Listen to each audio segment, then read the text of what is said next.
Hey everybody, welcome to KoJack's. Get my fellow bald hat-wearing partner here today. We are at the final table, the final 9 for this $50,000 zero-entry tournament. All 9 of these players will be taking home cash money today. Just how much depends on them. Well, I know they're going to be at least taking the final 9 home $50,000. Yep. 9th place is looking at $1,500, so the first person out today is going to get $1,500, all the way up to first place of how much?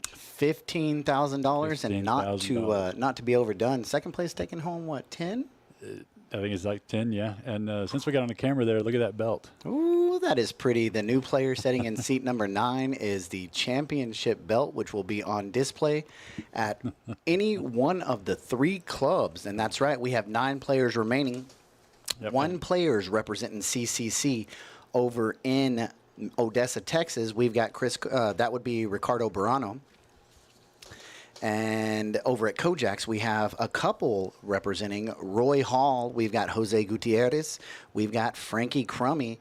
Frankie. We've got Tony Castillo and Chris Carter. And the River League is in play still. Kelly McGowan, Henry Munoz, and Mr. Tan Vu. Yep, 3 players from San Angelo River League, 5 from KoJack's, and 1 shot still to come back home to Odessa and Ricardo for Celebrity Card Club. And going to take home that belt right there, sitting in that 9 seat. They are getting started. Of course, we are on a 15-minute delay here in the booth, so they have been playing for 15 minutes, and we'll catch up with the action with them. And until then, you get to listen to us talk a little bit about how this tournament's gone. We had 66 players yesterday. Yes, that sir. were qualifiers. We had 3 qualifying tournaments. We played them in February, March, and April. And you had to get in the top 15% in the qualifying tournament. Mind you, it was only $20 to play. Yes, $20 to play. And the amazing thing about that is if we would have had a 4th qualifier, we could have probably put 9 or 10 more people through KoJack's, and I'm just asking that because our Facebook page was on fire yesterday asking if they could play in that, and my response was, there were 3 qualifiers. We've been announcing it for 3 months. There was only 3 qualifiers. You missed out. Maybe we might do this some other time. But extend the field a little bit there, bit there. But it is just a good way for all 3 of these West Texas clubs to all get together. Have the best of the best show up, compete against each other, and they're all getting individually paid, but there's a little bit of camaraderie involved. They were wearing some T-shirts last time, showing their club colors off, things like that.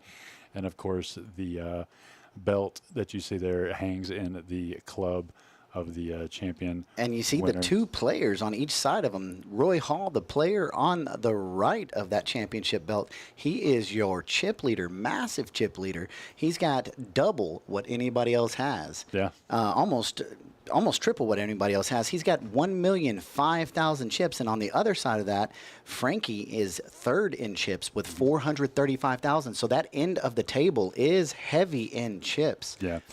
And a couple short stacks, 170, and Tony Castillo and Chris Carter and Ricardo.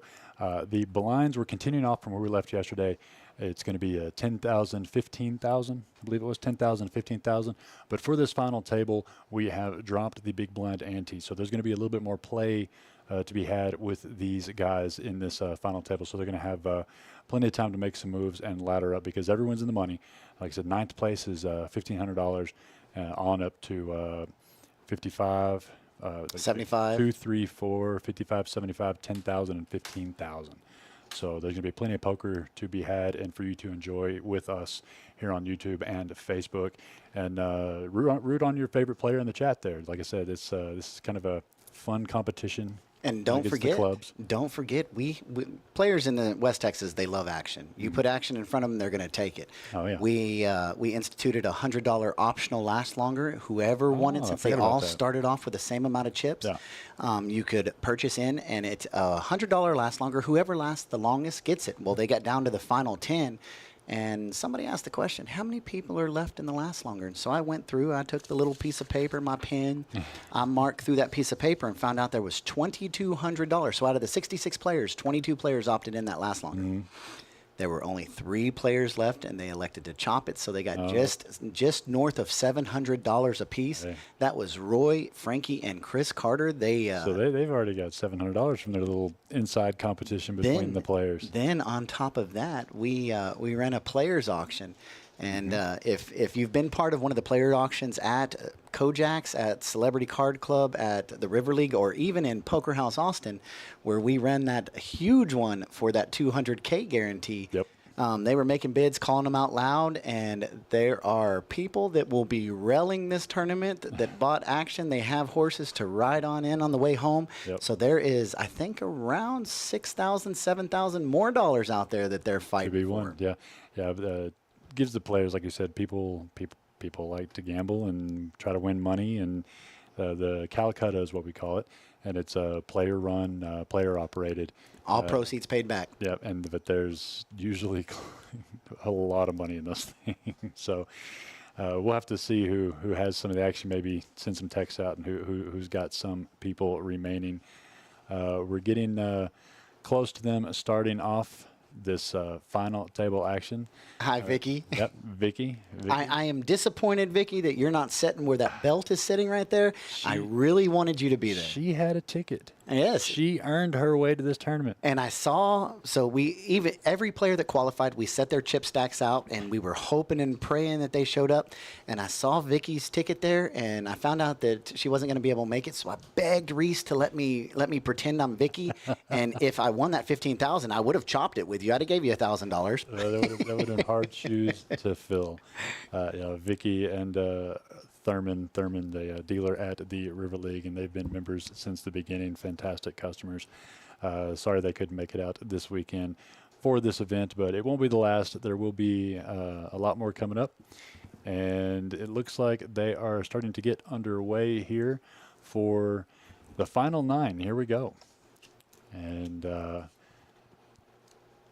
you can see there's Ricky in the 6th seat.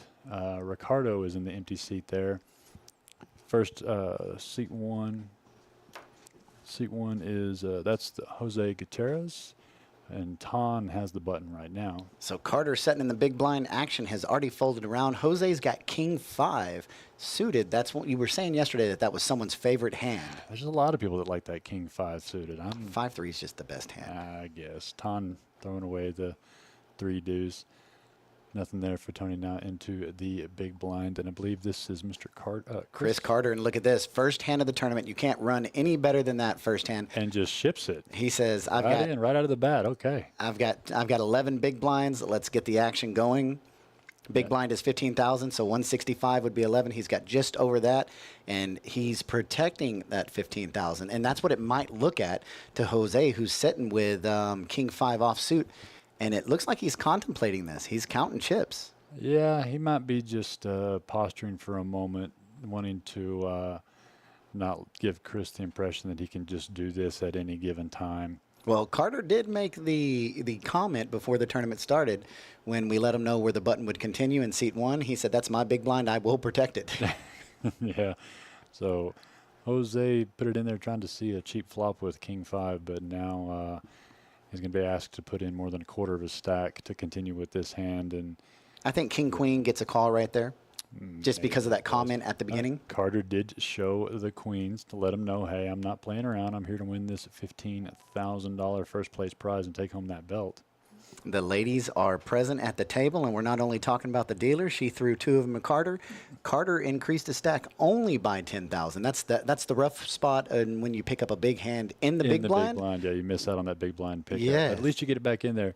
But the dealer, that is KoJack's very own Monica, she was on the WPT cruise last week as a dealer. Her and another one of our dealers, Corey, went on that WPT cruise, and I asked them if they had a good time. They said yes. I said, did you get to do any of the vacation? They said, nope, we were working the entire time. The only time they had off was when they park in port, because cruise ships, when they park in port, all the casino has to shut down because they're no longer in international waters. And look at this. There's a lot of spades out there. It's safe to say that the still will and spades will not be in play this hand. It's all diamonds. Spades are diamonds. In the hole, yeah. So Hey, I've got $5 that says the flop is 3 $5? reds. All I 3 thought red what happened cards. to our dollar? Okay, bets? a dollar. Oh my gosh! But look at this. We have no red cards out. I've got $5. Oh well, diamonds are red. This I was thinking only hearts. So you're saying there's going to be a heart on the flop? There's is going what to be you're 2 saying? hearts on the flop. How Oh, about- Carter, back to I'll- back. I'll take the bet we don't get a flop because I don't think anybody's going to call Chris back to back.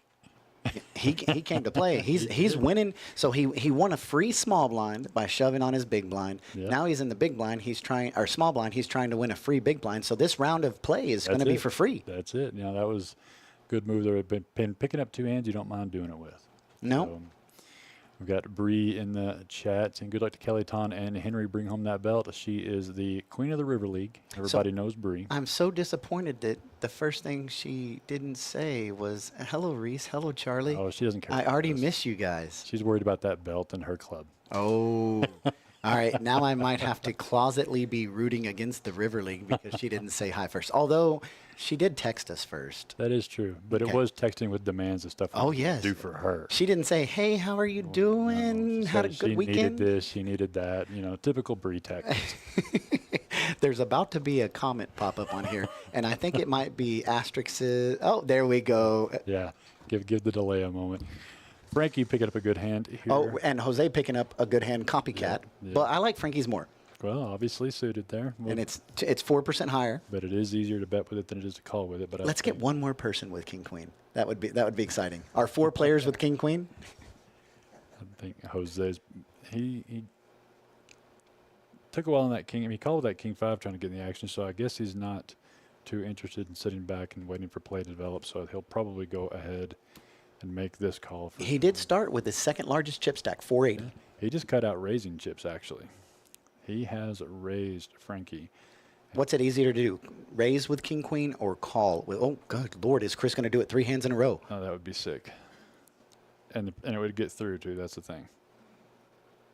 With the ICM. Look at that. He's here to got his win it. hand. Yeah, he's made his moves. And he looked up. He said, "I can't believe I'm even thinking about this." If it would have went call, he would have shoved. Oh, yeah, I think so. I don't think there's a question here that Frankie's going to go. He's got the chips to spare. He's a pretty equal stack with Jose there. No. Frankie's in it to he's win gonna it, too. Let that go. This is an instant insight into the minds of some of these players, guys. That's $15,000. That's what they're thinking right now. Yeah, it makes a difference. Like I said, 9th place is $1,500, which is absolutely fantastic when you've got less than $100 invested in this thing, and most of that was for bonus chips. And 9th place is $1,500, but you can get all the way up to 15,000. I love our button because at most clubs, one side of the button is black, one side of the dealer button is white, and players are very sticklers on which side they will. We have the natural that plays here, Oh, yeah. and he will always flip the button, and he sets his chip tilting off the button on the 5 on the button game. And as a dealer, I love to mess with him. I flip the button over, set his chip on top, and as soon as he notices this, he flips it back, sets Puts the it chip right back. And you saw Kelly right there flipping the button, and I wonder if it plays along those lines. Well, when you're at a final table and the blind's this high, you definitely can't wait to see that button in front of you. That's for sure. Jose might be playing this. It went fold. He's in the +2 position. He is only 5 hands away from the button. Yeah, he's been in the mix on every hand here so far. And now is this going to look with? He's gonna simply raise it probably 50 or 60,000. They made it what 40. Yep. Raised it to 40 there. Tony instant fold. Did you see that? Ace 10 suited. That, Instant. I'm telling you, you're getting a mindset right off the bat of where these players, where their intentions are, and the And ladders are juicy. Here's Henry. He's gonna. Did he go? He went all in. Henry goes all in with King Queen. I guess he thought Jose's been a little too loose in these first 5 hands. Ricardo from CCC instant fold to Ace 5, and I don't think that Jose is going to be able to call this because Henry. No, he snapped it. Did he really? He called Henry. Well, it was 100. Henry started off with 385,000. Yeah, he's Oh, up he lost for some. 220, and wow. So Jack on the flop. that is the only card that Henry didn't want to see. Goodness me! So we already have 5 hands in. Our 9th place finisher, Henry. Upset about it now, but $1,500 richer. That'll wear it off here in a little bit. So congratulations to Henry for making it all the way to the final table in the $50,000 zero entry tournament, qualifying to get here and walking away ninth place with $1,500 to show for it. Good performance out of Henry, and everybody at the table gets one step closer to the $15,000.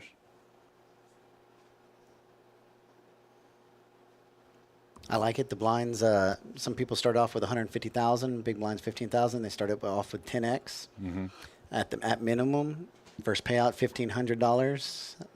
Top payouts $15,000. 10x. Lots of mathematical symmetry here. Yes. So our big blind is the current chip leader, and Roy, representing the KoJack's club. He has just over $1 million in chips with the blind in. It brings him just under.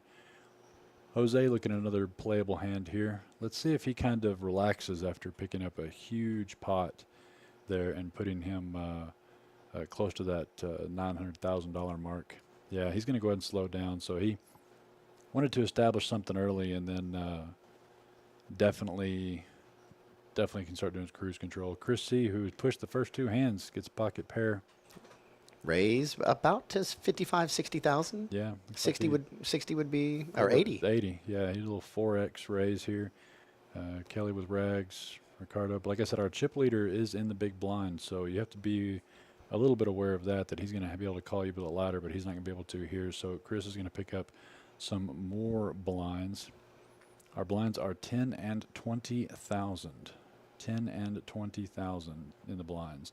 So he's picked up 100,000 chips. quite a little. He started with 170. He is 100,000 chips up. Yep.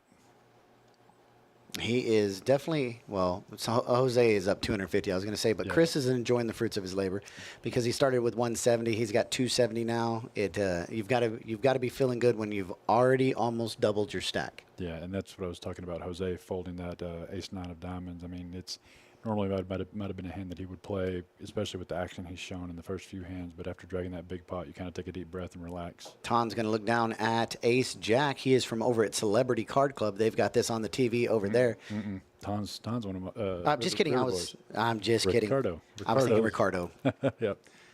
Ton is definitely an OG member of the River League there in San Angelo. OG? OG, original. He's one of the original members. Last hope to slide through is Roy. Frankie looks down at the 70 deuce. He says, what am I supposed to do with this besides show it face up to show that you didn't really beat me? So Ton there definitely getting the two small and big blinds so he can survive another orbit without any pain. He's about middle stacked, about 350,000. So here's a question for you. Frankie ran hot yesterday with that WSOP hat on, and he swaps it up with an XTO hat. What do you think about that? Baseball players wear the same socks. Football players don't wash their uniforms. I am an advocate to stay away from superstition. But how? You just don't do it. Just don't get attached to anything, because if you have a favorite card cover or hat or whatever, and then you end up somehow losing it, and then you got to get over that mentally. I'm just a man that stays away from superstition. I'm not saying it's not real. I'm just saying I don't want to deal with the drama. If something happens and I lose my lucky hat or coin or ever what. But yeah, he's definitely sporting that WSOP hat. I think it was the most recent one too, last year's. Yep, Daryl was wearing a Choctaw shirt where he dominated yesterday in Choctaw. He cashed 4 out of 7 events. 4 out of 7 events and 3 final tables of those 4 out of the 4. Yeah, we've got some card players here in West Texas. Roy Hall, he's got 2 main event KoJack's main event tournament winnings. Frankie has 1 main event, won one of our mini series. So there is definitely experience on the tables, sitting in a position just like this. Oh yeah, then that's, if you think poker's an all luck game and you think it's all just luck of the cards, Then why are the same people that are sitting? the same people making it all the way to the end every time? You sound like you've seen Rounders before when Matt Damon says that. Yep, they're not the luckiest guys on earth. They're one of the best. Jose will most likely be continuing and making this call. He looks down at ace-9 suited. He folded ace-9 a couple hands ago or last hand. Yeah. Let it go, but he says, you're not going to push me around. Yeah, he's got some more familiarity with Roy. They come from the same club. They've played together before. He kind of might feel a little more comfortable about trying to guess where Roy is and have some chips, because These are the two big stacks. Look at this. That flop couldn't have hit Jose any harder. Yeah, and is Roy's going to continue the aggression here. Now Jose could raise here, just to take this down. We've already got a six-figure pot, but I wouldn't hate a call either. I see him more along the lines making a call, thinking that Roy's sitting somewhere along the lines of either ace jack, king jack, maybe pocket queens, just due to the size of the raise. I think the best way for him to earn equity would be to just call here, get more chips in the pot, and that way if a three of clubs, because you notice Roy doesn't, oh no, if three of clubs is out of the deck, Roy only has one heart. And Roy can still win this hand if the next card does not come a club with a sizable bet. Could bet it again, but I do like the raise out of Jose here. Number one, if you just flat here, another club peels off, you're basically playing your hand face up against someone like Roy. He's going to instantly put you on those clubs. And so I think you go ahead and raise it there to not only earn yourself one more chance to take down the pot without hitting a club or another nine or an ace.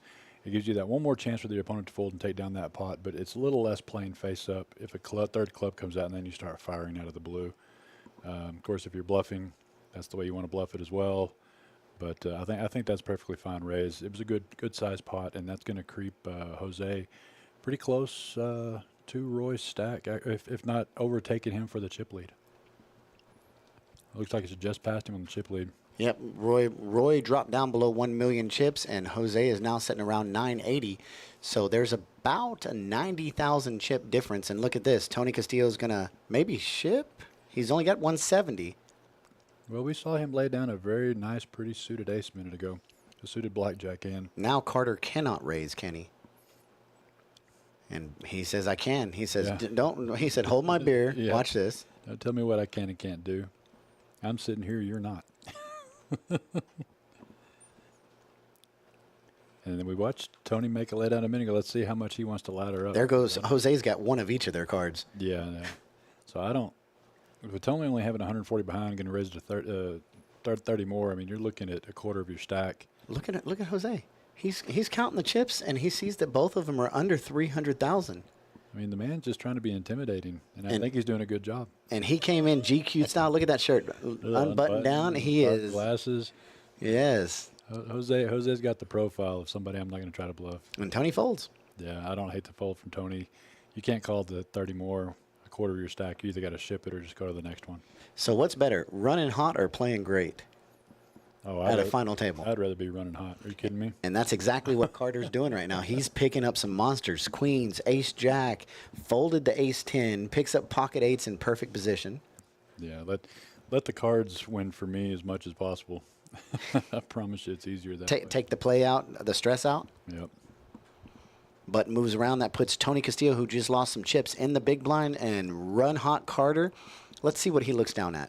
Give him something out 9-7. He can't do much with that.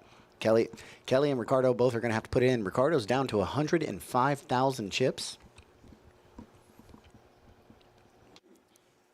Yeah, Roy having ace 8 here. In the hijack position, might try to take this over here. And joining me just for a little bit while Charlie takes care of some admin business, George. Hey. George, been watching the action so far? Been watching it. We've already seen blood. Already one player down. Got a couple of aces now. Yeah, Roy's going to raise that up there in the hijack and hope the blinds wake up with nothing, and that was the case. And Tony's going to hold on. It's going to put him closer to Jose for that shift lead. These guys are both creeping up on 1 million in chips, and the rest of the field sitting less than 500,000. So I think we're going to see some fireworks pretty soon. yeah, it's just all about Jose's showing no signs of any chill. So, but whenever these ladders are just so good, at what point do you kind of sit back and let some of the smaller stacks start eliminating themselves? Yeah, just let them duke it out. But showing no sign of that out of Jose, and Roy is a good, experienced tournament player as well, so we'll see some gear shifting out of him.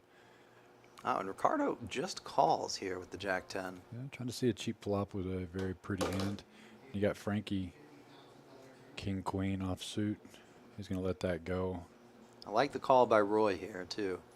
Yeah, Roy's got the chips to spare, knowing that Ricardo's got less than 100,000, so and he's not going to be able to put too much damage on him. And he might be able to take a player out, too, and ladder up. Jose just doesn't have two cards that he doesn't want to think long about. This guy's ready to play. Ooh, and Tony with the ace-jack in the small blind. Yep, Tony. Just makes the call. Just a little complete. Yeah, just see a cheap flop, ace-jack. You don't want to ship it in there and get snapped by ace-queen or ace-king and just be dead. And his equity is ahead of a quarter. 4 players in the pot. Ooh, 4-4-3. Could not miss everyone any harder. So now it's all going to be about the aggression. I would like to have seen a bet out of Roy there, but... And there's the ace. And that's going to slow down everybody except for Tony. And Tony's unfortunately the first one to act, and he just immediately ships it. So that's going to be a pretty simple procedure for everyone here. Chris already folded his king-8, waiting for the action to catch up here, and we'll see if Ricardo... Well, he might make the call on the flush draw now. He gets out of there. Let it go. And Tony almost getting a double up out of that pot, actually. Yeah, he was one of the shorter stacks and made two big, pretty decent laydowns early, ace-10 suited. And then, but got in super cheap with the ace-jack and spiked the only ace in the crowd and gives him a little bit more breathing room and definitely makes him feel better about his position. And he was excited. I talked to him before we got started here. He was amped up, smiling, joking, real happy to be there. Yeah, and I don't know exactly how true it is, but I've been talking to a few players. He's had some recent success here at KoJack's, and said he doesn't play a lot of tournaments.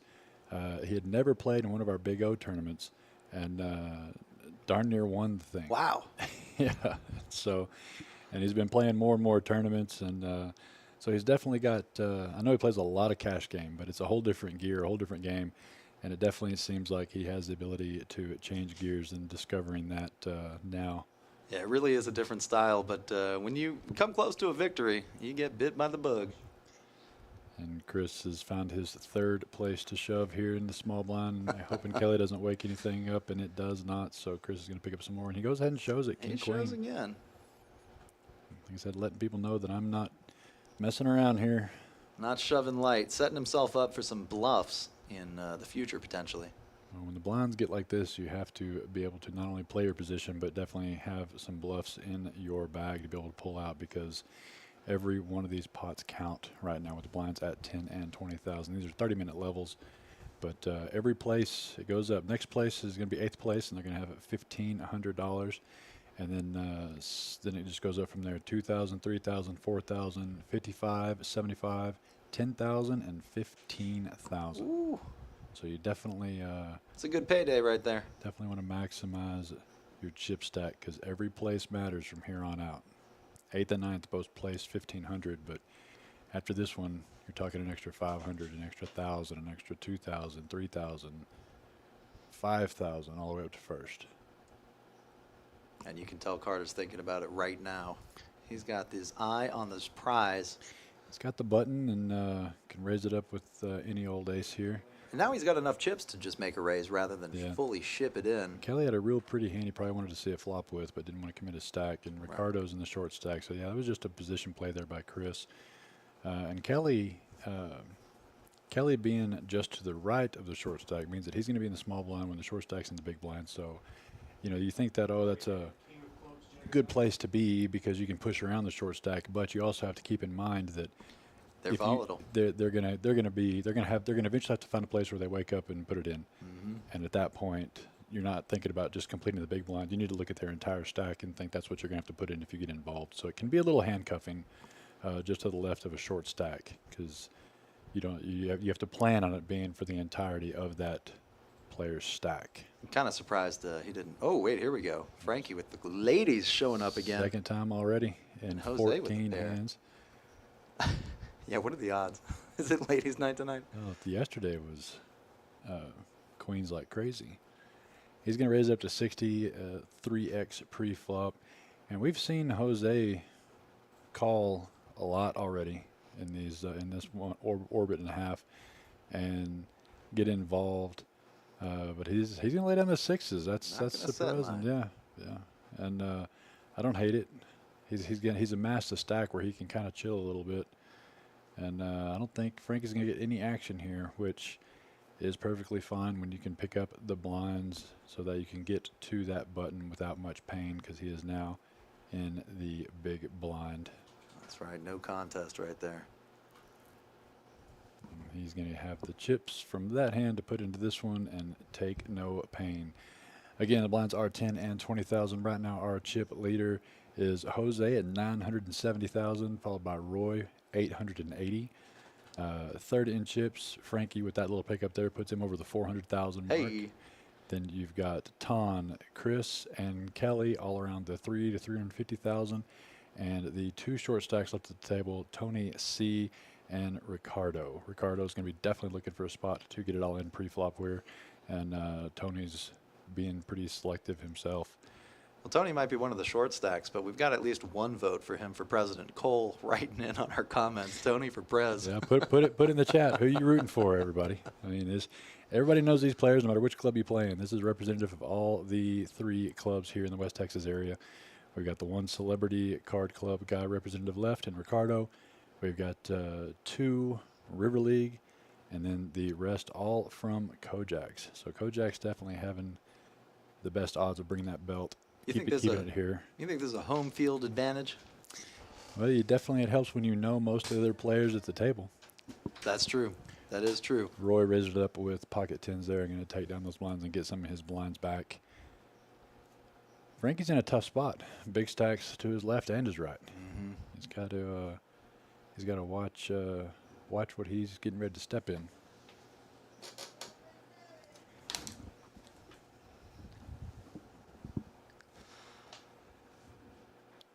All right, we got Chris Murray rooting for Murray. Love it. We ought to set up a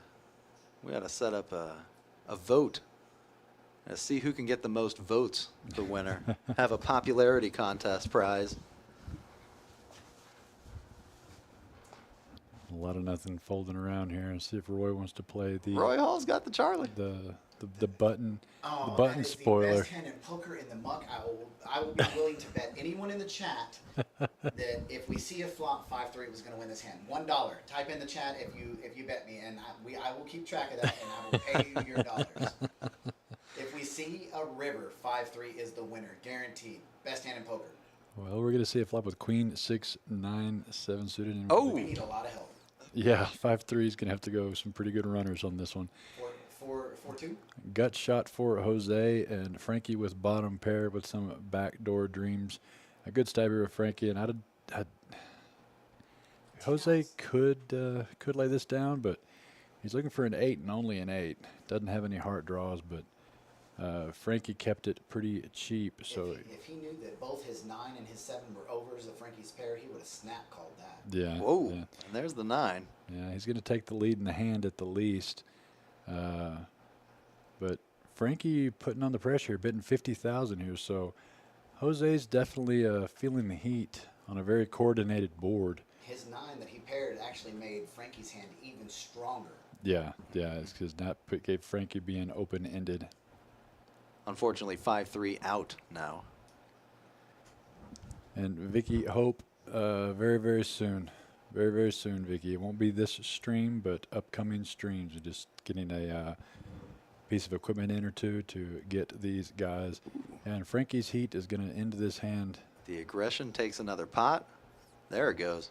And like I said, these $150,000 pots are big swings. You know, I mean, getting involved is definitely asking for it. Well, even some of the bigger stacks at 1 million chips, 100,000 is 10% of that. Oh yeah, no, like I said, every pot counts right now for certain. So if you can pick up one of those 6-figure pots, even the blinds 10, 20,000, that picks you an extra five blinds at an orbit. Picks you up at a few orbits. Should we move the belt to seat 6 now? Ah. You can do it. I'm eating some food you gave me. I don't even know what this is. What is this, Charlie? That is brisket made by sitting behind this IT specialist, Chris Gwynn. He is a master smoker. Chris, the guy running the action tracker behind us here so we can just sit here and talk to you guys and talk about the poker. Brought some smoked brisket for Both Todd employees and up here. Kelly picking up some monsters. Yeah, we got infighting, club infighting here. Look at this, 295, 295. They've got even chip stacks.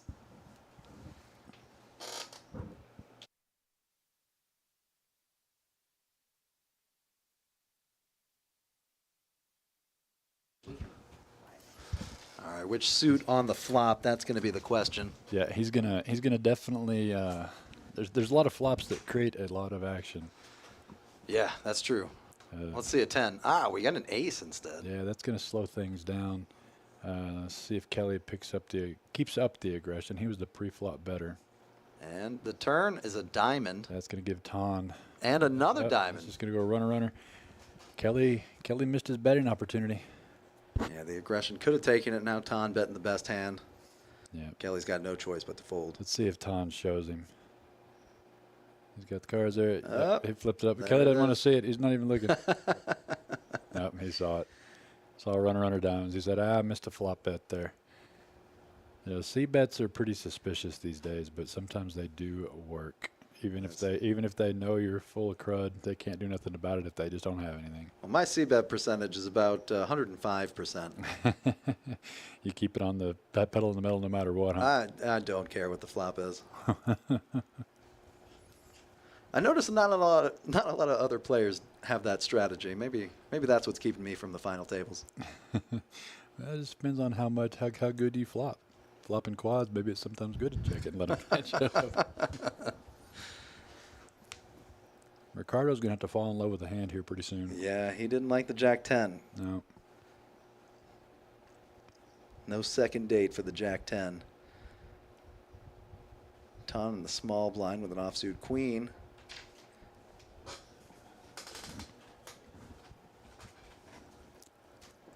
Jose thinking about every hand. I love this. There he goes. This is twice he's raised pre-flop on some limpers. He's got the puppy dog, the old K9. Let's see if it eats Tony's birds by the flop. Yep, Tony's made a couple laydowns. He's looking to ladder. He's here to play poker. That's right. He's not here to gamble today. He's here to play poker. He's got a serious face on, the Lakers jersey. And Jose is definitely showing enough aggression, but he's got the chip stacks in front of him to show reward from that aggression. Still the chip leader with almost 950,000 in chips. He's playing good big stack poker.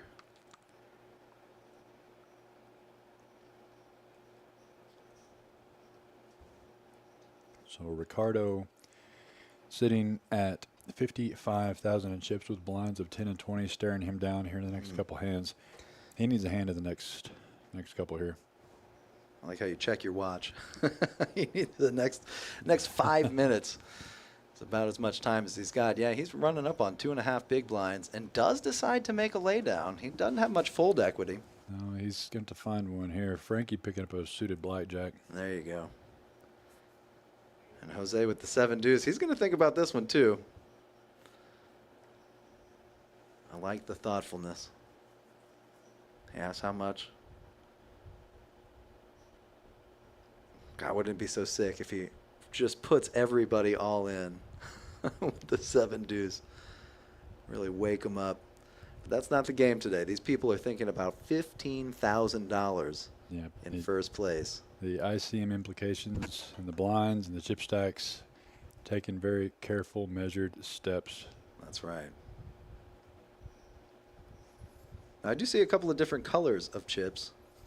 Yep, the peach, pink, whatever color. Fuchsia. Yeah, those are 5,000 Chartreuse. chips, and the darker black chips are 25,000. And as we knock out some players and get some of these million stacks all combined, we have our 100,000 plaques. The come biscuits. Into play. Yep.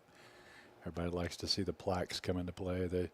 Feels real good to go all in or put someone else all in with a big stack of plaques. A little tougher to shuffle than the chips are, but Yeah.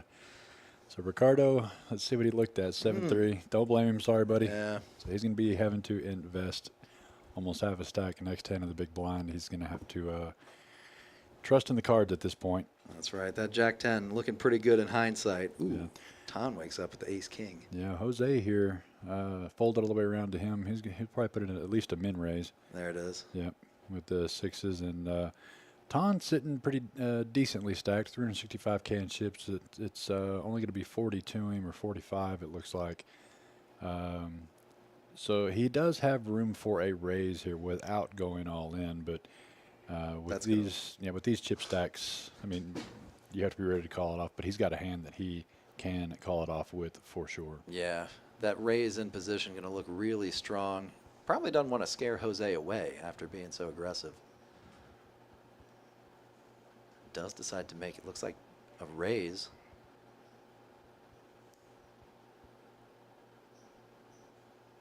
Jose going to think about it.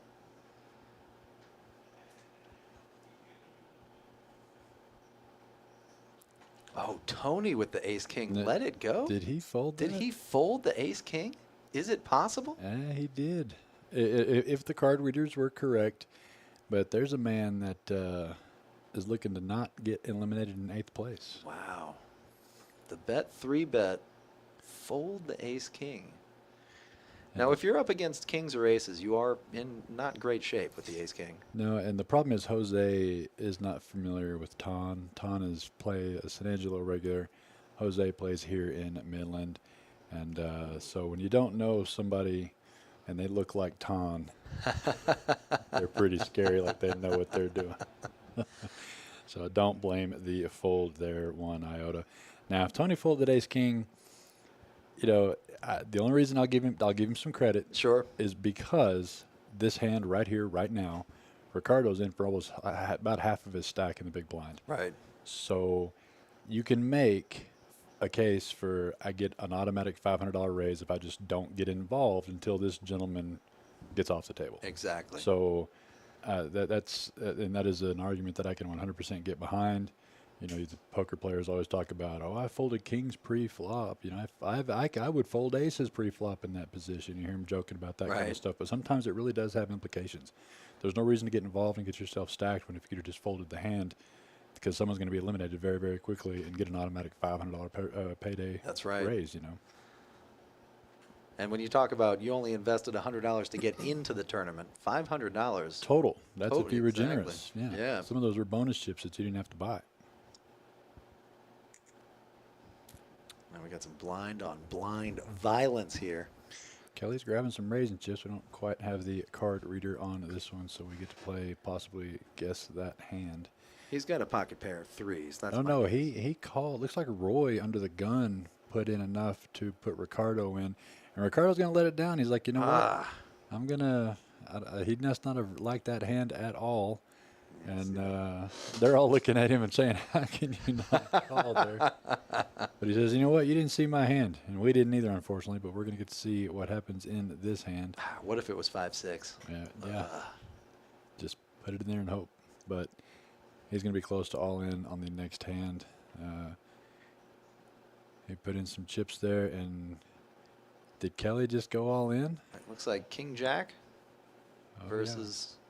No, we got a all-in situation here. It looks like Jacks versus King something here, and you know if Kelly gets eliminated here, that will be incredible for Ricardo.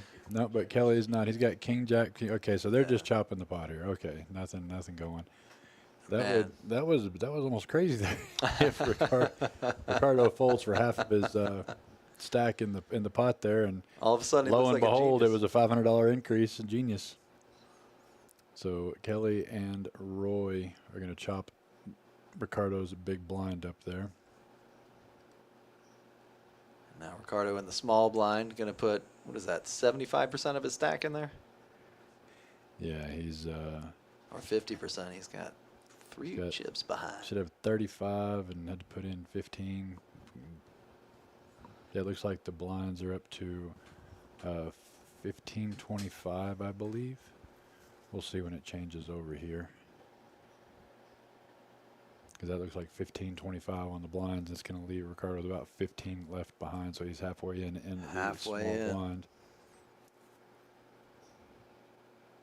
If it's me and it folds to the button, Just I'm going to raise put it in- anything. Put it, yeah. If you're the button, just raise it up.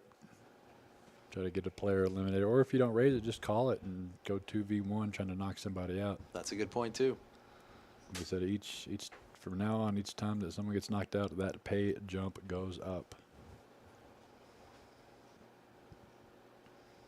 Chris with the run good, picking up Queen Jack. Yep. And Might get him into a little trouble, though. he raised it to 75, and Kelly quickly ships it.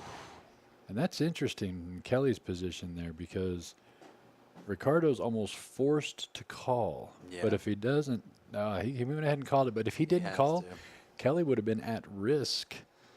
Or no, he might have had Chris out chip, so it might not have made a difference either way. But what this is going to do, regardless, is if Chris makes this call, which he may not do with Queen Jack. Yeah, he does look like he lets it go there. Yeah. So good play by Kelly there. A little risky when you got somebody on the verge of going out, but he's going to get some chips back no matter what, and only have to put in the big blind essentially. And Ricardo's going to be the one at risk here with the ace-4 suited against the ace-queen. He's looking for a lot of clubs or a lot of fours. That's right. He is what we say dominated here. And the flop comes hearts. Yeah, a lot of nothing. Oh, there's a jack. And then there's no sweat. Just a 4. Nope. Yep, that trip nines with an ace-queen is going to do it. And we are going to lose our 8th place finisher in Ricardo. Fantastic performance, sir. Great job, man. And beat out not only 66 qualifiers, but hundreds of people who have played in the initial qualifying rounds to get into this tournament. So he's done a lot of good to get here and going to get paid for the fruits of his labor in $1,500. So now we're looking at $2,000 now. 2K. To the next one out. And that's it goes back to showing what, the reason Tony folding that ace-king, if he did, if it was ace-king, which it probably could have been, and getting to that extra $500 bonus jump there. I'm going to pull us up the pay ladder here. Now it looks like Tony is going to be the short stack. A lot of pressure on Tony to stay alive. Jose waking up with the queen jack under the gun. See if he stays aggressive.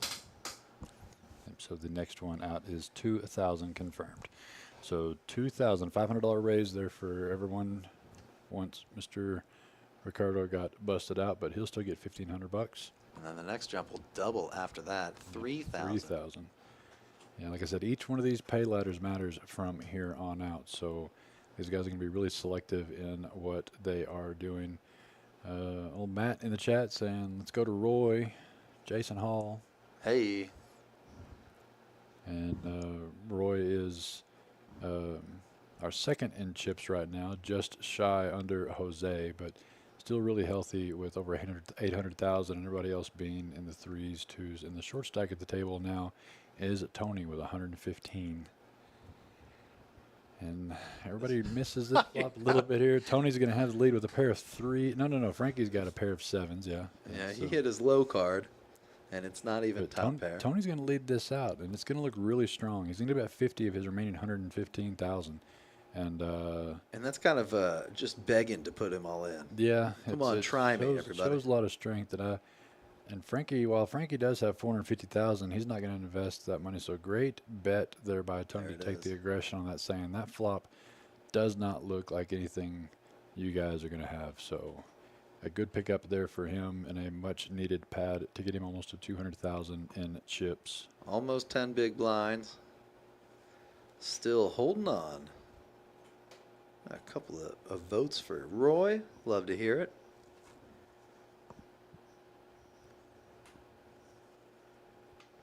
The winner of the popularity contest that we are promoting here on our comments section will win a handshake from both of us here in the booth.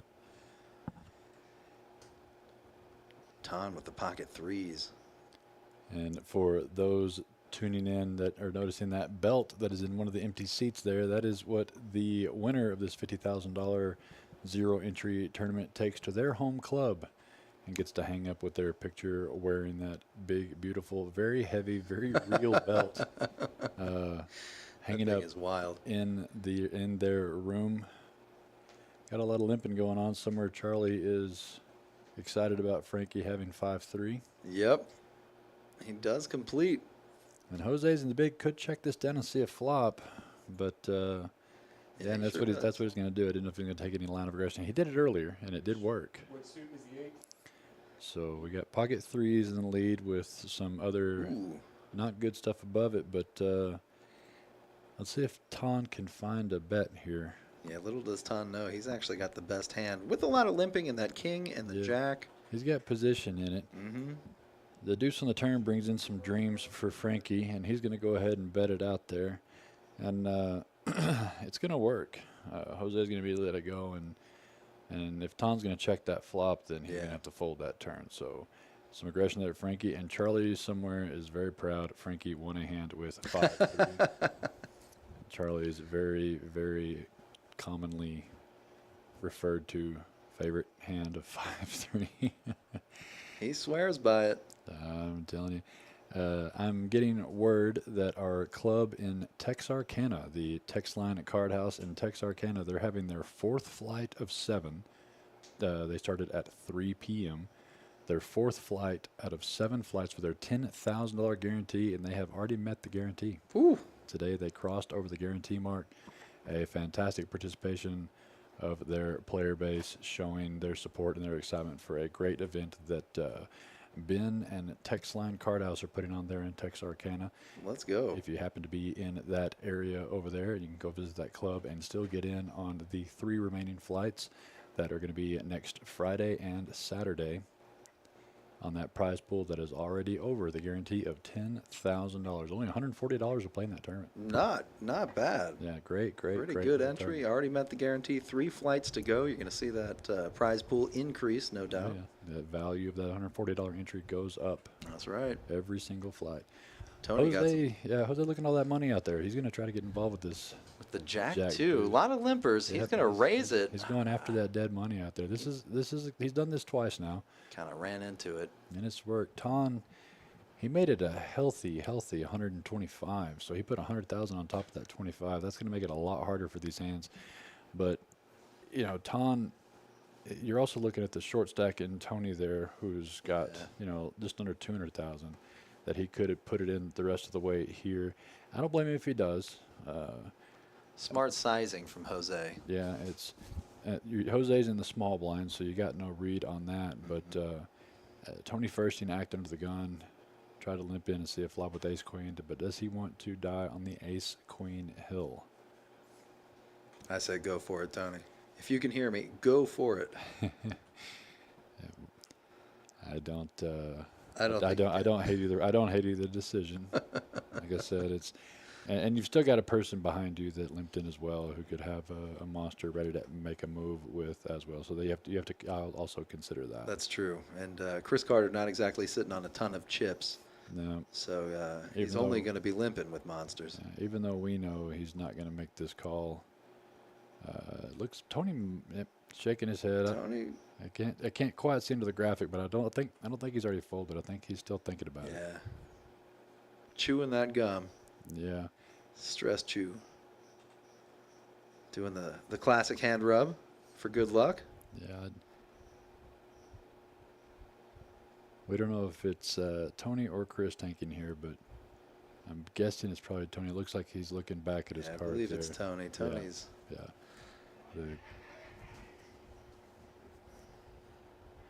Chris just waiting for his turn to fold. Yeah, and Chris acting, uninterested, kind of looking up, not messing with his chips, just kind of sitting there looking away a couple times. Maybe he's trying to induce Tony to come in for Right. good or bad reasons, but you're trying to get people eliminated, so you want Tony to make this call. If you're Chris or anybody at the table, you want people eliminated. Right. You want the short stacks all in. $2,000 for the next player eliminated, and it only goes up from there. Tony Yep. lays it And down. he goes and lets it go. Ah, now Chris actually has a decision. I don't think he's going to be able to call with that queen 10. It's easy to try to get involved with queen 10, but to call off you know, half your stack. I just don't know if you want to do that with Queen 10 offsuit. And that's Yeah, the he S1. gets So it out of there. So that's twice Jose has made fantastic pre-flop pressure plays. Out of the small blind. Yeah, did it earlier and picked up some of the dead money in that pot. Playing that big stack poker, and that's what really works whenever these guys are playing for so much money. The chip bully. $15,000 first place prize, and so people are going to step lightly. And sometimes, if you don't mind charging forward, you can knock a few of them out of the way. That's it. That's what he's doing. Now, unfortunately, Tony's going to be in at the big blind, and the blinds are 15 and 25 confirmed. So he's going to be in for about a sixth of his stack, and unfortunately, going to be needing to make a decision soon. Yeah, that ace-queen offsuit, that is just a tough position to be in, Yeah, especially. I don't know if I hate the fold or not, but understand it in many senses. But he made a good choice earlier by laying down that premium hand to make that extra $500 in the pay ladder. That's right. Ricardo did get eliminated next couple hands, and I think that was his reasoning behind it. I could have probably done the same thing, but I don't claim to be that good. So Ton now with the jack two. Roy made a pretty healthy raise. You know, we say healthy. 55,000 seems like a lot, but that's barely a little over 2x on the big blind. Right. The blinds are just The blinds are going up. Yeah, they're going to start taking these players out, and Tony's not going to be able to defend here, even though he knows that Roy is just going after his money, that he's going to be folding a wide range of hands in the big blind. He said they're talking, well, we're going to have these guys mic'd up sometime very soon, so we can hear these conversations just like this, talking to them. A lot of interesting about table chat. They're sitting there. Tony knows he needs to make a move, and he thinks everybody's picking on him, so he's going to start mouthing back at him jokingly. That's right. It's that speech play. Now Tony in the small blind going to put in probably up to about another sixth of his stack, I believe. 15,000. 10%. 10% of his stack going in the small blind, but he gets the button next hand, so he'll be able to breathe for a little while. And Monica shuffling those cards. We got some good dealers here on our featured table. Yeah, our dealers that it's a little different than dealing a normal game out on the main floor. You've got to communicate the action to the operator through the headset, what the bets are, so they can replicate the action in turn. The computer does automatically read the cards, but the bet sizings and the raises, things like that, are operated through communication of the dealer to our operator, Chris, who is inputting the information into the action tracker. Working hard. It's a thankless job in the live streaming industry. But oh so essential. Yeah, the people that sit here and talk like we do and do nothing appreciate them, I promise. Yep, that is us. Ton's got the Queen 10 suited very pretty on the button. With the button there, I like the raise here. Good raise. Yeah, it looks like he's going to make it about 70. Tony with the Jack 4 offsuit, the Robbie Lou. He's got the blockers. Yeah, it's not going to work. Just go right through. And good raise by Ton there to pick up the blinds back that he lost in that last few hands. Get him back to where he was with no problems. And Chris and Tony, Chris is starting to trend downward after that real hot start that he had. Right. He had almost a six-figure bump in his chips, and now we're down to only 30,000 in the positive. But he is up since the beginning of the live stream, so he needs to keep that in mind and not let it get to him that he's bled a little bit away here in the last 20, 30 minutes. And the cards giveth and they taketh away. Looks like Corey getting ready to jump into the box, start dealing around. Jose with the 7-6. Let's see if he stays aggressive in the hijack. Yeah, he could definitely take the play here. Now we are only 7-handed. We've got a small-ish stack. There he goes. Kelly in the big blind. Looks like that's just a min raise to 50. But a min raise is still a lot right now, so. Especially when you're looking at a couple of short stacks in the blinds. Yeah, Kelly's not going to have anything to defend with.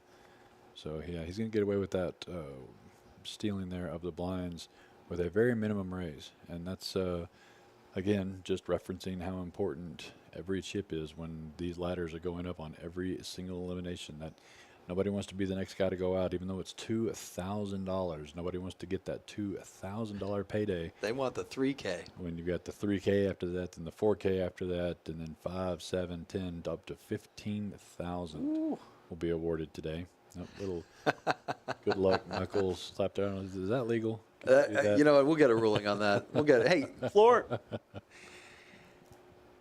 Corey, another dealer here at KoJack's in Midland. Fantastic dealer. A good floor manager. Excellent guy. All around. Yeah, great guy, Corey. A lot of fun to party with, too. And he was the second half of the previous dealer. Him and Monica both were on that WPT cruise last week. I heard good things. Dealing for the WPT on that cruise. So that's what I'm good. Y'all are nice and rested and vacation. Now let's get back to work. I'm sure. Even though they worked more on that cruise. I'm sure they saw a couple of beaches. I doubt it. Yeah. They brought back some souvenirs for some people and whatnot from the Poker News and the WPT there on that cruise. It's a great experience for these guys. Jose with the King 4 offsuit. Look at him thinking about it. Yeah, he's strategizing. Yeah, he hasn't had. Oh, here we go, Chris. Chris going to see the blackjack Shipping it in. And Kelly chuckling at his luck. You know, Kelly's been on our live streams here and a few other tournaments, and he just doesn't seem to run good on our tournaments on the live stream.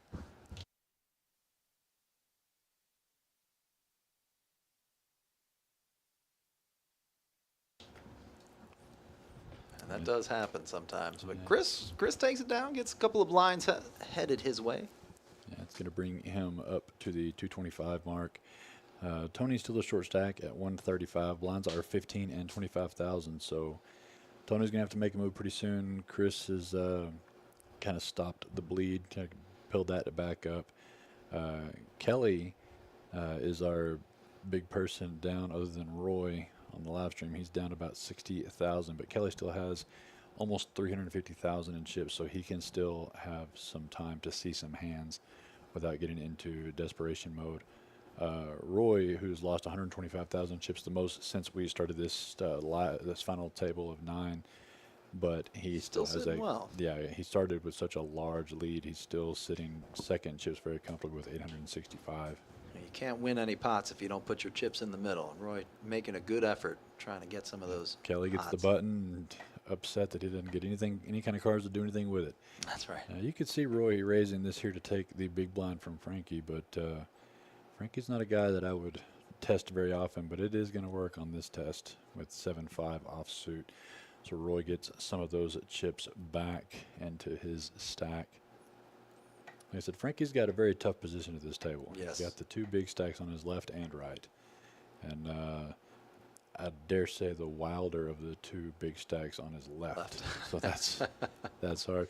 And not wild as in crazy playing, but very, very volatile player who's making very good moves so far. We'll call that calculated aggression. Yeah, and Jose has done a fantastic job on pre-flop raising, even when you've got a lot of limpers in front of you, recognizing possible some dead money in the middle and going after. Ton going to pick up a real hand here. He's going to have to find whatever the right size is under the gun at these levels. That is the it trick. Is difficult. He only got 420 left in the stack, and you have to make it at least 60, 70, 75. Yeah, looks like he's cutting out 75, thereabouts. Yeah, looks like he's going to go 3x here. There it is. Yeah. Strong raise under the gun. No, not quite 75, 70 it looks like. There it is. Or 65. But that still sends the same signal. And when you're looking down at 5-3 and ace-7 and stuff like that, it doesn't take much. Oh, We'll Chris, the see 5-3. if the blinds wake up with anything to defend this with. Nothing there on the button. Frankie King Deuce. And Jose, who doesn't like folding, does pick up a suited ace. It's only 40 more to him, going to get a decent price. But again, Ton does not look like a man that's messing around, and they are unfamiliar with each other, really. Ton hasn't, he only showed down one hand, and it was the winner. A very good one. So Ton looks like a Wall Street broker, doesn't he? He looks like somebody that definitely doesn't look like they're bluffing. And if they are, I'm not still scared. Oh, He's going to go ahead and make that call, and I don't hate it. 40,000 more. He's got 900 plus in the bank, and you get lucky, see a diamond flop here. An ace would be the worst card for Jose. right. And even he's thinking about that now with that weak ace. Yeah. Okay. And not a diamond to be found, even though that board misses them both. Ton definitely has more representation on that board with the face cards, the king and the jack. That's right. But Jose could make a move. If Jose puts out a pretty hefty bet here, it will work, and maybe just putting Ton on a pocket pair. That looks like he checked it over. Ton's stacking some chips up here. And I don't think Jose can continue. You're either going to raise it here and hope that Ton is just saying he has 10s, 9s, 7s, and you want to represent you have a king. That's about his only move other than going ahead and folding and going to the next hand. Looks like Jose is calculating. A little bit of Hollywood potentially. There it goes into the muck. He's had a lot of bit of Hollywood, but it's necessary in these tournaments. If you know, they say the best poker players take measured action, whether they're calling or folding or raising, even if they already know in their heads, if they just kind of delay themselves just a little bit to create a consistency. That's right. And I've never had quite that kind of discipline to count to 10 before I do anything. I know I'm going to do it. I'm just going to do it. I'm an old chess player. I'm saying if he bets this much or less, I'm calling. I'm already predetermining moves before. And that's not good for tells. I would count to 10, but I always get lost along the way. So here's the most optimal position for Tony to get in hand, and he doesn't. He'll be in the big blind at next hand. Kelly, finally, there it is. breath of fresh air, some kind of hand. Now he's kind of got a middling to awkward stack. He can make it 70, 75, 65. Yeah, that's a good bet there. Jose with an unsuited wheel ace. He's going to think about it. I can guarantee that. He's going to get a discounted price, but he did just have to fold to Ton's bet. So either Jose is going to let this go pre-flop, or he's going to play this on a little more aggressive. He's going to let that one go. Ton's going to let that go, and Kelly's going to pick up some blinds there. Much needed blind monies. Those refreshing chips. Yep. And now we've got Tony in the small blind. He's only got 135,000, I believe, in his stack. And so if you're going to raise it pre-flop, you're going to need to be ready to prepared to put it all in. For Tony, the 135,000. So Tony needs a chance to chip up here. It looks like Tony needs a little change too. Oh no, the blinds are he's 15 right. and 25,000. Those are $25,000 black chips. Like I said, we're getting up there. These tournaments, even though this has been a very low, slow, great tournament. Oh, yep. And that's Chris what you is want going to see. And look at that. Smooth call. Just limped in. This is the kind of moves that they were doing yesterday in a couple of these limp jams. Oh, cooler. No. Cooler. Oh, man. When you're Frankie, you look at the kings. You see the short stack raising it up. He's going to make it 80, it looks like. There it is. Ton and Jose are going to get out of the way. And Chris will probably rip this in, and Frankie snap calls, and then we're just cooler city. And we're going to try to catch a king. He's got the clubs covered up, and see maybe catch a lot of hearts or a king. But either way, Tony's going to lose his big blind of 25,000. There's Chris There's the shipping jam, it in. and Frankie calls. Yep. Cooler aces versus kings. And if you're everybody at the table, you want the cards to reverse. Well, either way, it's gonna put Frankie in a pretty crippled position there, down around 100,000 in chips. So Frankie here looking for a lot of hearts or one of the last two remaining kings in the deck. I didn't see anybody else fold a king, so he may have full opportunity. And the flop, all diamonds, which no one has here. Chris is free rolling right now. Yep. And I'm sorry, Frankie doesn't have any diamonds, so Frankie only has one out now. Cannot hit the king of diamonds, can only hit the king of spades to take the lead on this hand. Straight doesn't quite go the right direction for Frankie. And So now we're looking for the solitary king in the deck, the king of spades, the black king of spades on the river. Let's see it. Will it be there? There it comes. Oh. Not this time. So Chris is going to get the full double up with the pocket aces, and that's going to bring Frankie down to needing to get a good hand here. He's on life support. Yeah, he's. I think that's still going to give Frankie. He could still possibly have more chips. We'll have to get a count. The players are going on a break, so we are going to take a quick break here. And again, you are watching the final 9. Here, I was going to give you a picture of that pretty belt there. They had it on the screen there for just a moment. The final 9, there are 7 players remaining. $2,000 is the next payout of elimination, and then it works its way all the way up to a $15,000 first place prize, and that beautiful belt to hang up in the room of where you qualified at, your home room. So we're going to take a quick break along with the players, and we'll be back to stay with you all the way until we crown that winner. Stay tuned.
All right, and we are back. We got Monica getting ready to deal some heat. Couple of short stacks here. We got Tony C at just 120K. And after that wild hand before the break, Frankie now with 235K. Doesn't seem right, though. I thought he was down to just 100.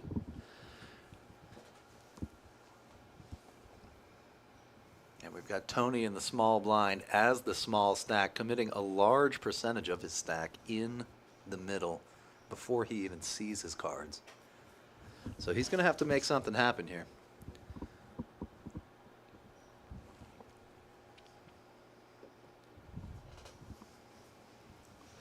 Now, unlike a cash game, it looks like the drink of choice. You see a couple of bottles of water out there. This player's got to stay hydrated. Of course, Frankie got some sweet tea in there.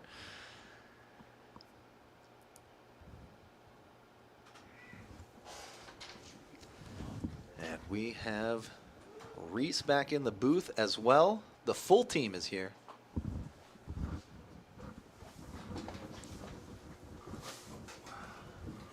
You didn't miss any action. Got back just in time here. That's right. Roy trying to get that chip lead back, it looks like. Yes, sir. And Chris trying not to fold on the big blind, but can't help it. See a strong raise from the +1 position.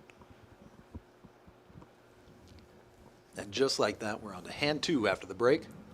And during the break, I was out on the floor. We have a 1-2 table, a 5 on the button table, and about to open up another 1-2 table. So if you are in the Midland area, there is plenty of cash games to be had here at KoJack's, and you can come watch this live stream on the TVs we have out on the floor there and keep up with these guys in this live stream room to see who's going to take home that belt and $15,000. And if you're a fan of Tan, you're a fan of Roy, come on in. We got the rail going. You got a nice comfy couch you can cheer your favorite player on. And as Reese mentioned, a lot of poker action in there. Tables are fired up over there. Jose still making moves, Love it. taking advantage of those blinds. And it's going to, oh, no. He rested Kelly. up on that break. Kelly's going to defend his big. He's only 35 more. The blinds are 15 and 25,000, so he was mostly in there and going to see a flop with the Jack 5. And Jose picking up that bottom pair. It'll probably be just enough for him to continue the aggression, and Kelly's going to have to let this one go, unfortunately. Yeah, that paired board, even getting that bottom pair, sure feels pretty good. Let's see how much he decides to bet. He's not going to bet, but I'd love to have seen Kelly make that 175. And that Shove would all in. Just stop him in his tracks there on his aggression there. But And in the again, blind, he could have 8s. oh yeah, because it would have been a perfect time for it. But it's hard to do whenever the ladders are as good as they are. That is true. Every elimination. Got to have heart. Got to have soul. Have a couple of eggs, a couple of huevos. And check in on some of the other clubs in action today. At Celebrity Card Club, they are having their Sunday PLO freeze out. Over at the River League and San Angelo, they are doing their free roll right now, and they've got a few tables of that. Registration is still open in San Angelo for that. About 30 minutes left on that one. The PLO freeze out registration is already over, but they had about 3 tables worth, $1,100 on top of that prize pool there Nice. in Odessa. We'll catch up to the action here real quickly. Jose going to keep it up with the Ducks. Not slowing down. No. You know, they kind of look like geese to me. Maybe swans a little more than ducks. Well, they look like folding cards to me. Jose disagrees, it's and gonna- he's gonna win some chips. It's still picking off those blinds. And also, so we've got the free roll going on right now in San Angelo. If you're watching this from the San Angelo area or near the River League, you still got about 30 minutes to get in on that free roll they have got going on. Cash games here right outside these doors here at KoJack's in Midland. And looking into the Texarkana, that 10K guarantee we were talking about earlier, they had 33 entries for their flight today. So they have way more than eclipsed their $10,000 guarantee with an entire weekend to go. That is amazing. Great turnout. Yeah, and there's Great prize pool. still a little less than an hour left to get in to that Beast Texas barrage there in Texarkana. And, Oh, wow. Look at this. Jose with the jacks, 10. with the aces, yeah, that's and what's even what's tough about that is Jose just he finally gets a real hand to show some aggression with, and it's just crushed. That's right. Now, this will be an exercise in folding for Jose. He's been putting on the aggression. Yeah, and Let's see if it hinders him. Ton's got too much just to rip it all in. But, Right. But he yeah, does so raise. He is gonna do a raise, and you know Jose might level himself here, knowing that he has played the last few hands aggressively. Right. So he may think that Ton thinks he's full of it, and Jose may have a little over aggression here. What level you think we're at? Level 5, level 6? What does he think that I think that he thinks that I think that he thinks he has? That's poker. So you 3-bet him to 150. Good bet. Good size right there. Yeah, and Very strong. you know, Ton doesn't have, you know, a short stack. He's got a pretty decent stack that can take a chunk out of Jose there. But again, Jose is the strongest he's been in some of these aggressive spots. He's looking around at the other stacks to see where he stands. And that's a very calculated player, knowing that each one of these players that gets eliminated is going to see an increase in the prize pool, and he needs to see and think where he's going to be if he jams all in and Ton just happens to have queens, kings, or aces and gets cut down. And Jose will still have almost $500,000 in chips if he does happen to lose this, which still puts him in a pretty decent spot. But it does feel good to have almost $1 million right now. But I just don't see how you're going to at least not see a flop with some jacks. Right. But Now, this is not a move I've seen from Jose before. The glasses on top of the head, the arms crossed. yeah, this is when he's thinking for real, I think. Mm-hmm. This is not Hollywood right here. Yeah, And like you said, this is tough to get away from. You really want to see the flop with the jacks, but yeah, and he does. That's what he's going to do. He's going to go ahead and see a flop, reevaluate, see what happens. So if we get a flop of 10 or less on all three cards, it's going to be really hard for Jose to Right. get away here. Queen 9, queen. That's Might as well be 10 or less. yeah. It's harder to put your opponent on a queen or pocket queens with two staring out there. Yeah, Jose is going to go ahead and let Ton keep up the aggression here. A check out of Ton here could be super deceptive. Super dangerous. Yep, That's yep, he did check. Wow. Oh, fantastic. oh man, another 9. Yeah, this is a. And- and he's going to ship no. it. And there's no way Ton can fold though. Yeah, that's impossible. He's under-repped his hand. And there's no way Jose is holding 9s. He could be holding the queen in his position, but Yeah,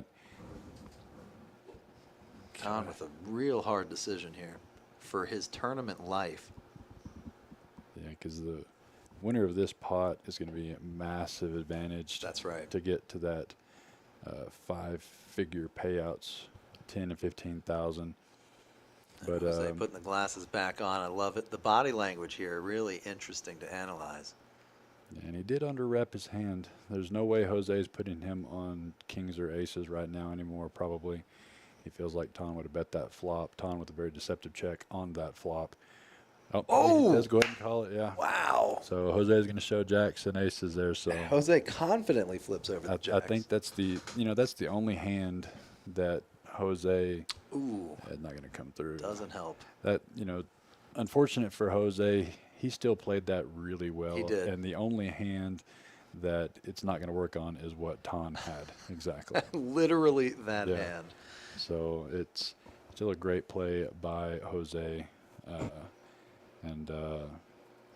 So now Ton is going to be very, very healthy and a force here in these final 7 players. Unbelievable.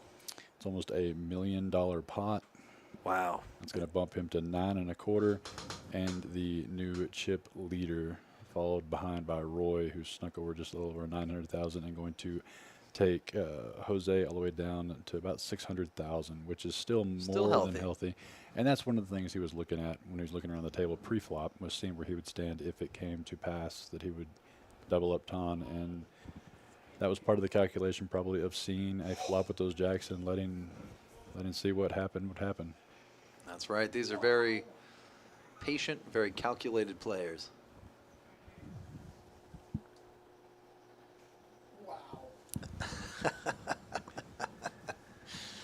We've got just a lot of shock here. And so Ton with the new healthy stack. Folds the 6-9. Yep. Got some chips to hang out with, and Kelly's still picking up junk. Yeah, as Kelly's tend to do. Kelly just telling you, man, you're gonna get some cards here in a minute. You deserve them. That's right. You're due, as we say. Roy gonna raise it up, try to take some of the blinds money here, and gets Frankie out of the way, and Jose with a 3 deuce. Let's see, Jose with the tilt call. Come on, you can do it. Jose says, "You just coming after me because I just lost? You think I'm gonna?" Fold?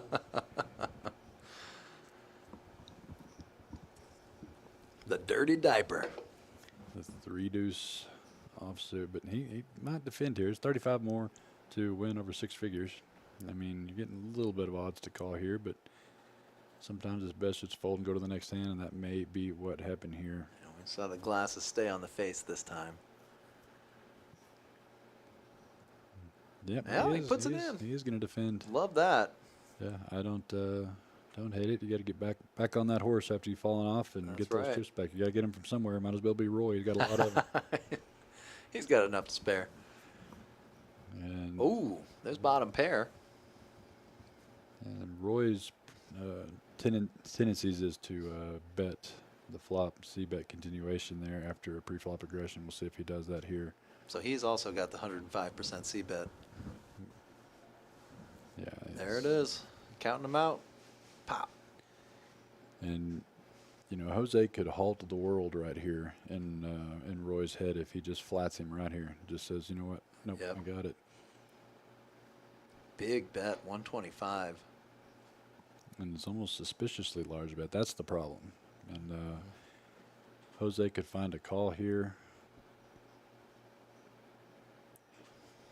It looks like he's putting it together. Hard to make a pair. Jose knows that.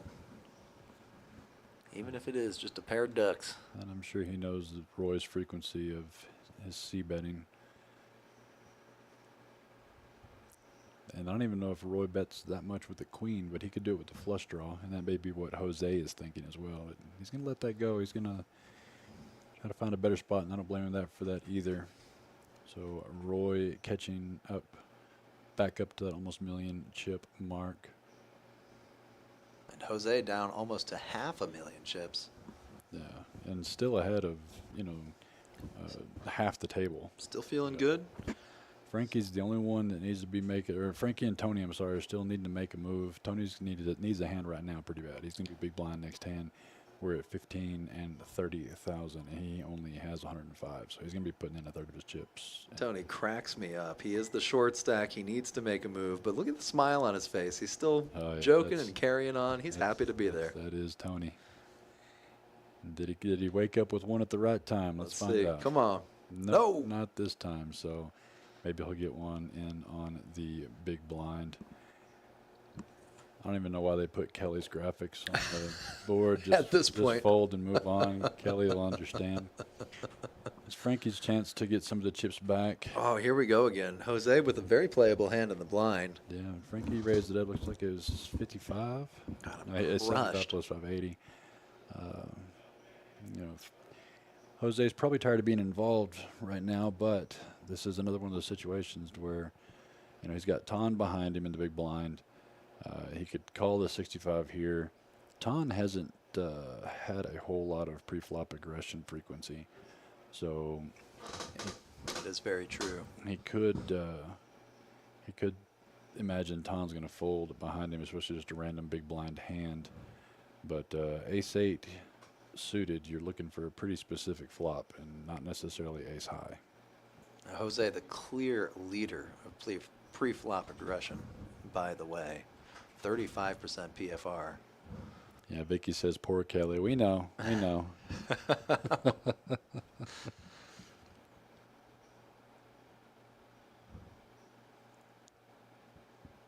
Jose also with a VPIP at 41%. Let's see if he contributes to that. Nope. Nope, that's not a good this time. Yeah, I don't hate it.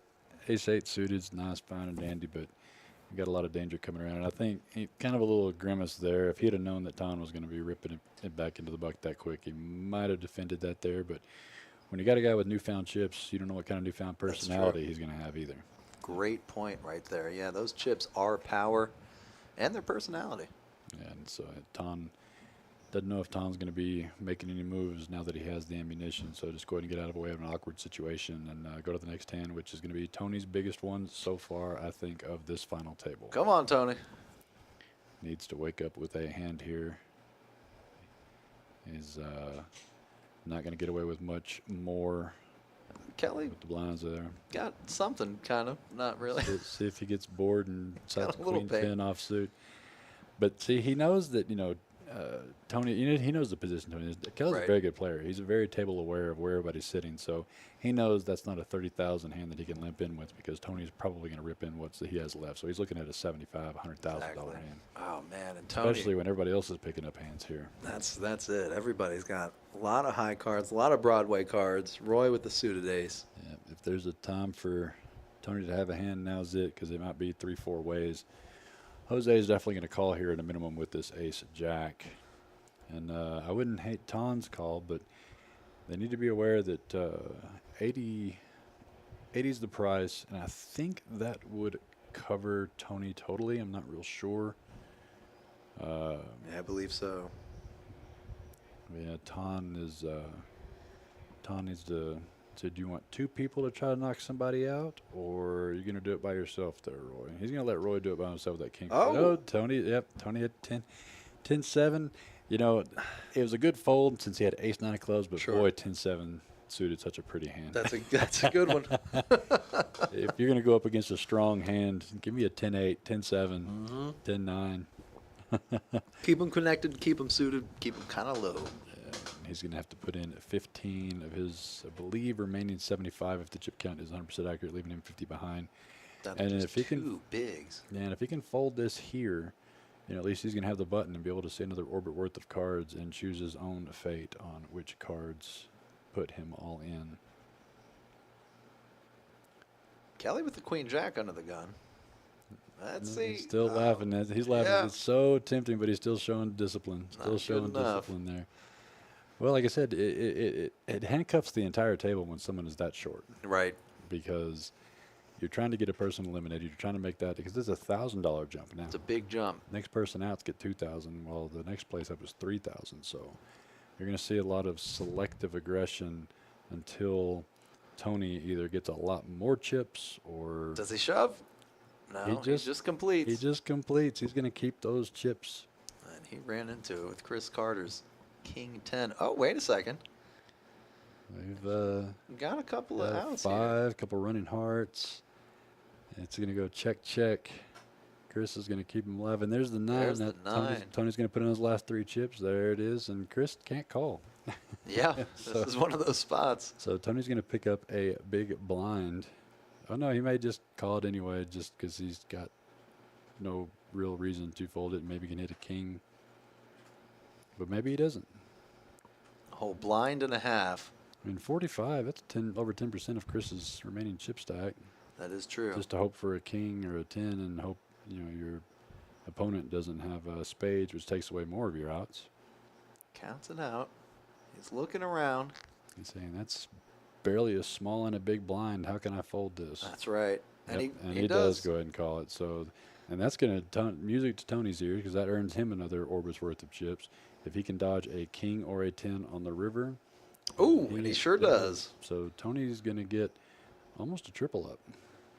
Well, a little over a double up. Nice injection of chips right there. Yeah. And happy to get that stack and have the button. There you go. And get to look at some free hands for a little while. All those chips and the dealer button. And now we're flipping that pressure over to Kelly, who's still fairly healthy. Got over 300,000 chips. He's not completely on make or break, but you see him sitting there counting his chips. He's figuring up how much longer he can last. And after seeing these short stack that everybody's hoping to go out, double back up and survive through the blinds, he's like, well, how much longer am I going to sit around here? But yeah, Tony is still alive, and the $2,000 is the next place out is still up for grabs, but increases the next spot after that to 3,000. A lot of rags coming around here. And Jose disagrees. how many times we've seen him raise with Jack 5, Jack Yeah. 4, just picking up the blinds, but he doesn't quite have the speaking chips he had earlier. Ton, absolutely nothing. Chris puts it in with Chris the ace ace 4. and Kelly's got rags again. yep. We just move on back. At least Kelly doesn't waste time. Yep. Well, he wants his next hand as bad as everybody else, I feel like. Yeah, it's finally look at some hands. And so he loses his big blind there, unfortunately. And Chris picks up an extra 30 there from Kelly.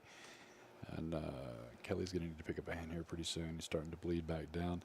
Tony's only at 150, so Kelly still has double his stack. But the next one, and that's going to be Chris, who's pushing 400,000. Jose, a little over 500,000. Roy's over $1 million, and Frankie's got about 200,000. So he's going to start feeling that pressure here pretty soon as well. Yep. And there you go. Has it having an answer for pressure with some pocket aces. Now, how do you extract maximum value with your aces? How do you get that double up? So he does raise. And this would be 90, not quite minimal. Ton with some nines.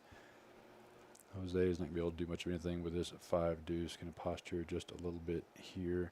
Yep. And Ton at 880. You can at least see a flop with the pocket nines. Try to set mine a little bit. Mm-hmm. Tony with a beautiful hand, but has to let it go.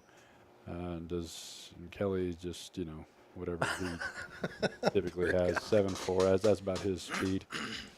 And it's a discounted price for Roy, 60,000. You got $1 million in chips in front of you. You can play the heartbreaker. That's right. By calling in, and that's what he's going to do. He's going to call in with a discounted price of 60, and try to play spoiler here for Frankie. And it's aces are great, but things happen, and that is about as gin as you can get for Roy. Wow, up and down. Ton is gonna have the top set, so he's gonna be, and with that kind of dry pseudo connected, but not too connected to the board. Right. Ton doesn't necessarily need to pull the full trigger. He can just come it along, but Frankie's going to immediately jam. No. And Ton's going to immediately call. Yep. And I mean, this just became, I expected a little bit of action, but I didn't know Frankie would. Well, I guess he has. He's only got 145, so that's pretty typical. Roy went ahead and put Frankie all in, and Frankie's going to snap call, obviously. And now Ton is sitting there thinking about how can I get the rest of Roy's chips. That's so crazy. Almost every player here thinks they're ahead. And with Ton, do you raise it here? Do you go ahead and just rip it in here into Roy and put Roy to the test? Or do you just try to eliminate a player by both of you going after? That's a raise. Looks like a raise. Yeah, he's going to make it 300. He's going to min-click it back. And Roy is definitely confused. He's got the... and if you're Frankie, you're thinking, oh, no. Yeah. And, I mean, Frankie knows that Ton over there is sitting with 5s or 4s or 9s. But so does Roy now. Right. But, with Roy, you're drawing to a better hand. And so he's going to make that call. He does make the call. There's going to be a side pot. Roy has enough chips to where he can make that call, but I don't know how much more pressure he can stand from Ton. Ton there's no real good safe cards for Ton. Anything, any face cards can give Frankie an overset, and because he knows Frankie's going to have probably an overset, or at least big cards, hopefully, and not Right. tens, jacks, queens, kings, or aces. And say there's a queen, and that's not entirely a scare card for Ton. I mean, but Frankie could definitely have pocket queens, but he really wasn't quite deep enough to have much of a difference there. Ooh.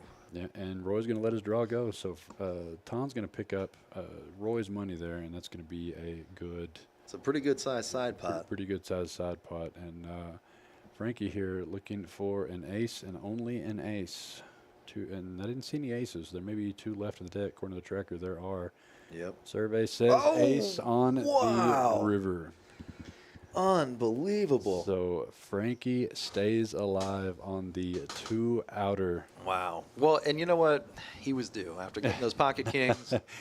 What do they say? The best hand won. Yeah. So, but you know, Ton got some chips back. That's right. He got a little rebate. Roy, yeah. So, a lot of fur flying in that hand, and the only one that was truly hurt there was Roy. And you know, Ton got a little bit back, 150 of it at least. He's still going to be around 800,000 in chips. Still healthy. Roy knocked it down to 640, and Frankie a full value 720,000. Woo. And that puts him towards the top. And now that Ton has fallen back a little bit there, so the table's starting to equalize here. No more over millions. Yeah, we've got a couple of tiers. It seems like we've got the high tier and the short tier. Yeah, Tony's still looking for a move. Blinds at 15 to 30,000. He's only got 150, so he's only got about 5 blinds to work with, and they are creeping their way back around. Kelly under the 300,000 mark now. More than about 10 bigs left. Jose gonna put on his. He's gonna put on a show. Little show, but you know he's fooled me as well. You know he's just very deliberate, which is good in poker. It's a good practice to have. Ton's still giggling about the last hand, saying that was mine. You stole it. Oh. And he's gonna put some chips in play with the king 8 and spoil Kelly's button here. Let's look at Kelly's 7-4 or 3-6. It was a queen 10, you know, but I don't blame him. You got Ton coming in. Roy, you can see if he might defend here with the queen 10, even though we saw Kelly just burn 2 of his outs there, but he's going to give himself an opportunity to get some of those chips back from Ton. And Frankie just checking his option. I mean, if you're going to come in, you need to raise at this level, even though it's hard to do. But, right. You know, there's no way for anyone to put Frankie on anything at this point. Ooh. But Ton definitely showing the most range potential here with his limp. Well, just participating out of position. Right. He could have any mid to low pocket pairs or, you know, weakish aces. So he can represent the ace here better than either of the blinds can for sure. And he does. It's a good bet, and I think it's going to get through unless Roy is feeling a little bit froggy here and wants to make a move, and he does not. And Frankie has no reason to give up those newfound chips, so Ton's going to get a little bit back on that hand. So if you're going to play king 8 at a position, you might as well act like it. That's right. And just like that, we are on to the next. Corey in the booth now, in the box now, rather. Shuffling them up.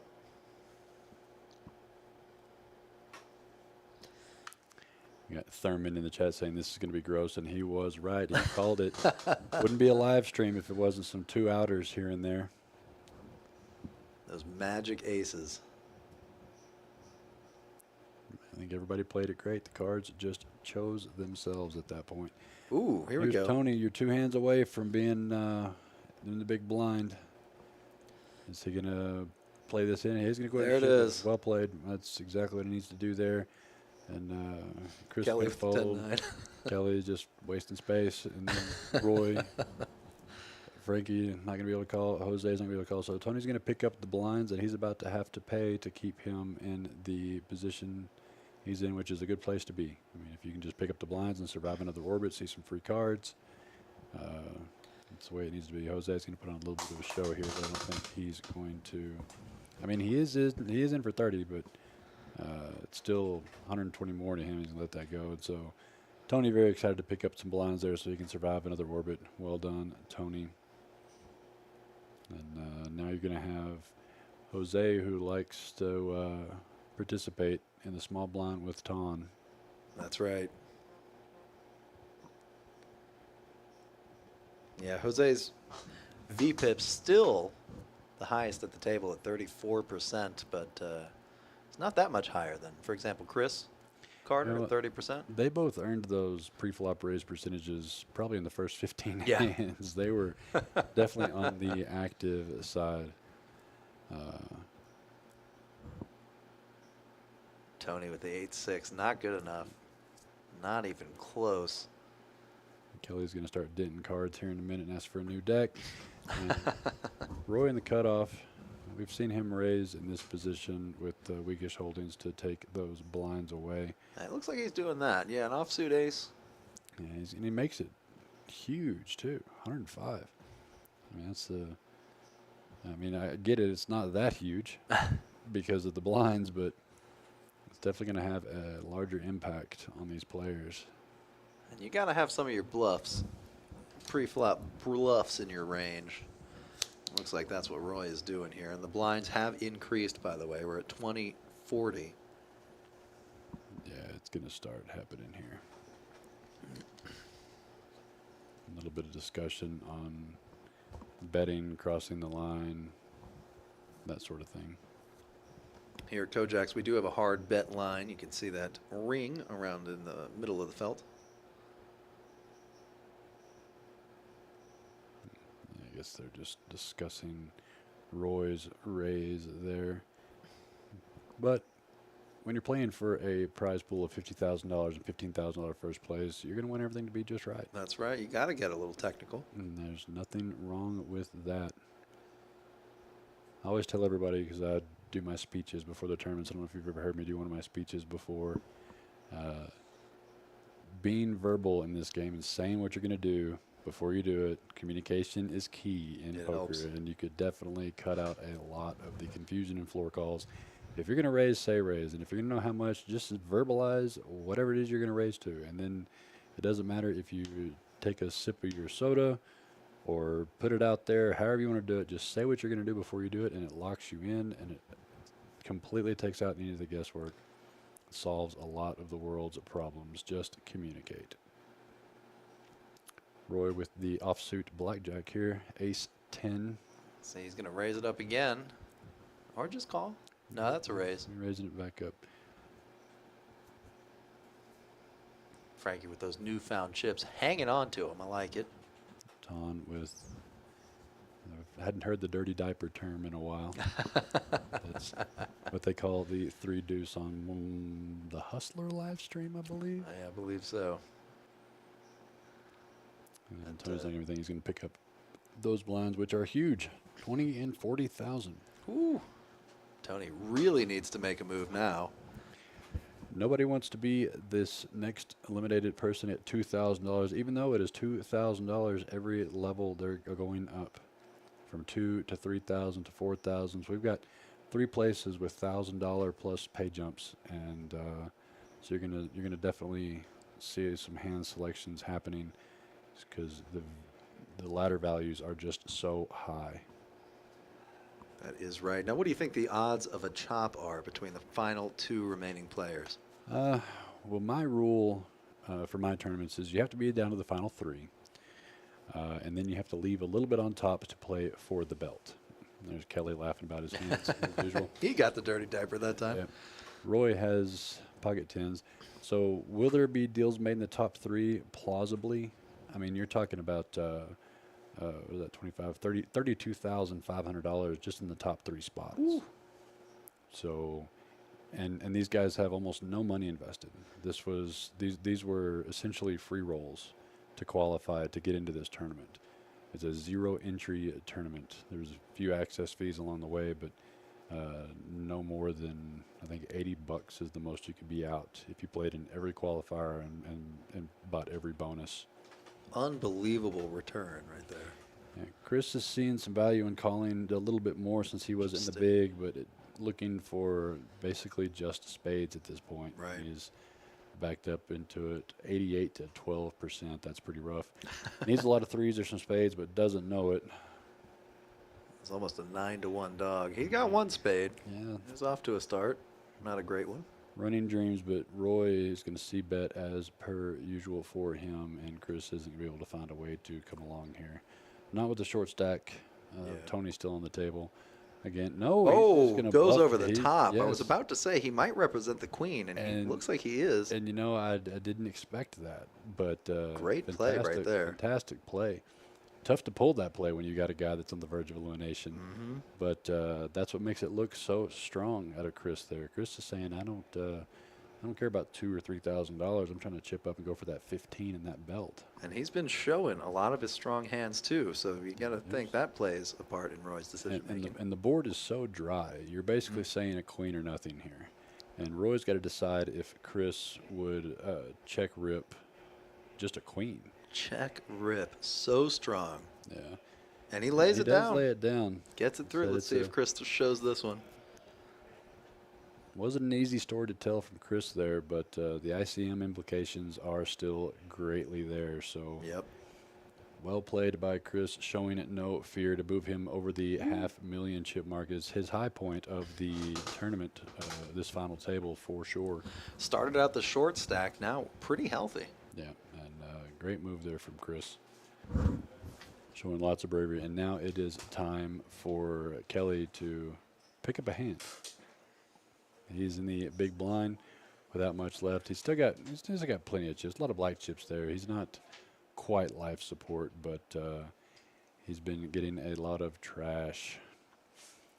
And we're welcoming Charlie back into the booth. Charlie, did you beat him up in the cash games out there? I did beat him up. I got to help open up a 1-2 table, and I went live on TikTok. And we had a quick 495 people in there watching the TikTok. It's crazy how quick that gets shared around. There was a couple players that are streamers, and they shared it for us, and all of their followers jumped in. There you go. It was really neat. And I was sitting at the table with actually Henry, and it started off as a small 1-2.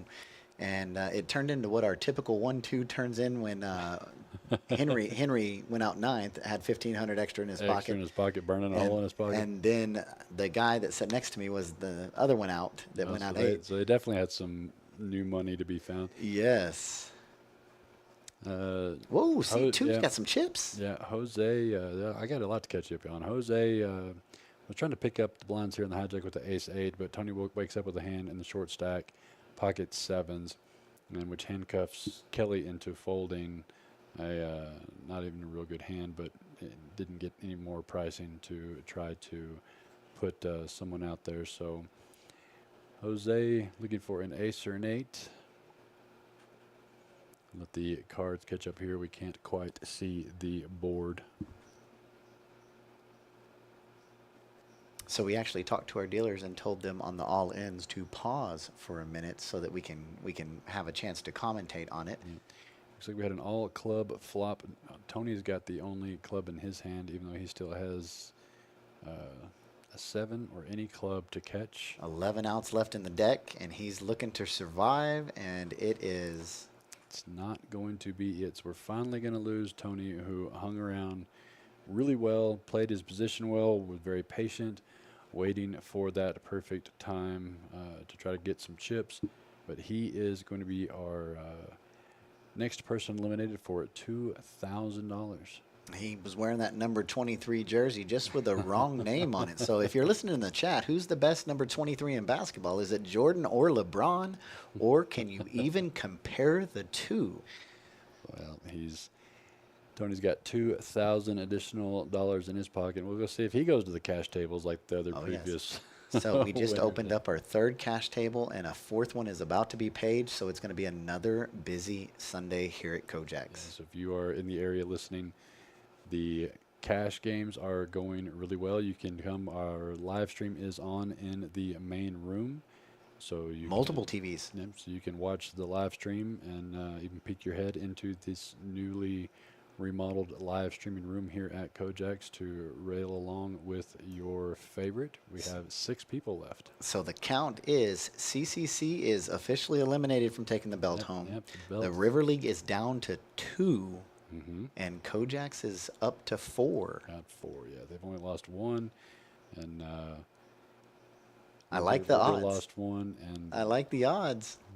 and Kelly is going to go ahead and go all in here with the ace 7. Roy's lost a few chips. Yeah, Roy had, gosh, you missed a fantastic hand. It was Frankie had pocket aces and Ton had pocket 9s. Yes, and I saw a 9 on the flop and Yeah. an ace on the river. Yeah, Frankie hit a 2 out on the river, 2 stay alive. But Ton got almost $1 million in chips, courtesy of Jose, who had been building him a mountain. Ton had ended up Ton had pocket aces, and Jose had pocket jacks, and they ended up getting it in on the turn, I believe. But most of it got in pre and on the flop. Carter's running pretty hot. He's up 405,000 chips. And it's been a little at a time. No real major real major hands either way. He just kind of played things pretty well. It's been pretty solid play. And 54 people watching over on Facebook. Can't see how many are watching on YouTube though. But appreciate everybody coming out. Share this around on your channels. Let's let some people watching.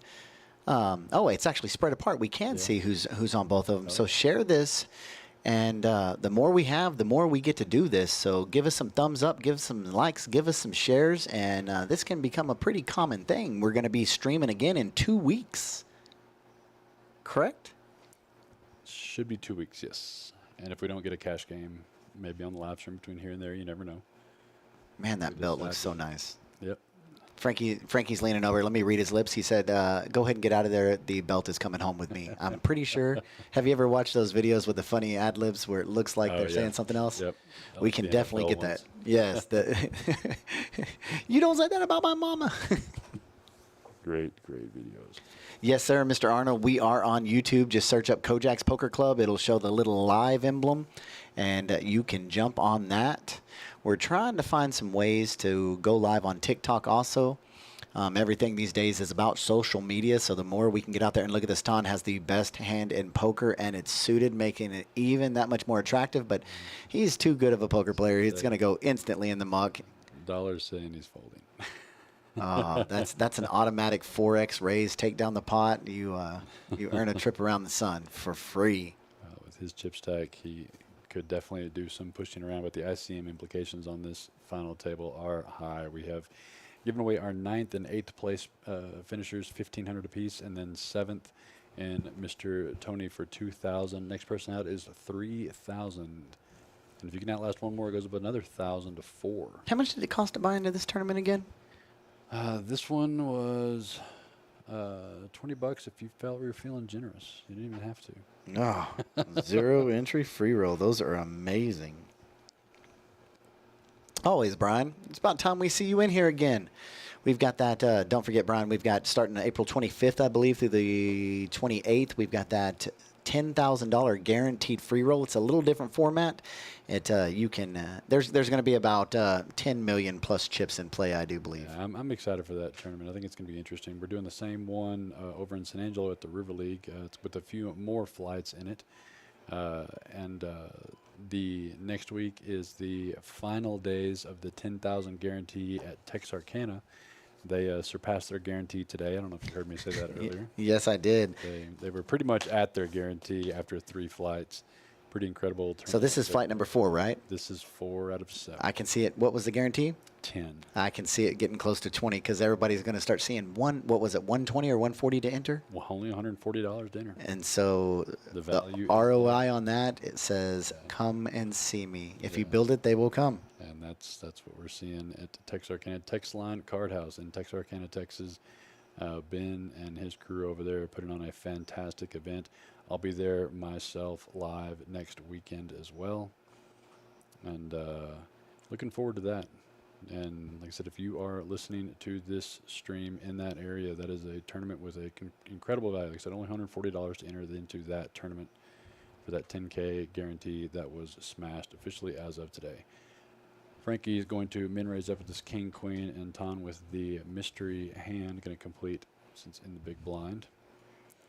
And Frankie probably is going to c-bet right here. yeah, we don't know what Ton has, but we know that Frankie is going to bet it no matter what the flop is. So snap fold there from Ton. So Ton says, these are my chips. You cannot have them back. So you got me with your 2-outer a minute ago, but I'm not going to give any more. So now Kelly is the only one that's in some pretty dire straits here. But he's still got 275.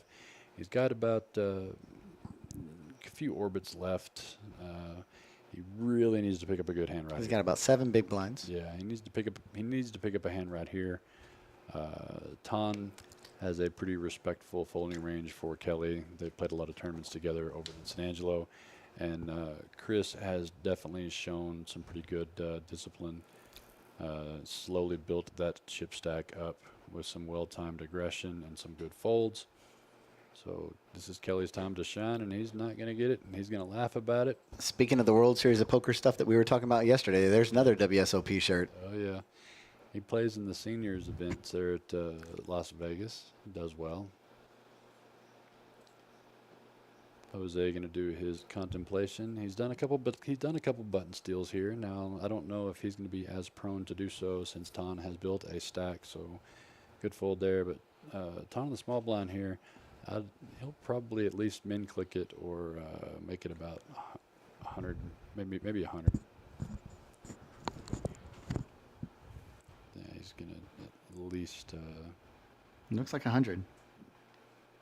80. He min clicked it there, and Chris is, with the blinds this high, a min click is still a huge commitment to make someone put in. You're asking Chris to put in another 40 of his $500,000 stack.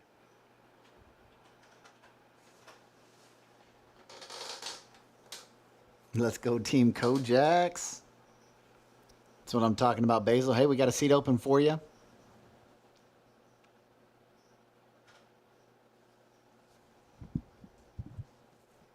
And Carter does let that go. Carter checking around to see where the blind levels are, about how much. Every time you see him look up to his left, he's looking up at the clock to see about how long, how many hands, how effective his stack is. And trust me, all remaining 6 players at the table are keeping a close eye on their stacks. Yeah, none of them have a lot of blinds left. They're going to have to find a spot here. I mean, even though you've got the chip leaders at 800,000, we're at 20 and 40. I mean, this is these guys have been playing a long time in this tournament. There was a lot of time to play, but the blinds are going to start pushing the action here. So you're going to have to find your way to that $15,000 first place prize pretty soon. And Roy wakes up, a complete playable hand, but he is in the hijack position, and he's got a barrel of chips. That looks like a full barrel heading out to play, 25, 50, 75, 85. Jose looks down at 78 offsuit. He's going to posture a little bit, stare him down. He looks like an assassin with those dark sunglasses on, and he's staring into your soul. I think they are soul-reading glasses.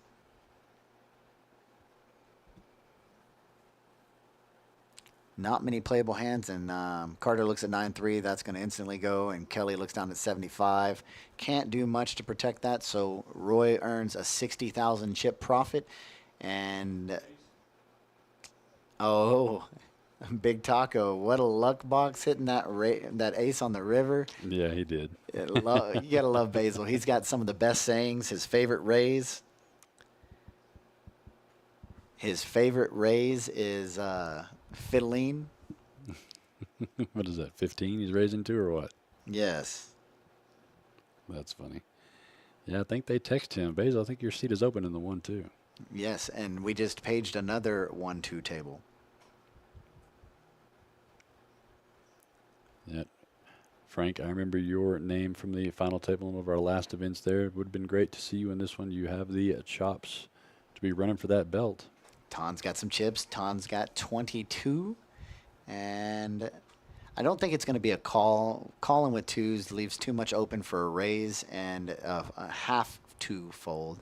So it's going to have to be anywhere between the range of 80 to 100,000.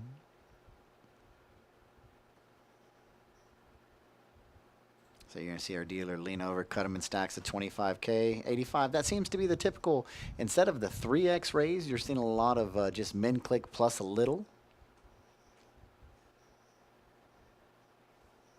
Roy looks down at 7-6 suited. Definitely something he wants to play. This is one of those instances where if you could see the other player's hands and know that both of your cards are not only suited connected, but they're both overs, that would be an instant call. Yeah, yeah. But he's just hoping for some middle connection here. Flop comes out. Queen 4-4.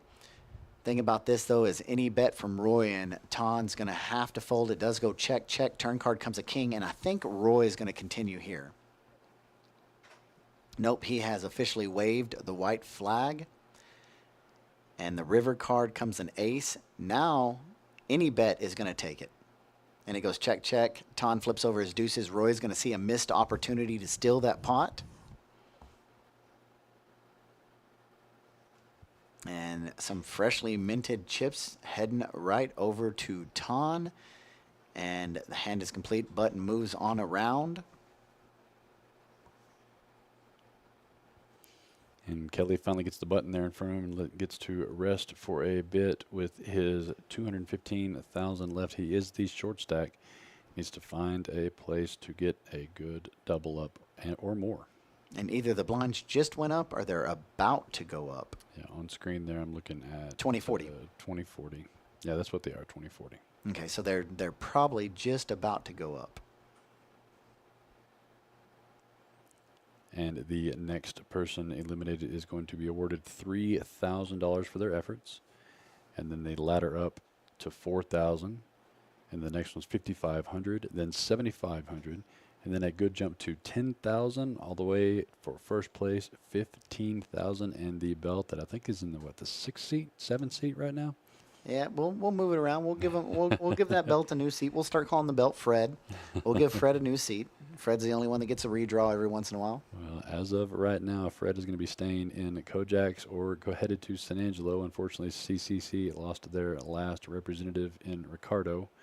So it's going to have a new home no matter what. Oh, the typical 85,000 chip raise is now raised to 90,000.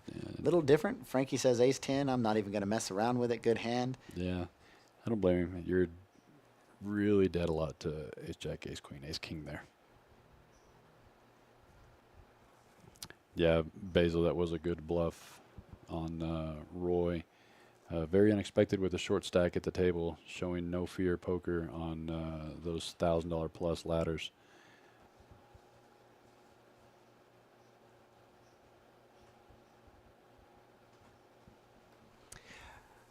Looking at doing maybe a stream maybe Thursday night. I will be in Texarkana this coming week for their 10K, but if you So want to George and myself can get together. So if you're in the chat, yeah, if you're in the chat, y'all want to do a 1-2 buy-in from 60 to. Yeah, we've been doing some lower stakes cash games in Fort Worth lately on the live streams, and they are so much fun to watch. And if anything, it lets people know that, hey, this is a game I can come and sit and play in. And that's what I would love to see you guys do, is just a 1-2. Just a nice 1-2 game. 60 to 300 buy-in? Yeah, so if you're interested in that, let us know in the chat. Charlie, you want to make that list up? And put me, look at that, already won right on top of it. Good bluff on Roy Hall. Yeah, Basil, we got you on the list. Texting Kelly right now to put a live stream list up for Thursday night at 7 p.m. Whatever for you. I'm going to be doing a $10,000 guaranteed tournament in Texarkana. Their last few flights that they're having a fantastic time and turnout for. I'm excited to be there. Kevin, you cannot be in. You're dealing it. Kevin should be here dealing today. Slacker. I feel like, we have that option to hit delete. I feel like we should delete that comment from Kevin. Roy's going to raise it up here with a ace on the dealer button, try to steal away these blinds. It worked on Frankie and Jose with the suited double gapper here, the 9-6, and he's going to defend this and see a flop, looking for some diamonds. Unfortunately, a 6 won't be any good here, unfortunately.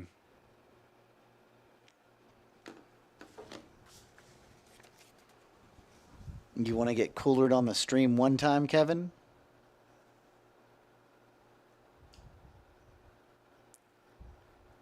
And we'll get caught up on this flop here. All right, so the game is a go Thursday night. We have just confirmed with pen and paper between the IT expert and dealer, Chris Gwynn, and it's go time, baby.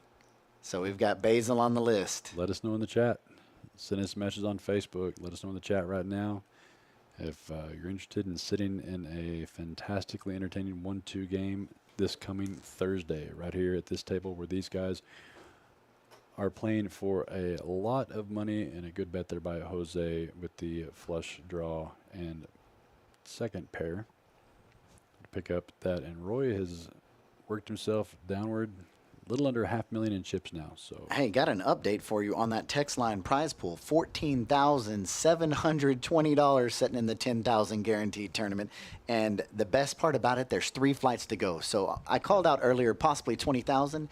We might be looking borderline 25,000. I'm telling you what, each one of these flights that goes through and has these fantastic participations increases that value of only $140 buy-in. That is it. So just question out of curiosity, do they have the double bag bonus? They have a double bag bonus. They already have one person that I know of, and it might have been when this flight, but they have one person that has bagged twice that are combined to carry, but their triple bag is worth $500 at Texas. And it's $140 to buy in. So if you're in it for 3, that is $420, right? Mm-hmm. 140, 280 plus 140, $420. So if you triple bag that bonus, You're free rolling. you're free rolling plus 80. That's it. Free rolling plus 80. For what is already almost a $15,000 prize pool. God, look at Jose G picks up ace Quisha. And he's needing a good hand here. He picked up some of that last time with that defending that 6-9, but he's trying to build it back up. Unfortunately, he's not going to get a customer here out of Ton. Where he stands right now, he's only 75,000 chips up where he started tonight, so he does need some action because we're down to 6. When we're sitting at 6 players, do you by chance have the clock that I can peek at? We won't look at it on the live stream, but I just want to peek at that clock because we are, what do we got? Little over 3.4 million chips in play, 6 players left. We're looking at about 500,000 give or take average chip stack. We'll get that up where we can see that. The only bad thing is we don't really want to show you the clock because if a player gets knocked out, we don't want to ruin the fun.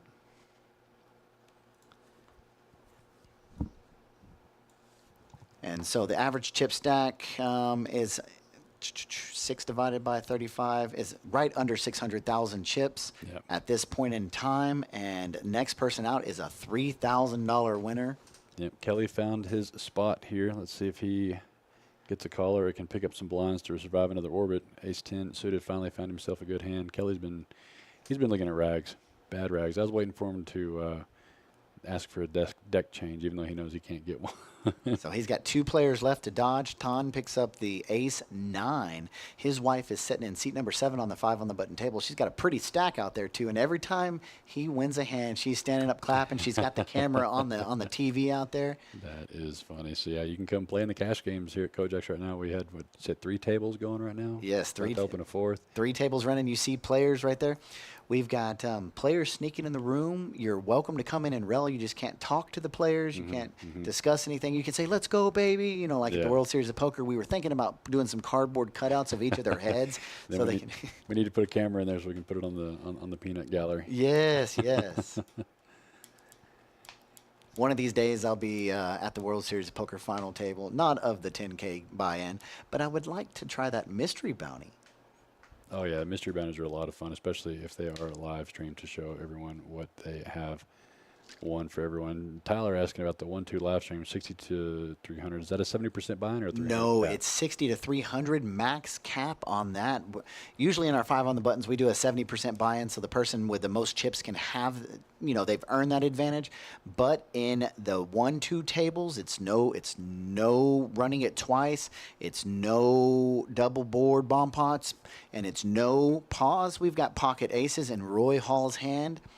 He's just looking for somebody to get something that's good enough to call, and he raises it to 100,000, 20, 40,000 blinds. This is hand number 60 of the day. Jose Gutierrez says 5 deuce no good. Ton says 8 deuce no good. Chris says queen 3 no good. They're not even wasting time. Kelly looks down. This might be. He just won that last one to pick him up some. He's got some orbits, but This might be it. And this is it. it. It is. Yep. So Kelly's going to see the bad news. He says all in call, ace 9 They started getting suited. some decent hands and just ran right into it. So we're going to be looking for a lot of. I'd like the diamonds flop or to be nines. like 9 of spades, diamond, diamond, so he's got a fighting chance. Just don't want to see it dead right there at the start. Ace, king, Ooh. queen or 10? Oh no. No, it's toast. That is all you can do, Mr. Kelly. Clap, hand, great job, Mr. Kelly. San Angelo is out. So now KoJack has a 4-1 advantage for the belt, staying at that table right there. But you know what? The last one is Ton, and good luck. Is he tough? Ton's a tough one. But yeah, congratulations to Kelly there for his $3,000 I know. payout on this 0 entry tournament. Thurman, we know. We feel your pain. No. Yep, we got some San Angelo fans in the chat. But Kelly did well with the cards that were dealt to him, I promise you, because he was looking at rags for at least 2 hours, unfortunately. Never got a chance to really make any moves, and but stretched it out to $3,000 cash dollars for his effort. Next place out, 5,500? 4. Okay, Got 4,000. another $1,000 jump. Another $1,000 jump to 4,000 for the next person eliminated here. You can see the belt there. It is ready to be won, and we're looking at a break in about. The next break comes in about 57 minutes, so in about an hour we'll be going on the next break. Roy Hall, hey, these are a couple playable hands. Chris is going to throw it. Ton raised it up, and Frankie looks down at 55, the old Highway 80 speed limit. If you're in West Texas, you know exactly what we're talking about. He makes the call. Flop comes out 9-6-4, exactly what Frankie was looking for. He leans over, looks at Ton's chips. First action's going to be on him. 225,000 chips in the pot, and it goes check. He's going to check it, and a little deceptive here. Now he's going to bet. Yeah, and it's luckily for him, Ton does not have anything to progress with, but I would have liked to have seen a bet on that flop just to try to take away that hand there and not have anything come out. When you got pocket fives, there's not much that can come out that's going to help your hand besides a 5. And what he does throw out 100,000. And one thing we have not seen Ton do tonight is Ton has not bet when when he's uncertain about it. You saw that with the deuces and all the overcards. Yeah, he plays pretty solid ABC 1-2-3 poker, but he is capable of some moves, especially when it does. We did see some check raising earlier. That's how he got a lot of the chips out of Roy earlier. He's capable of some moves, but he's definitely got the chips to be able to make some moves. He's still over the 800K, followed by Roy and Frankie both around 700K, and Jose at 700K, and Chris. Third place, the last table, and 5th place in the chips out of the 5 remaining players. But he's definitely still has plenty to play with, and another pair of aces. We'll see a raise to probably 80. Yeah, Roy's he'll make at least 80 to or the blinds are 25 and 50, so it's gonna be it's gonna be 100. Yeah. 105? Oh no, he made that. I thought he threw an extra one. No, he's gonna make it 100. And Frankie. Is Frankie going to get sneaky, or is Frankie just going to say, "Hey, it's over"? I don't know. I mean, the problem is you want max value, but you got a guy behind you that you want to be able to get in on the hand as well, just in case they wake up with something. But he's cutting out some chips, and he's going to make it a monster. 300,000 to play, 320,000 to 325,000 to play, which is going to cut Jose out regardless. And I don't know if Roy's going to be able to put in half his stack or better to go set mining with 3s.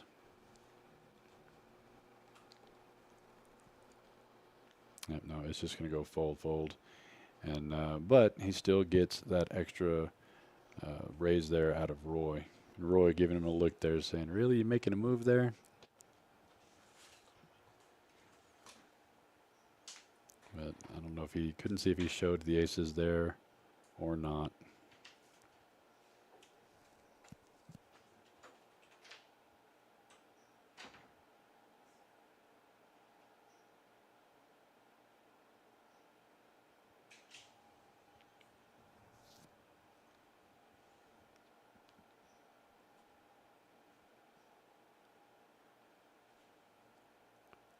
Want to do a live look in here, or waiting for hands to develop here at the $10,000 guaranteed Beast Texas Barrage.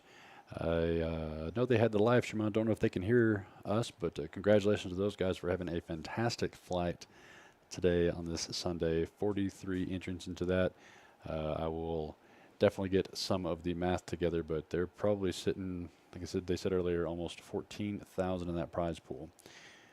Chris just wastes no time ripping it in there, getting him some blinds to survive an orbit, which is the name of the game this late. Picking up the blinds to survive the orbits. We have 5 players remaining. Next elimination is worth $4,000. And then a 1,500 jump to 55, a 2,000 jump to 75, and then a 2,500 jump to 10, and then 15,000 for first place. And the belt in your club on the wall until the next one. We have 4 players from KoJack's and 1 from the River League in San Angelo. Ton is the last representative for a non-KoJack's belt win. Jose with pocket 5s on the button. He's made some button plays today, and he's going to do the same thing here. Going to min raise it up to 100. Ton could see a flop here out of the small blind. He's already got 25 in there. There's 75 more for him to call. It's still about 10% of his chips. So it's kind of tough to put that in there. And Chris in the big blind in there for 50, but he does not have a hand he can much contest with. But Ton looks like he's coming up with a plan here. No, he's going to let that go. And Chris is going to let this go, so Jose will get his blinds back that he just spent.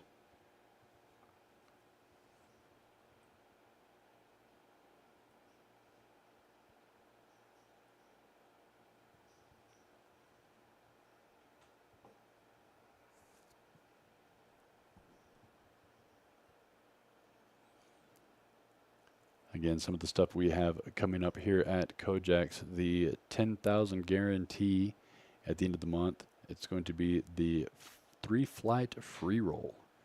A 3-flighted free roll. That's right. So this is very similar to the free roll we do here on Monday nights, except this one's going to be playing down to 12% in each one of the flights and having them all come back for a day 2. And it's going to be really interesting. Can't wait to see what that ends up being looking like, especially that prize pool.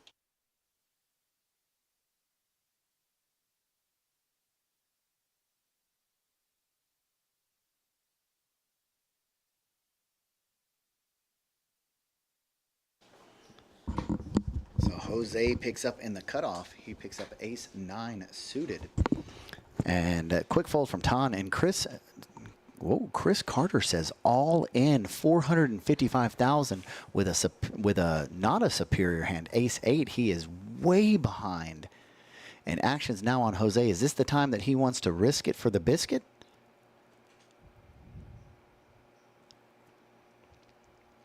It is going to be 355,000 more. That is half of his stack. And it's a call, and Chris is not going to like to see that call at all. Ace 9 versus ace 8. It is 70-30 on the hand. Flop comes out. Chris is looking for, they both hit an 8 and a 9. Chris is looking for an 8 and an 8 only. He's got 2 outs. There's a 6. And that 3 ends Mr. Carter. Mr. Carter goes out in 5th place. What an amazing tournament by Mr. Carter. He earns $4,000 for that amazing run. I mean, We're just going to go ahead and give him this little emoji right there. Absolutely amazing job, Chris Carter. And then we have four players left. Jose G is now your new chip leader, 1.28 million chips. Frankie is right behind at 930,000. Ton is got 750,000. And just like that, your chip leader coming into the final table is now the low stack at 550,000 chips with blinds of 25,000, 500,000. Or sorry, 25,000, 50,000. So he's got just over 5 big blinds. So now it's 3 KoJack's players and 1 River League player. CCC has unfortunately lost their last player, so the belt will not be returning there until the next one. Jose G looks down. He's got a whole bunch of newfound chips, and he's asking for a count down there to see where he's looking around to see how many chips he stands on. 7-6 goes in the muck. I might have actually chose, and that's why I'm commentating, but I might have actually chose to ride the wave right there. Ton looks down at King 9, the K9 of hearts. He says we're going to raise it up 100 and at least 10,000 chips, and it's going to go fold unless Roy shoves right here. If Roy shoves, Tom's going to have to fold, but Roy does not. And the players are tasting the money at this point. They are tasting the money. The next player out receives $5,500. Third place, $7,500. Second place, $10,000. And first place in this tournament is $15,000. And once again, this was a 0 entry free roll. They did have some instant add-ons of $20. That was optional. Not all players took that, but it did put a few more chips in their stacks. So we had 6. The way this worked was there were 3 flights over the last February, March, and April in each of the 3 clubs, and the top 15% headed over to day 2. But it did not matter how many chips you amassed in those first 3 tournaments because everyone started this tournament with 50,000 chips. And so it is going to be an exciting run.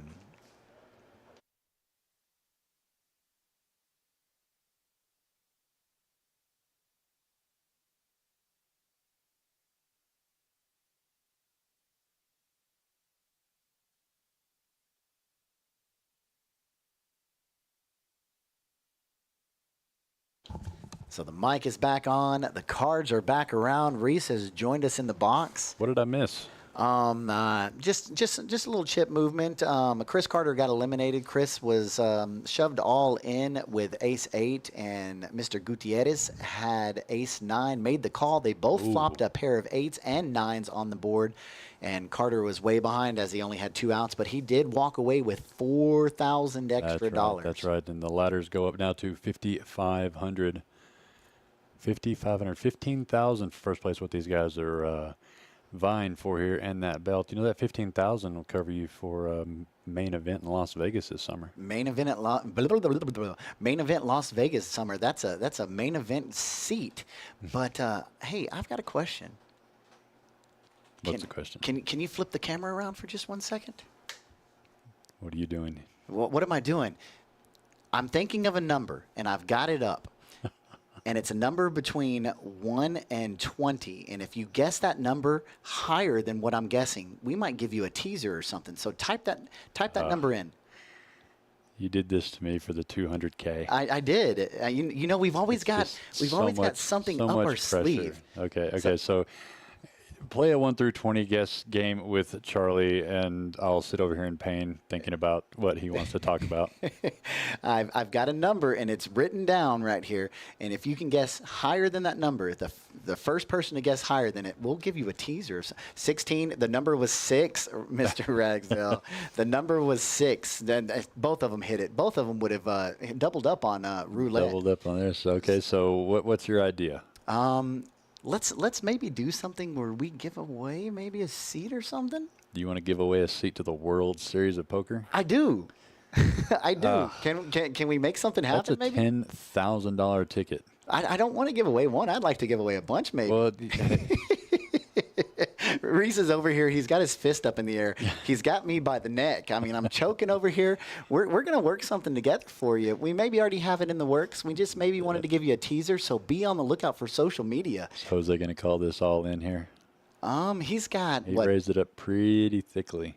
He's got 1.2 million chips. This is Roy Hall and him. I could see him possibly making this call. He's got that's third of his stack. 425 left, third of his stack. That's what he's counting right now. Ace deuce suit is a very pretty hand. You know how the people are playing these suited wheel cards.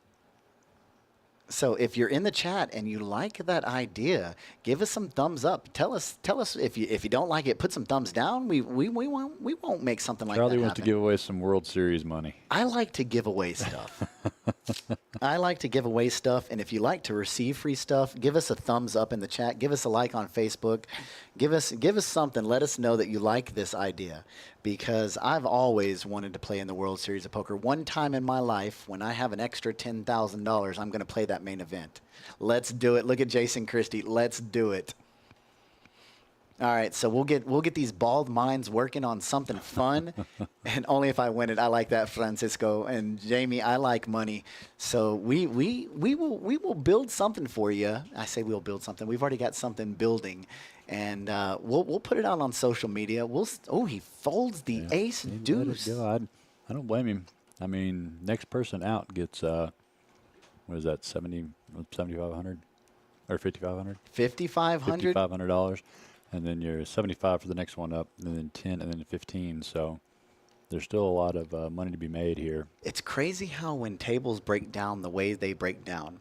Yeah, we got the camera showing all the empty seats. Yes, we've got the camera showing the empty seats. I might move Fred. I'm going to go move Fred. You're going to move Fred? I'll be right back. Fred being the belt that these guys are playing for.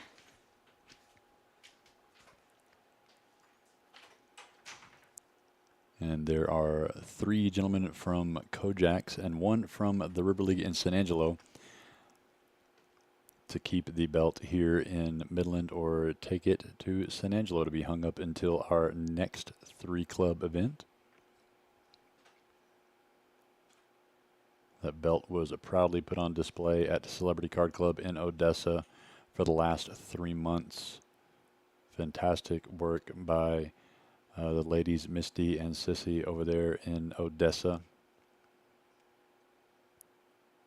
But unfortunately, is not going to head back their way today.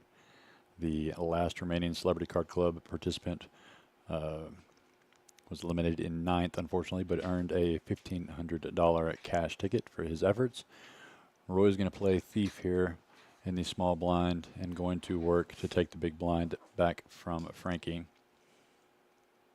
So we're going to have a new player joining the table in about 15 minutes in seat 5.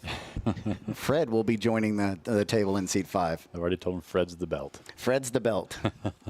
Fred didn't have to buy into this tournament. He is he's just going to play what he has. But he's going to a new home. Yes, going to a new home. So a good run by CCC, but some KoJacks and River League players are going to outlast him this time, and it's going to be either here in Midland or headed to San Angelo.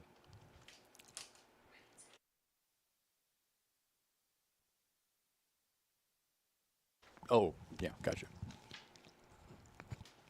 Nothing in the hands this go around except for Jose in the big blind. Frankie's going to limp in with this ace-6. Jose is going to tax this up a little bit with the pocket jacks. But I don't think anything that he can bet is going to be called by Frankie here, unfortunately.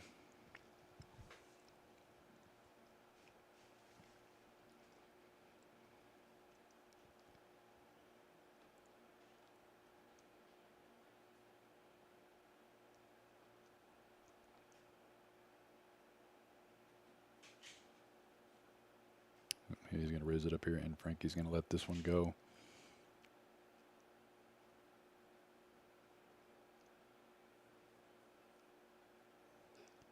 And that puts Jose, the chip leader, at 1.3 million.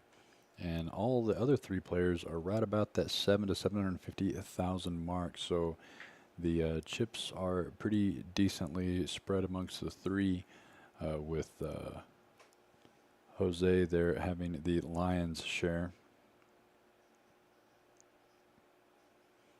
Seen some great poker for this live stream, for this final table. Some great moves, some great laydowns. some two-outers, as you do with every poker tournament.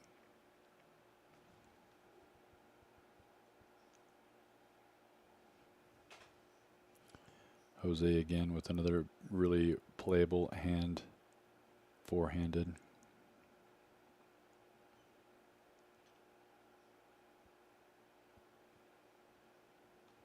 Let's see how much Ton wants to defend his big blind.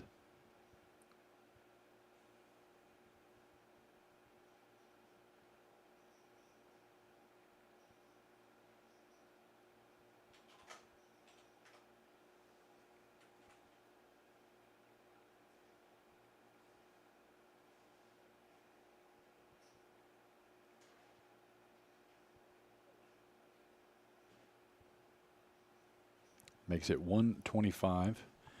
So pretty cheap for Ton to defend here. Only another big blind and a half to see a flop with Queen 8. But he is dominated in this hand. The kicker on the high card Queen. So he may be able to get away from this one, and he does. So yeah, just go ahead and lose the minimum there. And Jose shows him the King Queen suited, showing that he was not being a thief, actually had the goods. Very good four-handed hand.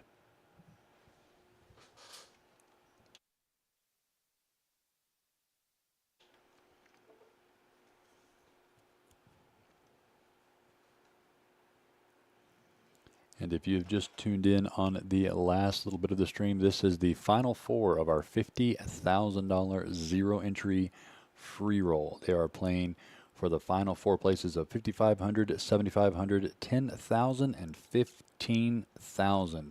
Plus that belt you see right there on your screen next to Mr. Frankie. The belt goes to the club that the player has qualified from and gets to be hung up on the wall until we do it again.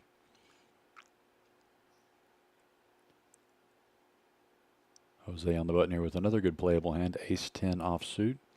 He's been in the business of stealing blinds here lately. Makes it 100 again at that same price point, which is a lot, 10% of some of these guys' remaining stacks.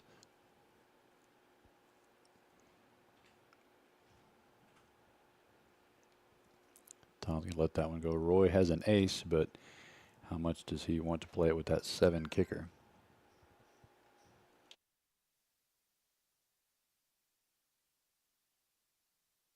And he is going to go ahead and defend here.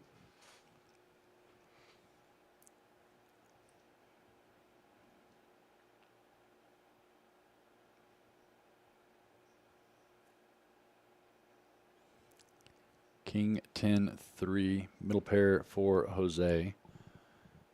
Check from Roy. Jose is definitely going to follow this, his pre-flop raise up with the bet here. It's not going to take much, probably bets what looks like 75.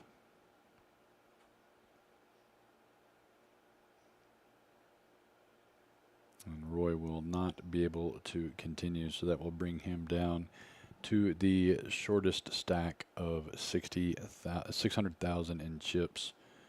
The blinds are 25 and 50, so not a lot to chew on for any of these guys. The blinds are definitely moving some action now. Need to find a spot and definitely earn your chips the hard way.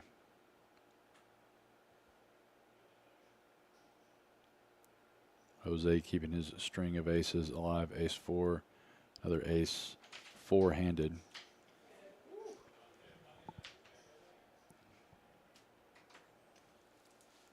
Ton wakes up with nothing, and Roy's going to call, and Frankie's going to check his option. We're going to see a flop with a suit connector out of Roy and ace-high four kick out of Frankie. George, you been watching? I've been in the box trying to watch what I can. I saw there were a couple of eliminations going on. And we are down to four-handed, 5,500 for the next person that goes out, 5,500. And just a cool 2K ladder up to the next spot, 7,500 for third place. Yeah, we've got Jose with the bulk of the chips on the table at 140-ish, 150-ish thousand in chips. Ton, Roy, and Frankie all around that 700,000 mark.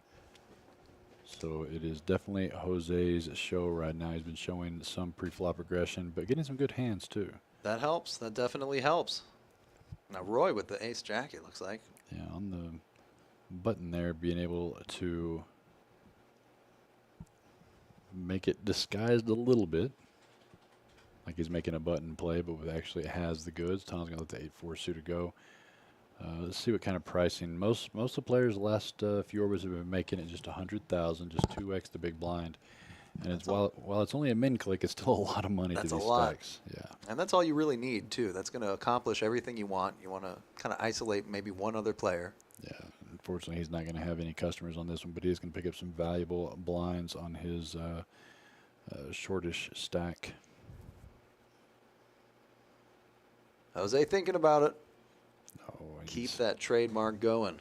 Yeah, keep the his very concentrative thought process, like he's analyzing everything. Like you can't just get away with this every time kind of emotions here, but very measured play by Jose today, and very impressed with his tournament chops.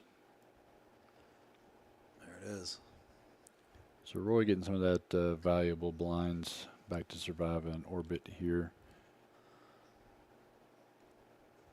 $5,500 for the next one out. What do you think of that? Ooh, I think that's a pretty good payday if you only put in, what, $100 at the very most to get in? I don't even think you could spend 100. I think it was 80. 80 If you played in every qualifier and bought the optional bonuses, yeah, I think you're only in this thing for 80 bucks. Ooh. It's pretty good ROI. Pretty good ROI. But these guys did play in qualifiers that we held at every one of the clubs, a monthly qualifier, and they all received in the a ticket into this tournament by getting in the top 15% in at least one of those 3 qualifiers. So they've all earned their way here. That's right. A lot of table time to get here. Jose with another playable hand might be able to make a play with Ton, and you're just in time for the dirty diaper again. That's it. 3-2 offsuit. I'm bringing them with me, I guess. They're not mine, I swear. And Ton will do a standard thinking about it, but he's already gone to the next hand in his mind. Yeah, there's no way. You can't call there. Jose picks up another set of blinds. It's wild that even if you pick up the blinds, you're still getting 75,000 chips. Oh yeah, no, it's been a very long tournament. They've been playing since the first part of this flight was at 1 p.m. yesterday. And I think they got to the final 9 around 11:30 midnight. It was a pretty long, pretty long day. But with 30-minute levels and very low stretched levels, there was a lot of poker that was played. Period. It wasn't really a pushed by the blinds kind of structure. I can imagine. And it's already been 3 hours thereabouts today, so. It's all good. I got you back. Yeah, we've seen a lot of blood at the table already. Got 3 hours worth of blood. 4 players remaining. Frankie with Kings. Let's see if he gets any kind of action. Is that what the K stands for in Frankie K? It's the only bad part about picking up a fantastic hand. You've got to have a customer. Right. Under the gun also obviously showing off a lot of strength too. Yeah, Ton with the 6-4. Roy does have an ace. And a discount. He's already in the big blind. It's a tough call with only the 5 kicker, though.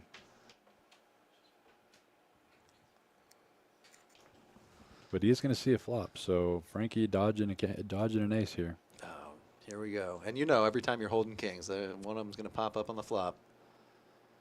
Ooh, not this time. Still a pretty sketchy flop for pocket kings, or the perfect flop if they've got ace queen, ace jack. He's not going to play it slow. He's going to go ahead and rip this in. And Roy with the bottom pair, just not going to be able to do anything with it. It looks like he shows. He's showing to let him know that he's not playing around. He's in it to win. Oh yeah, Frankie's in it to win it, for sure. All 4 of these players are. I mean, they're all guaranteed $5,500, but they can increase that payday up to $15,000 just by catching some cards at the right time and playing them to their maximum potential. And Jose, the chip leader right now with almost a 1.5 million, but it's still anybody's game. Fred hadn't joined yet. Charlie moved the belt to the seat 5 so we can see the belt. And Basil saying his money is on Fred. Yeah. Jose with another real hand here. Ton picking up an ace on the button. See what kind of pricing Jose goes with here to keep Ton in the hand with his ace high. Not the weakest ace, but offsuit, only a 9 to go with it. Not the best He ace. go with either. his standard 100 straight, and Roy having an ace in his hand as well. You saw him defend that last hand with Frankie of the pocket kings. I'd like to see Roy repop it, go all in the small blind. Well, Ton only has 600 remaining. He needs to call 100 of it to see a flop with ace 9. Now, Jose has been raising a lot with quite a bit of frequency on the last 30 minutes or so. And so it's kind of hard to put him just on a premium every time. But this time he does have the pocket pair, and you've only got one overcard. So we'll see if Ton can find the fold here, or if he's going to try to see a flop. Because if Yep, Ton's there it going to goes. fold, let that go, and that may entice Roy to come along, since Roy is in the small blind. Ooh, No, and Gets Frankie's not getting away. action. So Jose is going to pick up some blinds there, which is very, very, very valuable blinds. chipping up. Good, decent lay down there by Ton and Roy. Not falling in love with the ace and having bad kickers with it.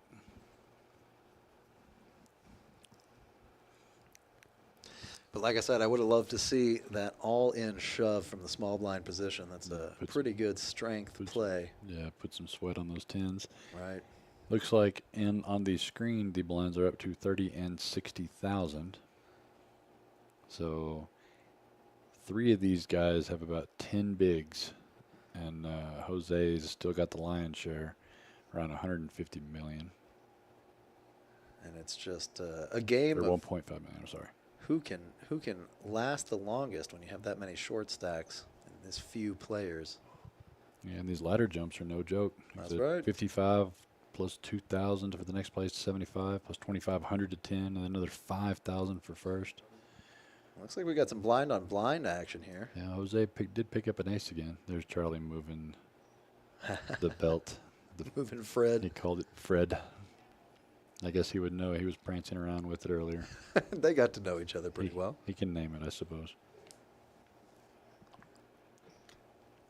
Jose falling in love with the prettiest card in the deck with that ace of spades. See if he wants to put it in to the middle, or if he wants to try to defend his big blind for almost 100,000 more. And it looks like he's... Cutting the chips out, thinking about it. Everybody knows that ace of spades means a double up guaranteed. Not for me when I play it, but I've seen it work. He's really he's going to go ahead and do it. So he is going to defend his big blind with the ace 5 offsuit. And Frankie here looking to pair up his queen or jack to take the lead on this hand. And just like that, we got a pot. 310 in the middle. King, king, 3. Neither player obviously getting a piece of that. Yeah, Frankie's going to bet this here, c-bet out. And unless Jose can put him on a pocket pair, he's going to find he's not going to fold very easily here. But it is 200,000. It's a third of Frankie's chips that he just committed. So you can't put him on a stone bluff, which is what he has.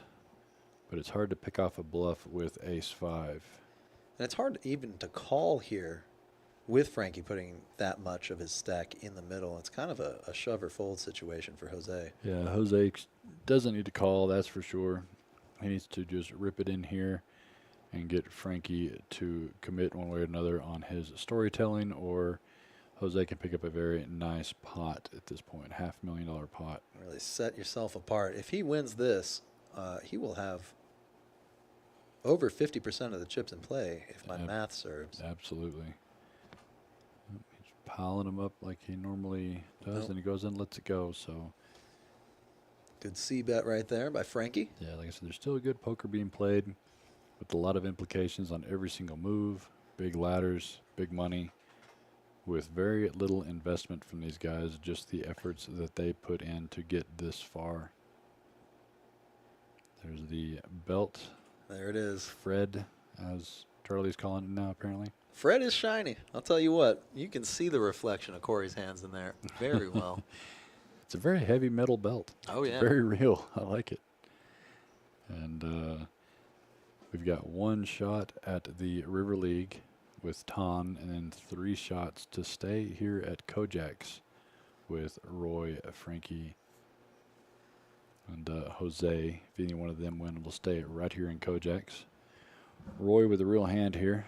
He's going to raise it up to probably 120 or 150. Probably min click of 120. Thank you for the compliment there, Basil. Hey, Basil. The bald and the beautiful. Our chat pro over here. What's Yeah. up, Basil? Yeah, Giving George a shout out. Yeah, if George is going to join us, he's going to have to shave his head. No. Tell him, Basil. Oh, man. I'm a hairless ape already. You can't join the team with hair. All right. Look, sacrifices must be made. I'm willing to contribute just to show my dedication. Ton can't call, and Roy is going to pick up the both blinds there, help himself out for another orbit. Good 90K headed his way.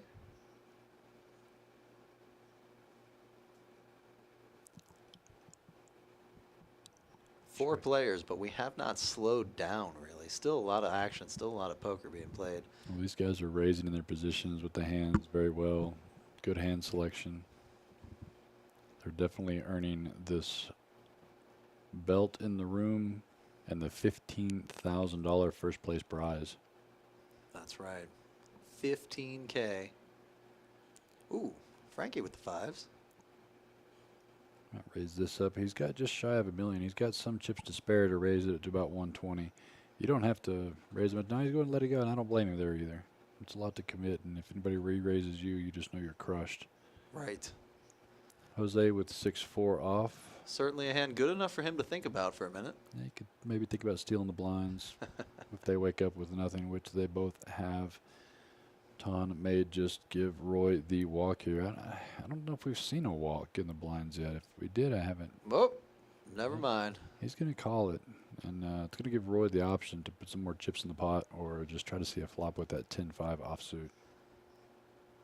Roy almost to a... Oh, no, he does put in. Yeah, he's just going to go ahead and in that hand right there. He can't win it either way with 10-5, or at least not know that he's winning. Yeah. Yeah, 10-5, kind of a tough one. So Ton puts him just below the $500,000 mark. Roy at a little over 700K. Frankie just under $1 million, and Jose almost at 1.4, the chip leader. So we've got him with definitely the largest chip stack. But the blinds being so high, you know, it's still kind of anybody's game. I hate to say it. I mean, it's That's right. no, it's there's definitely some poker left to be had. Creeping up 30 and 60 now, the blinds. Yeah, just like any other tournament, it must come to an end. That's right. Ooh, Roy with the king-queen. Yeah, Ton on the button here with the Jack-8. Very pretty hand. Might try to pick up the blinds here. Excellent raise candidate there. Maybe about 120 or 150. And he's only got about 10 big blinds, so he might consider shoving. Or less than 10, sorry. Yeah, he did. He went ahead and went all There in. it is. Now, can Roy find the call with Queen-King? That's the question. And Roy would have to contribute almost all of his stack, which, by the way, is short as well. Oh, he's thinking about it. He's trying to get away from it. He does. You're just behind. Ace-X is too much there. So well played by Ton to pick up the blinds that were taken from him. That much desperately needed blind money. And the cycle continues. And Frankie's going to be putting in 30 and Jose 60,000. 30 and 60,000 are the blinds. You missed a little bit of our conversation. Charlie is being Charlie and wanting to tease a little bit of what we have coming up Ooh, in May. Love that. You know, we have the World Series in Vegas coming up in this summer, and Charlie wants to send some people to Vegas Okay. for the $10,000 main event. Hey, Charlie, I'll go. I can't promise any kind of return on that. Yeah, Charlie wants to put some stuff together, give away some seats to the main event in May. And the main event, I believe, is in July. So give away some tickets to the main event in May. So keep an eye out for some of that action coming up. Keep it here. We got seats ready to go. Oh, Frankie got a couple of fish hooks. Yeah, Roy on the button here is not going to contend against him. Oh, and Jose is going to have a good hand as well. Here we go. Fireworks right here. I don't think Jose is going to fold any of this action that Frankie's about to throw out. 175, definitely not. Jose is going to, at a minimum, call this here to see what he can do with that ace-jack. Very strong four-handed. And the two bigger stacks really going at it.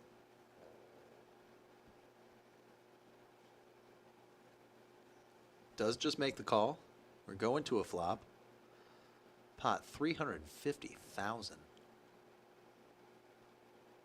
Oh, and there's a jack on the flop. Could it get any more dirty? That's the worst card. The last Jose possible. jack. The gin card. And they're going to both slow play it, thinking that they are going to two pair for this. What an amazing hand forehand. This never fails. It just happens. Unbelievable. Just like this. Look at him sitting up in his chair. He's excited. He's going to check to make sure it's real. He can't contain him. Boy, that's a...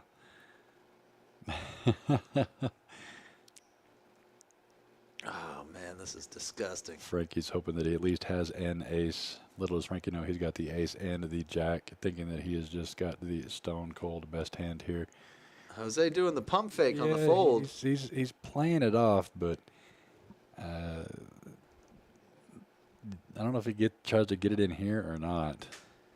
But hard to make a raise after that gesture. He does make a call. He just calls it, trying to play it slide, but little does he know he is dead to two cards. Poor Jose here. But he's playing it perfectly if Frankie wasn't just having the monster. Oh, and the last card is a heart, a 6. 6, it looks like. Yep, and Frankie's going to go all in, and there's no shot. Jose lays this down.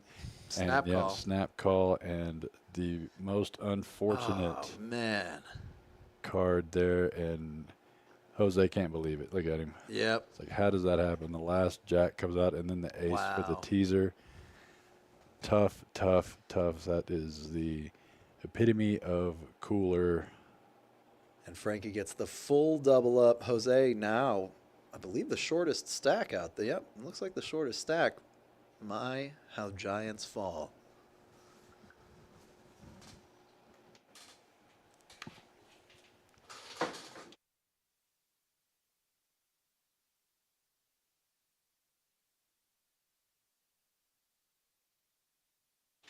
And the dealer Corey is going to count out a mountain of chips shipped Frankie's way, and the stacks are just going to trade sides here.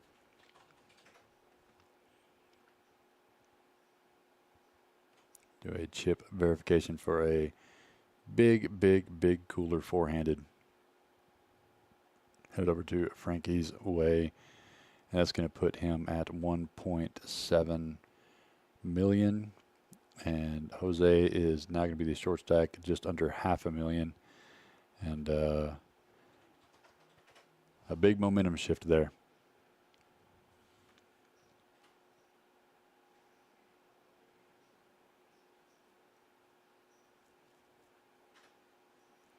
We are down to the last four of this $50,000 zero entry tournament. $5,500 for the next person eliminated. And then third place, $7,500. Second place, $10,000. And first place, $15,000 with that fantastic belt to take photos with and take back to your home club.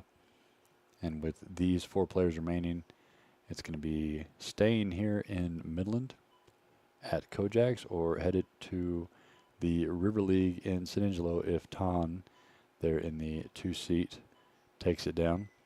Jose just immediately snaps it in, and maybe out of frustration there, or maybe feigned frustration and just has faith in the Jack 10 of diamonds. It is very frustrating, but I don't think it was quite. He still had plenty of chips to play with in comparison to the other people at the table. And Ton is stuck thinking about it, thinking that he could be just steaming with a lesser hand than the King Jack that he's holding. And if he makes this call, he's going to have about a 2-to-1 advantage on Jose. But it is a lot to put in for just Jack 10, or for King Jack. It's going to really boil down to see if he thinks that Jose is just steaming.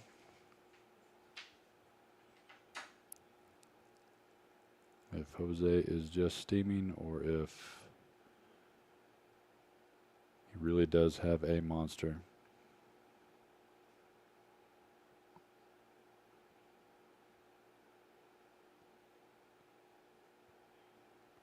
Ton contemplating the call with the King Jack four-handed. Very, very good hand, especially to compete up against someone who just lost a ton of chips in a stone cold cooler.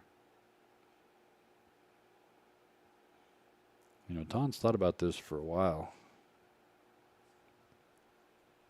He does have Jose out-chipped, but not by very much.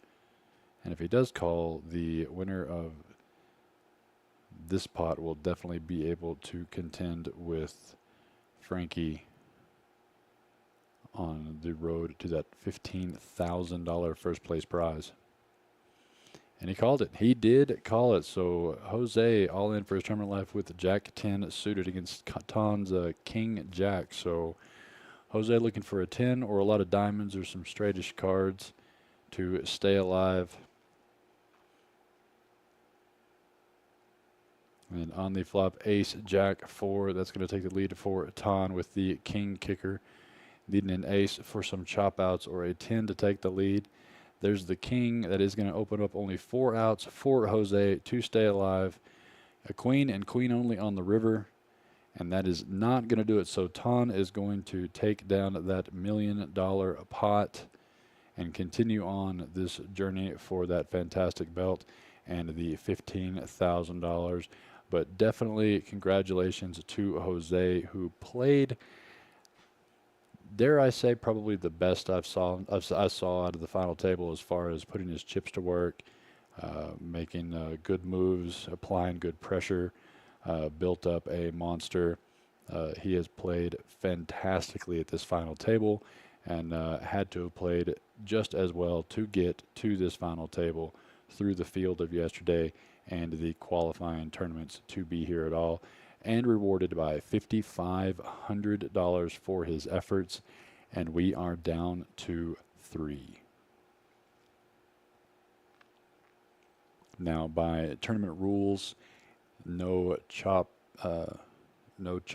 discussions can be had until the final 3, but I'm 15 minutes in the past of these guys, and I have not been approached by any chop discussions yet.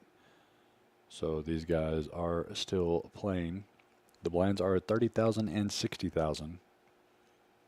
Ton waking up with a real hand in the small blind and is going to be second in chips over that $1 million mark.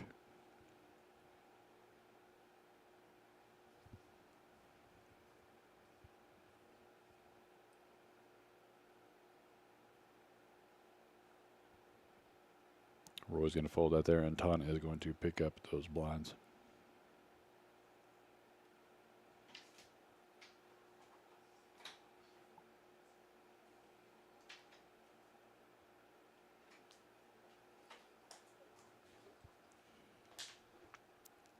You see the belt there at the top of your screen. That is what one of these gentlemen will be hanging up in their club. The River League in San Angelo with Ton, or here at KoJack's in Midland if Roy or Frankie take this down, along with $15,000 first place monies. Tom going to be the first to act on the button. Looking down at 8 deuce. Not going to do anything there. Roy does pick up an ace three-handed, strong hand. Might see him raise here and put Frankie to the test. And Frankie won't be able to stand it too much with that 10-8 offsuit. And Roy does raise it up, and we will probably be going to the next hand. Frankie with a lot of chips, but I don't know if he wants to put in 90,000 with 10-8. He shows the ace, as he should.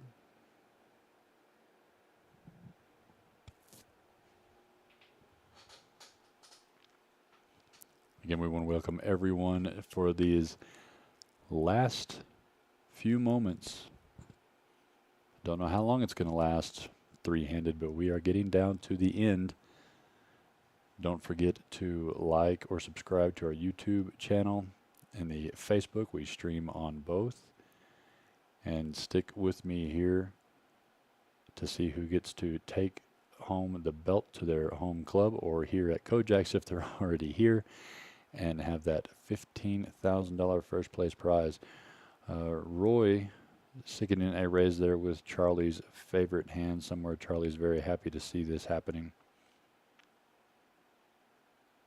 And Ton wakes up with nothing in the blind, and Roy's going to take that one away and get some much needed chips being in third place between these two guys. But the gap is closing. Tom with just a little over 1 million, and Roy creeping up on 800,000. Frankie's still sitting in the lead with almost 1.7 million.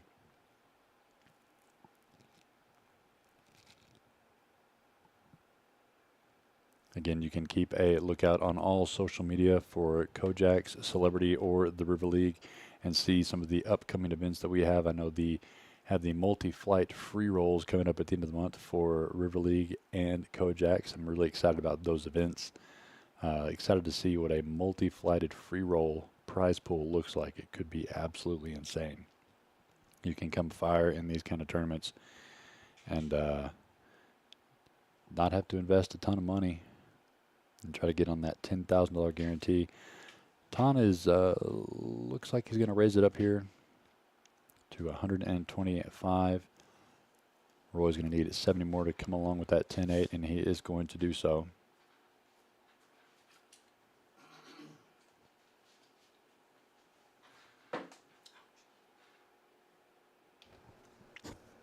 We're about to see a flop. Charlie back in the booth with me here. Oh, Charlie's got some new ideas. Oh. The evil laugh, and the evil laugh automatically makes Reese cringe. Tom's going to have top pair here with some backdoor draws. Roy can't feel bad about middle pair three-handed. See if he comes along. It's a pretty healthy bet. 175 by Tom there.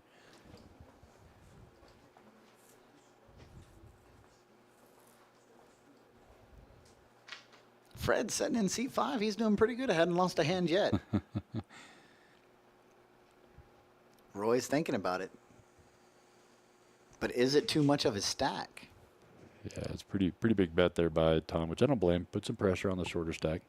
We're three-handed. Top pair is huge. 1.6 million, 1.18 million, and 655,000 chips. Yep. Okay, so I talked a little bit about the World Series and how you wanted to give away a seat or whatever. Yes, I do like that.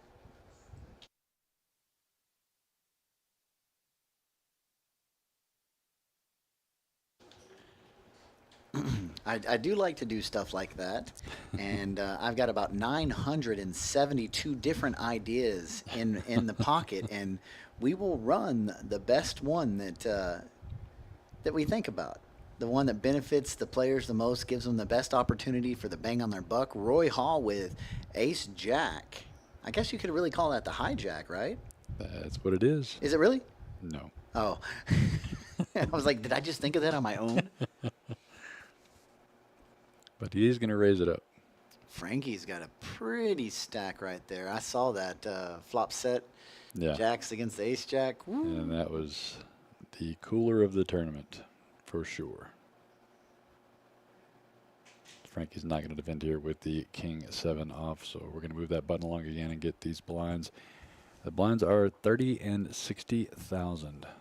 Captain Redbeard throwing the cards around. Yep. Basil's got too much in my head because everybody's got to have a nickname. You can always tell if Basil likes you because he will definitely 100% give you a nickname. He hasn't given me a nickname. He just calls me Boss Man. That's the nickname he gave you.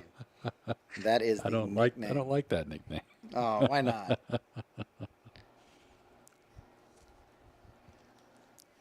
So once again, hello everybody. You are watching the final 3 in the $50,000 zero entry free roll, and Roy Hall has picked up the Basil. Speaking of Basil, he has picked up the Basil. And Ton with a pretty sneaky hand here, but I don't know if it's going to be 125 worth. He is in the big blind, so it's only 65 to him. He maybe just kind of priced in here.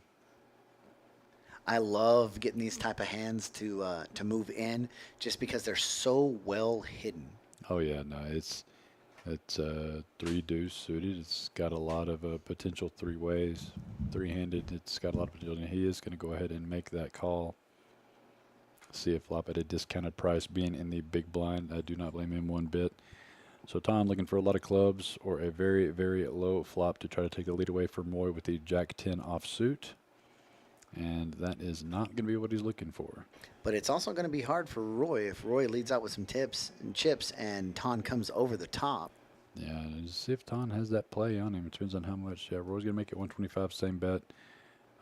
Ton could test his resolve here with just a min click back with the value of these chips. You don't have to put in a ton, but he's not going to do it. He's going to go ahead and let Roy have his completed big blind. So are you just going to have the chat help you figure out how you're going to give away main event seats? Oh, no. No, you've already thought about this? Oh, no. We've already run it through our head. I figured you had already just decided to give away main event seats and didn't care how. Oh, no. No, we've got a tournament ready for them. Oh, it's going to be a tournament. Yes. Okay, I like the sound of that. They can earn themselves tournament. a main event seat. But we can't give it all out yet. Remember how we started teasing about the 200K way before? Oh yeah, yeah. Since the majority of the players out at Celebrity Card Club, KoJack's, and the River League, since they like to play in the World Series of Poker, this might be something really exciting. Well, you're gonna have to tell me what you have in mind. You don't have to right now. We got a break. I need to know. I like that. I need to know. I need to know what you have cooked up. Frankie with King Jack on the button, a definitely playable hand. He's going to raise this up to 150. It looks like 150. That's a cow and a calf thousand. Cow and a calf thousand. Ton and Roy not waking up with fantastic holdings.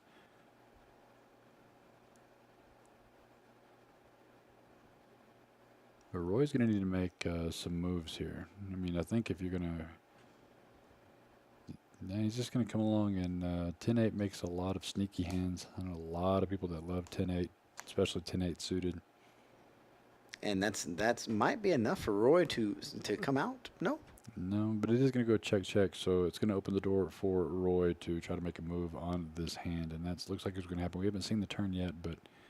it's going to be a jack. Enough to hit Frankie. Yeah. Frankie's not going anywhere. Frankie may not let this one go. No, he's not going to.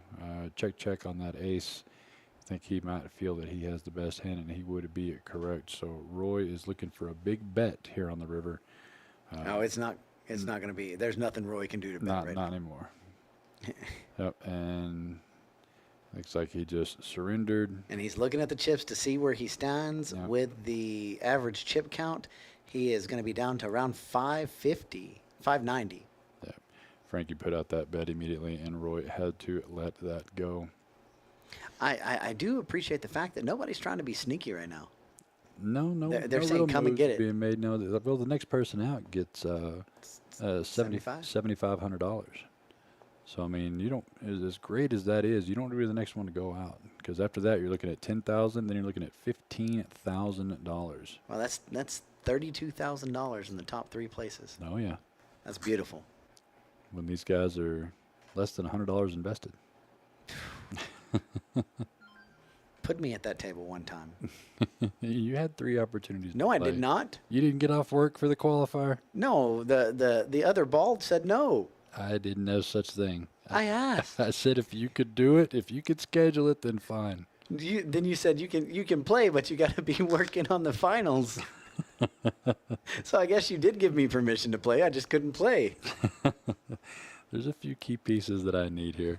So they are, it looks like, going on break. So we're going to take about an 8-minute break because they're going to be cutting it short, I do believe. Yeah, and they won't take the full break here.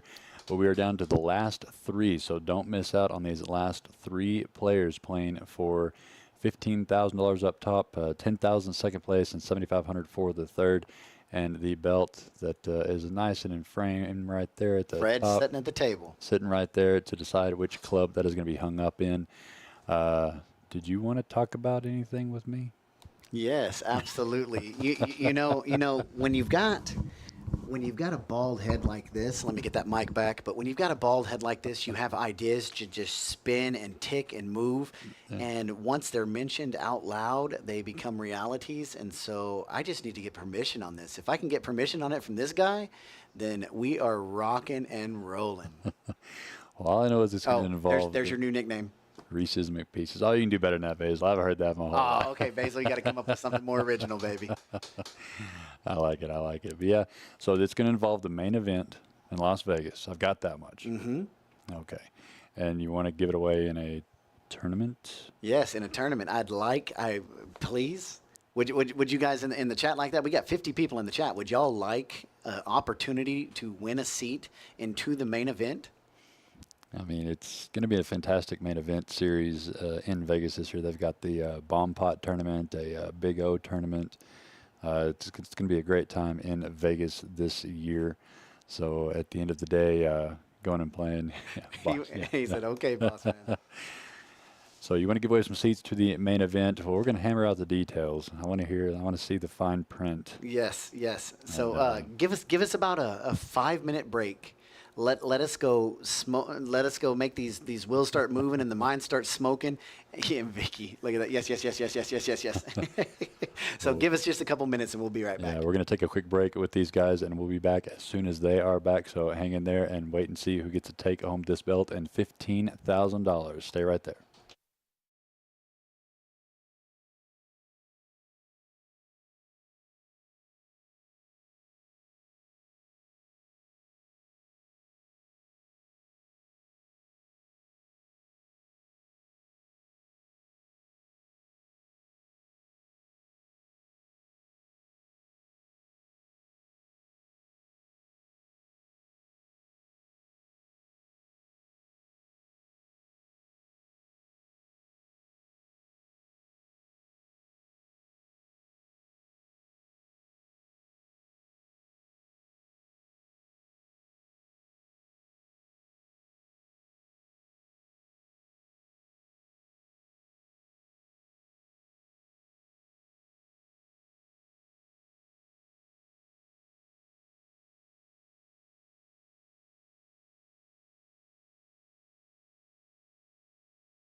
And we are very quickly back here, just in time to see Roy get the first hand back from the short break. Hope you guys are still watching at Aces, but does not get any action. American Airlines in the dust, and nobody moves. But we did have a meeting of the bald and the beautiful.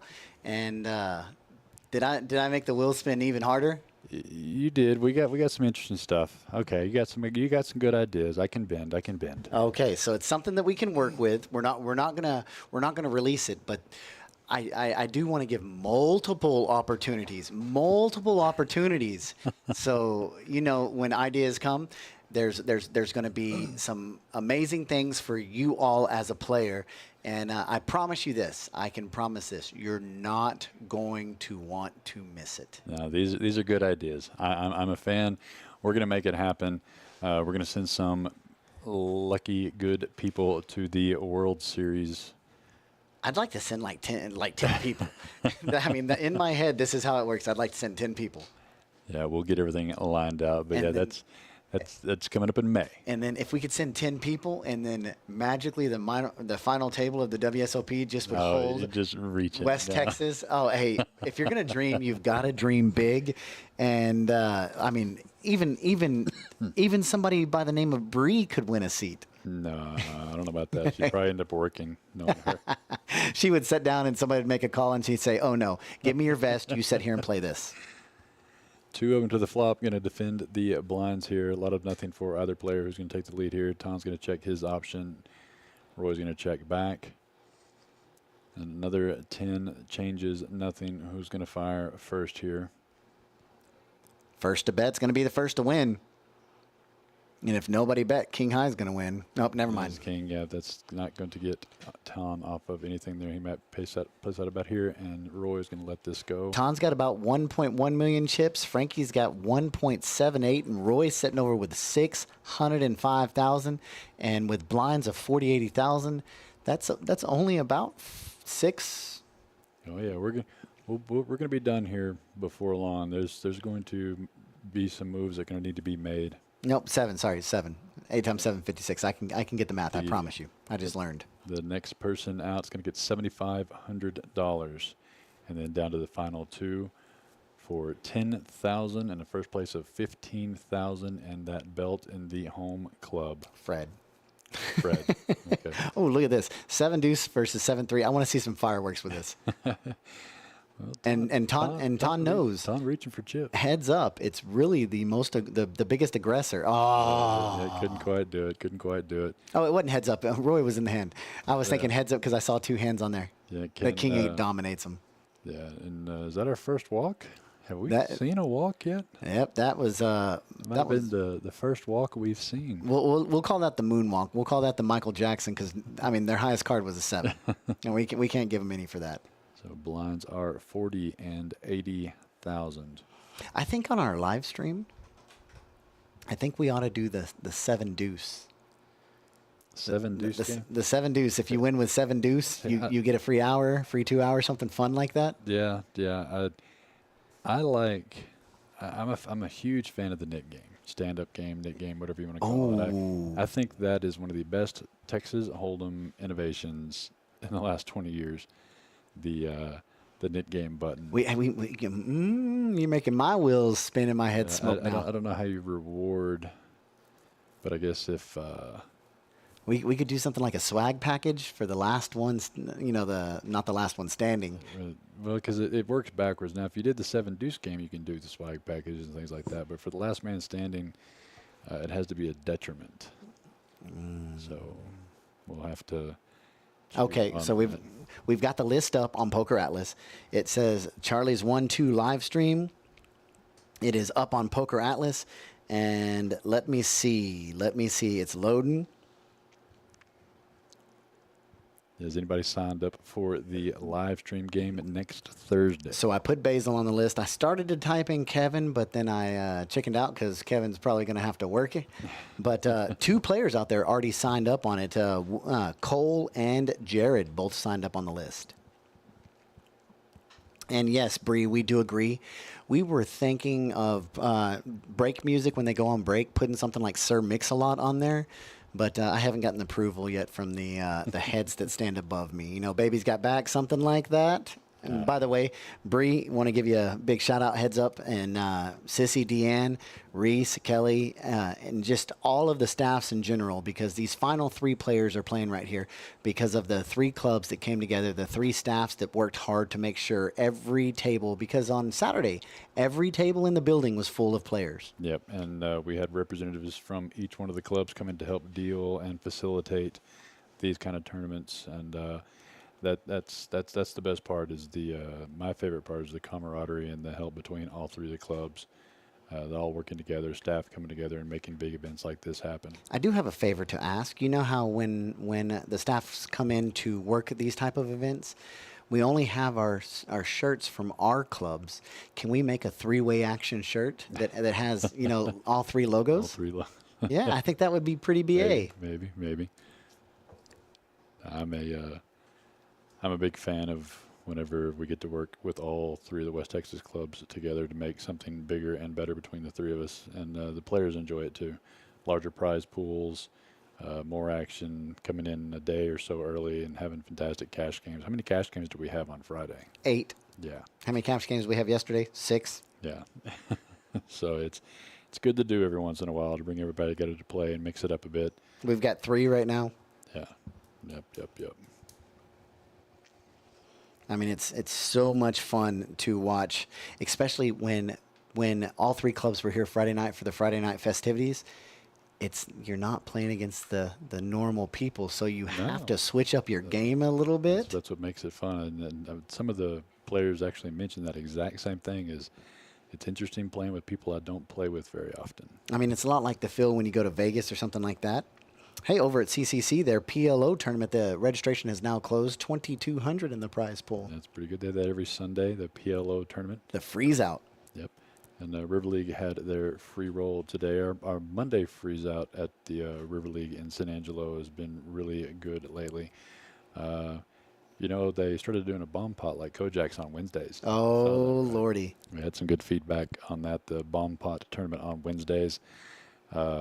You had a really good turnout for your Sunday free roll over there. Oh yeah, it was a good little free roll. So, do you think any of the players that busted out on Saturday, they showed back up Sunday just to hit that free roll? I'm sure they did. I would have. Heck yes. I mean, the people that are busting out of this final table today have been putting it on the cash tables in there. So if you're in, there's 3 or 4 of them already on the cash tables. There's some fresh cash from this tournament on some of those cash tables out there.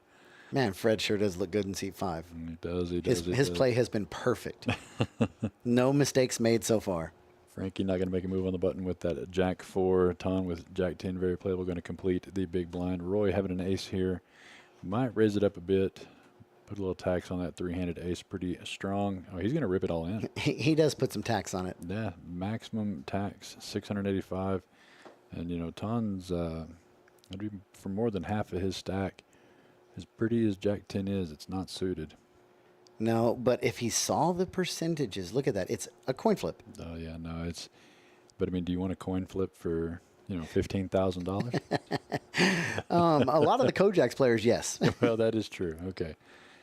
Ooh, look at that. He wants to call, but he's gone. Yeah, he's just going to let it go. It's 3-handed, so those margins go up on hand value. Roy's now got 765, starting to climb up the ladder. He is about 400 down from where he started. Yeah. Started at just 1.0, so he's about 300 down. Yeah, but he has lasted through everyone thus far except for Ton and Frankie. We only have 3 remaining of the 9 that showed up. And we can do a quick recap of some of these placements. I think have a look here.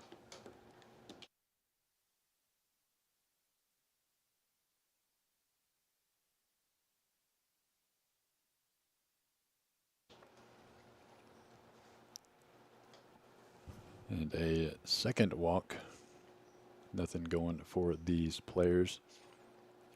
We're going to get a little recap list of the action for today. We started this final table at 3 o'clock. A continuation from yesterday's tournament, which took a while to get here, but it ended up being a fantastic tournament.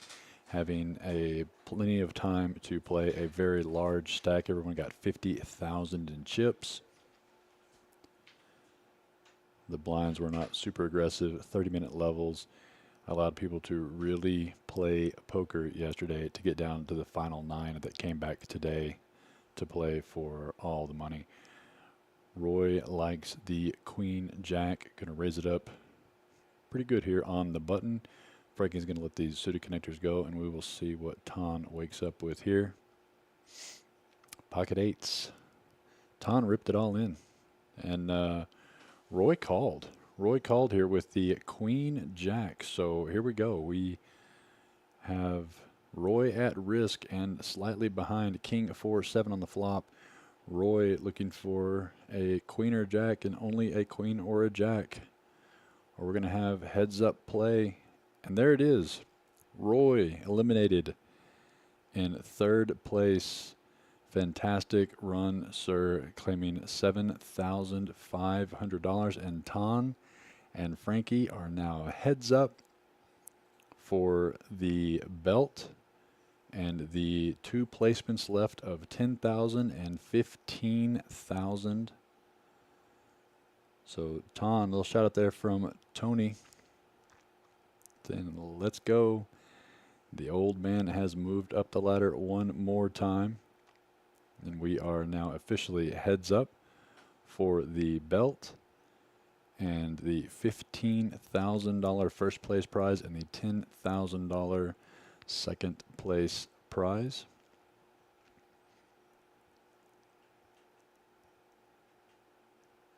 Now, since I went out there, they called me out there. At this time, you'll see me walk out. These gentlemen did discuss a deal for the remainder of the tournament. You can see me there discussing exactly what these two gentlemen want to do. And you see me pointing to the belt there. I said, we can do what you want to with the money, but we are going to play for this belt. It is either going to go to San Angelo, Texas, to the River League, or it is going to stay here in KoJack's in Midland.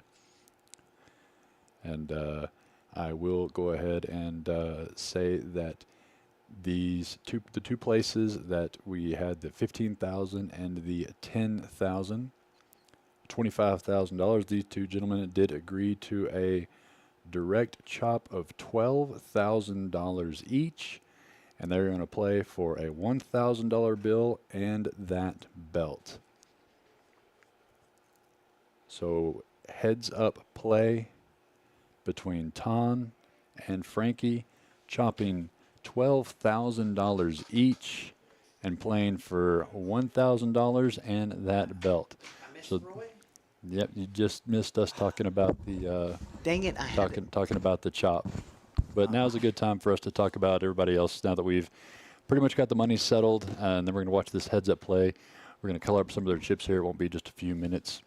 So I'd like to give a congratulations for 9th place finish in the 50,000 zero entry free roll. Oh, let me spin over here. I'd like to give a congratulations to Mr. Enrique Munoz. He walks out. Henry from San Angelo. Yes, Henry from San Angelo. He walks out with $1,500. In 9th place. And finishing in 8th place from Celebrity Card Club over in Odessa, Texas, Ricardo Barreno. He walks out with $1,500 also. Well. Then stepping up the ladder as the money starts to walk away from KoJack's Tony Castillo. You all know him as Loudmouth Tony. He walks out with $2,000, and he let everybody know when he was walking out that. Yeah, absolutely, but he did fantastic. It was a great play. San Angelo's very own Kelly getting $3,000 in his 6th place prize. Chris Carter from KoJack's $4,000 5th place. Jose, who played a fantastic tournament, 4th place, $5,500. Roy Hall fought valiantly with that chip stack and played well and is going to take out 3rd for $7,500. And now we have the last 2 players remaining, Ton from the River League in San Angelo and Frankie from KoJack's here in Midland. They have agreed to a $12,000 apiece payday. You want to hear something funny about the players auction? What's that? So Frankie is in the players auction. Mm-hmm. He bought himself. Mm-hmm. Ton was in the players auction. Frankie bought Ton and has half of his action. So- And also in the club auction, Frankie bought the River League. Are you serious? Daryl. I was in Texarkana running a fantastic tournament, helping those guys over there. I didn't even really help. They knew what they were doing. They did a fantastic job. But they let a foreigner buy San Angelo. And Frankie looked over and he saw, I don't remember who it was. It was somebody from San Angelo trying to buy it, and Frankie outbid him. And I said, Frankie, what are you doing bidding on them? You think they're going to beat us? And he goes, hey, man, just in case. It's a friendly rivalry we have here in West Texas between the clubs, and I love it to death. But disappointed in San Angelo people. You gotta bid on the club. You gotta Holy go cow. for your own club there. So sounds like Frankie's going to do well in the Calcutta then. Holy cow. Look at this. The Texarkana Flight D. Look how many entries there were. 43. Yeah, they're killing it over there. There's 3 flights left. That's going to be a $20,000 prize pool at least. Yes, it's going to be incredible. Yeah, and so yeah, if you're here in the Texarkana, East Texas area, $140 for a fantastic value tournament. That's pretty incredible. And I'll be flying back to Texarkana this week so I'll be there on doing some lives and showing that tournament. So people here will be able to tune in and see what they got going in Texarkana in East Texas. But except for that, in East Texas, we've got the free roll tournament coming up at KoJack's and Yes. the River League. Both are $10,000 guaranteed tournaments. River League starts this week, Ooh. and KoJack's starts next week. And I'm curious to see what the prize pools get to on a free roll. We know what the Man. prize pool will get to on a one-day free roll. So imagine combining all the free rolls into 2, 3, 4 flights, even 7 flights according like the river. And then you throw it all out there and you say, hey, if you double bag, you can take them all forward. If you triple bag, you can take it all forward. We're going to see a chip stack over $1 million chips. Stacks on stacks of chips all the way up. And I'm going to have to really structure that thing weirdly. Yes, yes. 'Cause otherwise that'll be And the thing about that is I would really like to leave the smaller denomination chips in play because I want to see castles. I mean, what's better as a poker player when you're in a tournament and you see these people building these structures that just go up and up? I want one of those at one of these tables. Well, we will see what happened. But for now, we are heads up play between Ton from San Angelo, Frankie from Midland. And they're both staring straight at that belt. They both have seats at the belt. They have seats on the prize. They have, prize pool. There was 25,000 between first and second, and they took 12,000 each. And And 1,000 for the winner. And they're playing for a $1,000 bill and the rights to the belt. So it has come down to either the River League or KoJack's in this one. That's it. That belt is going to stay right here or head to San Angelo. So how often does Ton play? Oh, all the time. All the time? He's a regular poker player, and he plays all different levels, tournaments and cash. Just a fantastic poker player. And look at the chip stacks, by the way. We're pretty much even. And I guess that's why they get agreed to an even chop. Oh, I guess so, yeah. I didn't even think about what their chip stacks were, but that's why they agreed to an even chop. So they're playing for an extra $1,000 and the pride of the belt. And I don't doubt the desire of either one of these players to bring it to their home clubs. Oh, look Frankie's at that. keeping the pressure on. Betting the plaques. Those are 100,000. Can Ton find a call here? He's just got a bluff catcher in the 8s. It's the first time we've seen those plaques come out to play. Ton still has plenty of chips behind. That's the fun thing. You see him shuffling them. Yeah. When you He makes the call. He calls him out. What a call by Ton. And Frankie is forced to turn over the bluff. Frankie shows he's playing the board. Yep. And Ton looked him up with the bluff catcher, and that's going to be a swing. I mean, it was a great move. If Tom would have had something along the lines of 6s or 5s, there's not very much he could beat right there. Yeah. But that third pair on the board made it where he had to make the call. Yeah. And Frankie says, "Nice call, nice call." That was a good move, definitely. And Ton was able to sniff that out, and that's going to adjust the chips there a little bit. 1.3 million for Frankie, and just over 2 for Ton. So yeah, they were pretty much dead even whenever they decided on that chop, and that's why they decided on that chop. Now here's the question: Corey's hair is black. His beard is red as red can be, and it's not dyed. How does that, the Irish does he know if he's a little bit Irish? I guess. Not a It's clue. it's a pretty good beard. No gray in it. I mean, mine I can grow mine out like that. It's super gray. But here we go. Heads up. Everything here from here on out is going to be heads up. We got 5-4 versus Queen 3. Neither one connecting to this board. No real backdoor draws. Who's going to bet first to take down? Each one of these pots are going to be six-figure pots. The blinds are 40 and 80,000, so they can't mess around too much with this. Is Tom going to bet or just give up on this hand here? Frankie would have to. Nope, he's just going to check it down, and Frankie's going to turn it over. No, Frankie's going to go ahead and bet it. Oh, that would be incredible if Ton came over the top. Yeah. So he bet it. Ton instantly mucked. So heads up. It's not only about the cards that you hold. Oh no. It's about what's on the board, what kind of position. The player. You know, the button is super powerful. Heads up. Basically, they say anytime you're the button pre-flop, you need to be raising.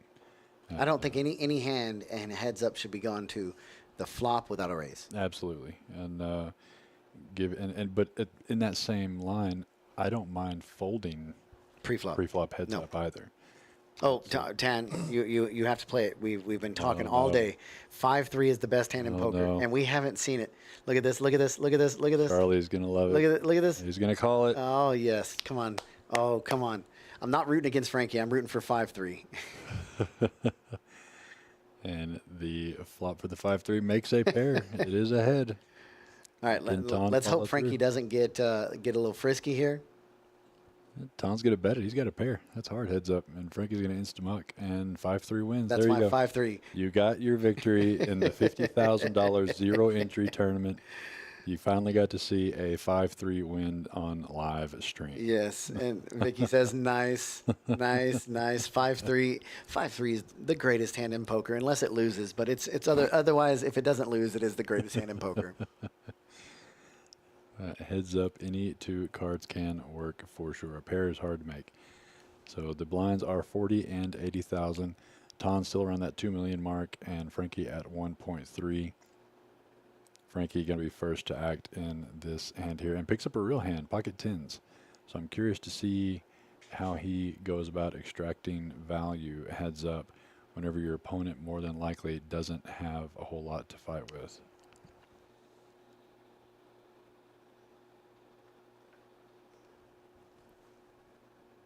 And they're just going to go to the next hand, bet and a fold, which unfortunately typically happens.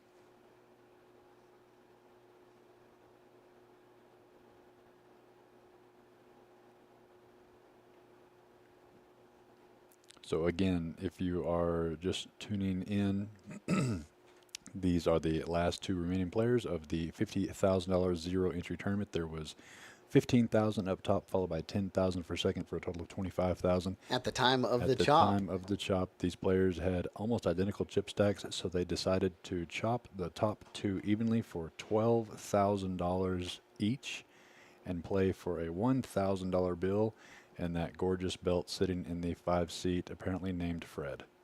And we saw this last time. Ton had a little bit bigger hand, and Frankie had the 3 deuce. Tried to get in the same similar situation, but Frankie said, "Not this time. I am out of position on this let one." that one go. Mr. Chris, who was a final tabler who's watching the culmination of this, is arguing your 5-3 theories. Hey, if you would have taken that 5-3 when you were pondering about it earlier, and you'd have shoved all in that hand, it would have made it through. It would have made it through. You can't deny that. It would have just taken every one of your chips and a butt pucker, and it would have made it through. That's too funny. Hey, Chris, great run today, man. Appreciate you coming out and having fun and enjoy. It was 4,000, right? I believe so. Yeah, he just announced it through. Yeah, but he ran it up to 5th or 6th place. That was Said fifth. He said 5th. He said if he'd have followed your agreements, he'd have been out in 7th. No. You would have had the chip lead. But a 5th place. Insane finish. run. I watched them all. I watched them out on the outer tables. And one of Chris's most effective, and in West Texas, this is the crazy thing. One of his the most effective things out here is that table talk. Oh, yeah. And he can have you thinking he has nothing, or he can have you thinking he has everything when he has nothing. And it worked in his advantage. He played good poker all weekend long. Yeah, definitely works. Frankie's going to bet this out as Ton makes a pair. And Ton likes... Just bad timing. That is 4th pair. Don likes having a pair, period. It's hard to make a pair. Yeah, and Frankie's not going to like that call, and he's going to have to either really empty the chamber here on the river. The board pair 10. That didn't change anything, though, if Ton thought sevens were the best. And Frankie is going to bet it, though. And I don't know if Ton's going to call this time. It's 300,000. Yeah, he's going to get that one through Great this play. time. Yeah, good bet by Frankie there. I think Anything smaller, it might have got a call, because if he thought his 7 was good on the turn, nothing changed it on the river to make it. Yeah, and there's the 300,000 was definitely a better bullet to fire on that one to keep Ton from looking him up on that round. Oh, 10-3 against Roy was table talk win. That win that he had against Roy. Oh yeah. And that's one of the things that the heads up here, you can kind of mumble a little bit. Yeah, You got to yeah, be careful not to cross the collusion line, which Chris never does. Yeah. But he made him think that 10-3 was quad aces, and Roy dumped it in the muck. Yeah, that's we allow heads up play here, speech play, whenever two players are heads up with no other players involved, even if they're all in or not. As long as they're heads up and there's the only ones left in the pot, we allow a bit of speech play, a little bit of theater. So do you do it? Do you lead them to believe you have a big hand if you have a big hand, or do you lead them to believe you have nothing? It's kind of reverse psychology. Yeah, I don't play enough to do anything. It has to be like a reverse of a reverse of a reverse psychology, so they don't know where your mind actually is. If you're the one that was out there playing cash and spinning it up in the 1-2 while I'm in here working, you get to play all the time. I don't. Oh yeah. Speaking of which, what does our cash games look like out there? What do we still have going? We had a. Oops, excuse me. I dropped it when I was trying to pick it up. We have a full 1-2 running, which that's Charlie's game on Sundays. If you want 1-2 action, it's guaranteed to be at KoJack's every Sunday. It is here to stay. 300 to 600 buy-in on that. No running it twice. No bomb. 60 to 300. Yeah. What did I say? Yep. I don't know what you said, but it wasn't 60 to 300. Oh, 60 to 300. I do apologize that. And we have one table of that. We've got a couple people on the waiting list, but then we have 2 5 on the button tables already up and going. And the list on the Thursday night live stream 1-2 $60 to 300 is there and ready to go. Tom flopping second pair, but Frankie has the top of it this time, and he's going to smooth call and then. Oh, that's trouble for Frankie. Oh, but 2 pair on the turn. It's hard enough to hit a pair. It's even harder heads up to hit 2. Yeah, and Tom's going to check it, and Frankie's going to take out the betting lead here, and oh, it's an all in. It is an all in. That's a hard hand. Yeah, Frankie hasn't called it yet. Because at that point, you're thinking your opponent has, 3-5, maybe diamonds, maybe spade or Yeah, get clubs. a bunch of combo draws here. Trying to buy that up if you think the king is just good. And he shows it and throws in the mug. Good fold. fold. Frankie he, doesn't want to gamble anymore on that hand. Ton definitely put him to the test. He's not going to put him on anything there that doesn't look like a draw already. So could have got a call out of there from a dry king. That was a great laydown, wasn't it, Carter? Yeah, that was a good fold. Yes, Ragsdale, that was amazing. They didn't even come down. I was about to ask how the drive was back. I'll tell you this, though, Mr. and Miss Ragsdale, we better see y'all out here at the next one of these. We've got a seat ready for you. Yep. Always a good time when we get to see you guys here. Oh, Ton's got a monster. Yeah, unfortunately, Frankie doesn't have much to fight with here, so. Does he get sneaky and just call? I don't think I would just call. Raised a little bit, trying to get something out there. But Frankie's not going to come along. It's going to be a muck, and he's just going to pick up a big blind. So that's going to put Ton at 2.4, and Frankie just over the 1 million mark. So a little over a 2-to-1 chip advantage. 2-to-1, yeah. And Ton's got that stack building on the left side of his stack. You see his left hand on it. All those plaques. Those are some beautiful things. Yeah, those plaques. I've never gotten to use plaques, but that's what I would put someone all in with if I was betting the plaque. I would just throw a stack of plaques and just let them hit the table. I made back-to-back final tables in main events here. Using plaques. And one of them, I was the chip leader. Unfortunately, I tried to get tricky and got caught, probably playing 5-3. But I had to give away all my plaques, and after that, my mojo was destroyed, and all I had was other chips. They're not quite as fun. You will be there. I'm marking it down. We will see you here. Be there or be square. These guys have already chopped the top two places of 15 and 10,000. Just a quick update for anybody tuning in to the last two here. They have split 12,000 each, and they're playing for $1,000 and that belt right there across from the dealer to go in their respective clubs. And there's $7,000 left over in the Calcutta. And it sounds like Frankie has most of the Calcutta wrapped So up. here we go. Two players left in the Calcutta, Frankie and Tan. Frankie bought himself, so he's got all of his action, whether he finishes first or second, and he was able to purchase Tan for $25. He offered Tan. Tan was unfamiliar with what a players auction Calcutta was, and he asked Tan if he wanted to buy half of himself for $12.50, and Tan said no. And Frankie said, "Are you sure? It's just $12.50. If you mess around and win it, you've got half of your action." He goes, "Okay, here's $12.50." That's too So he's about to win either half of $2,400 or half of $4,000 for $12.55. Show me a better return on that. Oh wait, the zero entry free roll. He's about to win $12,000 for no entry fee. Yeah, that's definitely a fantastic event. Chris Carter's calling you out on your tournament performance. That everybody was in Vegas while you were there. Oh, hey. We don't have to give the exacts, okay? Just let me have back-to-back. That's my biggest accomplishment on live poker. I have back-to-back final tables here. Beat up on the fish around here while y'all were all in Vegas. Yeah, I saw an opportunity. I took that opportunity. I mean, which that's fool poker. wouldn't take that opportunity? That's poker. Ton working his way up to 2.4 million, and Frankie just under $1 million now. Frankie needing to get some chips on his side of the table here pretty soon. The blinds are 40 and 80,000, and Frankie picking up a real hand, but unfortunately Ton just has nothing to come along with. So unless Ton decides to get a little froggy with the 6-3, he's going to call and. Could Frankie maybe slow him? He's going to go ahead and rip it in, and That's the end of this hand. Over yet. So I am going to respond to that comment by Carter. He didn't do it with 5-3. 5-3 is how I got the chip lead going into the final table. There was a three-way all-in, and the action was me, and it was 110,000 more to call. I had 5-3 suited. I made the call, and the flop comes 2-4-6. And so I knocked out three players and got to advance. So I did do that one with 5-3. That's too funny.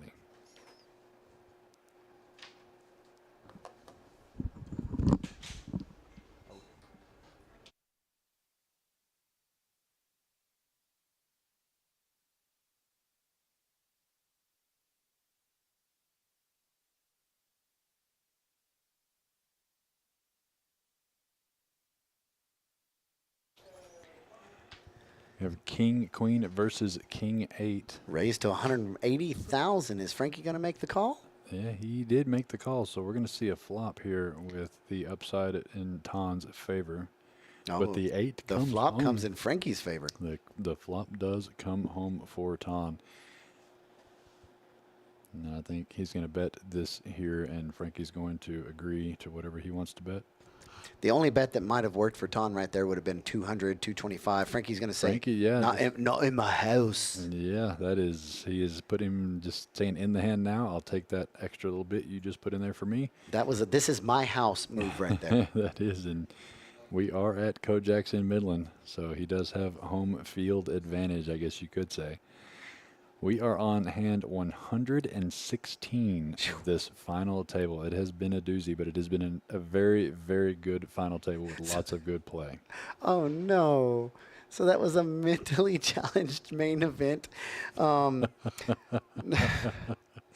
It was because I was in it, yes. I guarantee you that. That's too funny. Chris taking it out on Charlie. He's got to give it to me because I give it to him also.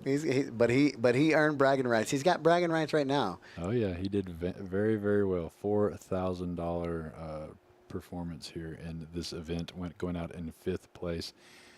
Diamonds versus diamonds. Everybody's got diamonds. Let's see. Oh, that would be Limp in a call. crazy if the flop comes all diamonds. Heads up and both making a flush. Yes. That's tough to do, but the board does not participate. So the first one to bet is going to be the first one to take this down. Ton's going to be the first one to bet. Yep, he's going to fire out a bet here. He looks like sometimes he wants to bet with his right hand, and then he grabs it out left-handed. Yeah, Ton plays a lot of cash games, a lot of tournaments. We enjoy him at the River League. Fantastic player, fantastic person. And Frankie is pretty much the same here at KoJack's, a regular fixture here at KoJack's tournament and cash player. Lots of experience in poker between these two gentlemen, and it shows being the final two of this tournament, both chopping $12,000 apiece and playing for a $1,000 bill with that belt to take home. I know, Carter, when you shoved that ace-8, the worst hand you could possibly see, ace-9, made the call, and that put you dead to the 8, and then you both flopped a pair. That was insane in the membrane. Both players hit top and second pair. Yeah, Tom's going to bet this out, and I don't see Frankie raising here, but he's definitely going to come along for the 90, and that's what he does. Last time this happened, Ton hit 2 pair on the turn. Yeah, let's see if he can still have some of that run good.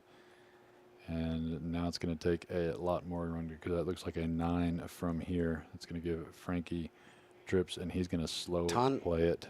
Yep. And So Frankie's got just nothing but a boat. Yeah, Frankie just has too much for heads up. Yeah, nothing but a boat. Too much for heads up. So Tom's going to check. And maybe Tom may fire out a bet here on the river, possibly. It looks like he did about 150. Now Frankie, so that says thank you for the gift, and he's going to go ahead and go all in. Yeah, just in case. He had a straight. Just in case he made a straight or something and could get paid off on it. Unfortunately, it's not going to happen on this one. But that also looks super fishy. It really does, but I don't think Ton is going to put in the chips to complete that. He's already got him once with basically a bottom pair bluff catcher. Oh. No, he was asking him to hold up his plaques, getting a chip count here. He's maybe thinking about calling him light again, but and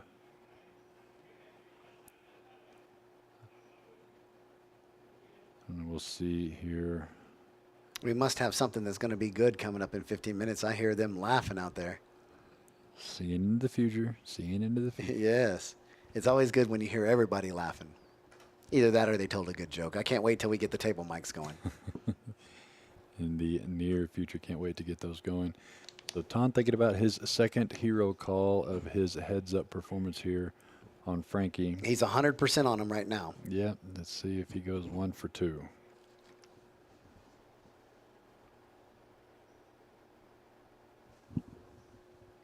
Replaying the action in his head.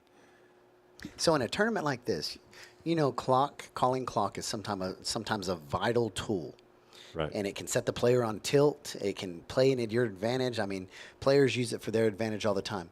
What do you think is the approach? Oh, I thought he was because if you pull chips back, that's a call. I thought he was pulling chips back. Clock usage is really dependent for me. No, he did make the call. That is going to be a huge swing. Now he didn't go all in. He just bet 350,000. That looks like more than 350. I see 500 over here. You see all those chips 1, 2, 3, 4. Yeah. Well, that was maybe with the raise and then the re-raise. Okay. So he made it 150, and then he made it 500, and so Ton 1 for 2 on his hero calls, and that's going to swing the chip lead over to Frankie. Now Frankie is at just over 2 million, and Ton at 1.4. I giggle because yesterday we were talking about the gray hair on that table, and the youngsters kept getting kicked out. Well, here we look at this table, and both people have gray hair, don't they? There's experience. A lot of poker experience between these two players. Both been playing a long time and often. Frankie with King 9, Ton with Queen 8 suited. Carter says you might not want to mic the players. We would have to get an agreement. That is true. Turn it to NC 17. Ton's going to go ahead and rip it on this last. That's the first level of the 50, 100,000 blinds. 50, 100,000 is what we are at. So each player sitting at about between 15 and 20 big blinds. Yep, right where you want to be heads up. This is right where the tournament wants to be. Whoever dreamt up this tournament did a fantastic job.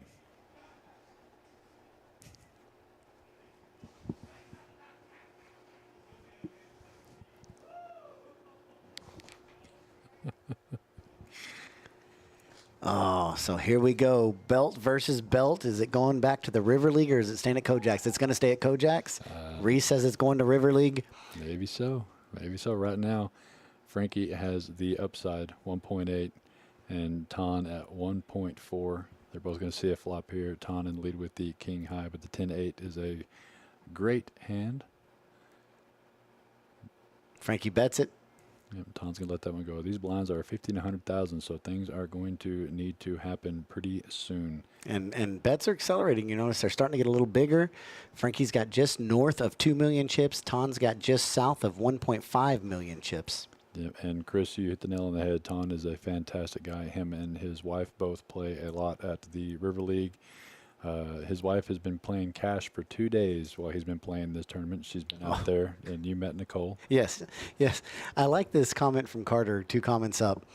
Ton has a huge tell that I'll sell to anyone for San Angelo for the right price. I'd be super curious to see what that tell is because he's a solid poker player. Frankie picks up deuce 3 for the 3rd time in like the last 12 hands. Yeah, let's see if he tries to. I mean, he's going to at least check his option here and see what. If the flop comes a deuce, he's in trouble. Yeah, the king deuce is. Oh, that's what you're looking for when you play 3 deuce. Well, I mean, that's it. Only some clubs would make it a little better, but unfortunately, Ton doesn't really have anything to come along here with, so it's a good bet there by Frankie. Giving So that that's one how you extra play opportunity. 3 deuce. You're supposed to bet your hand.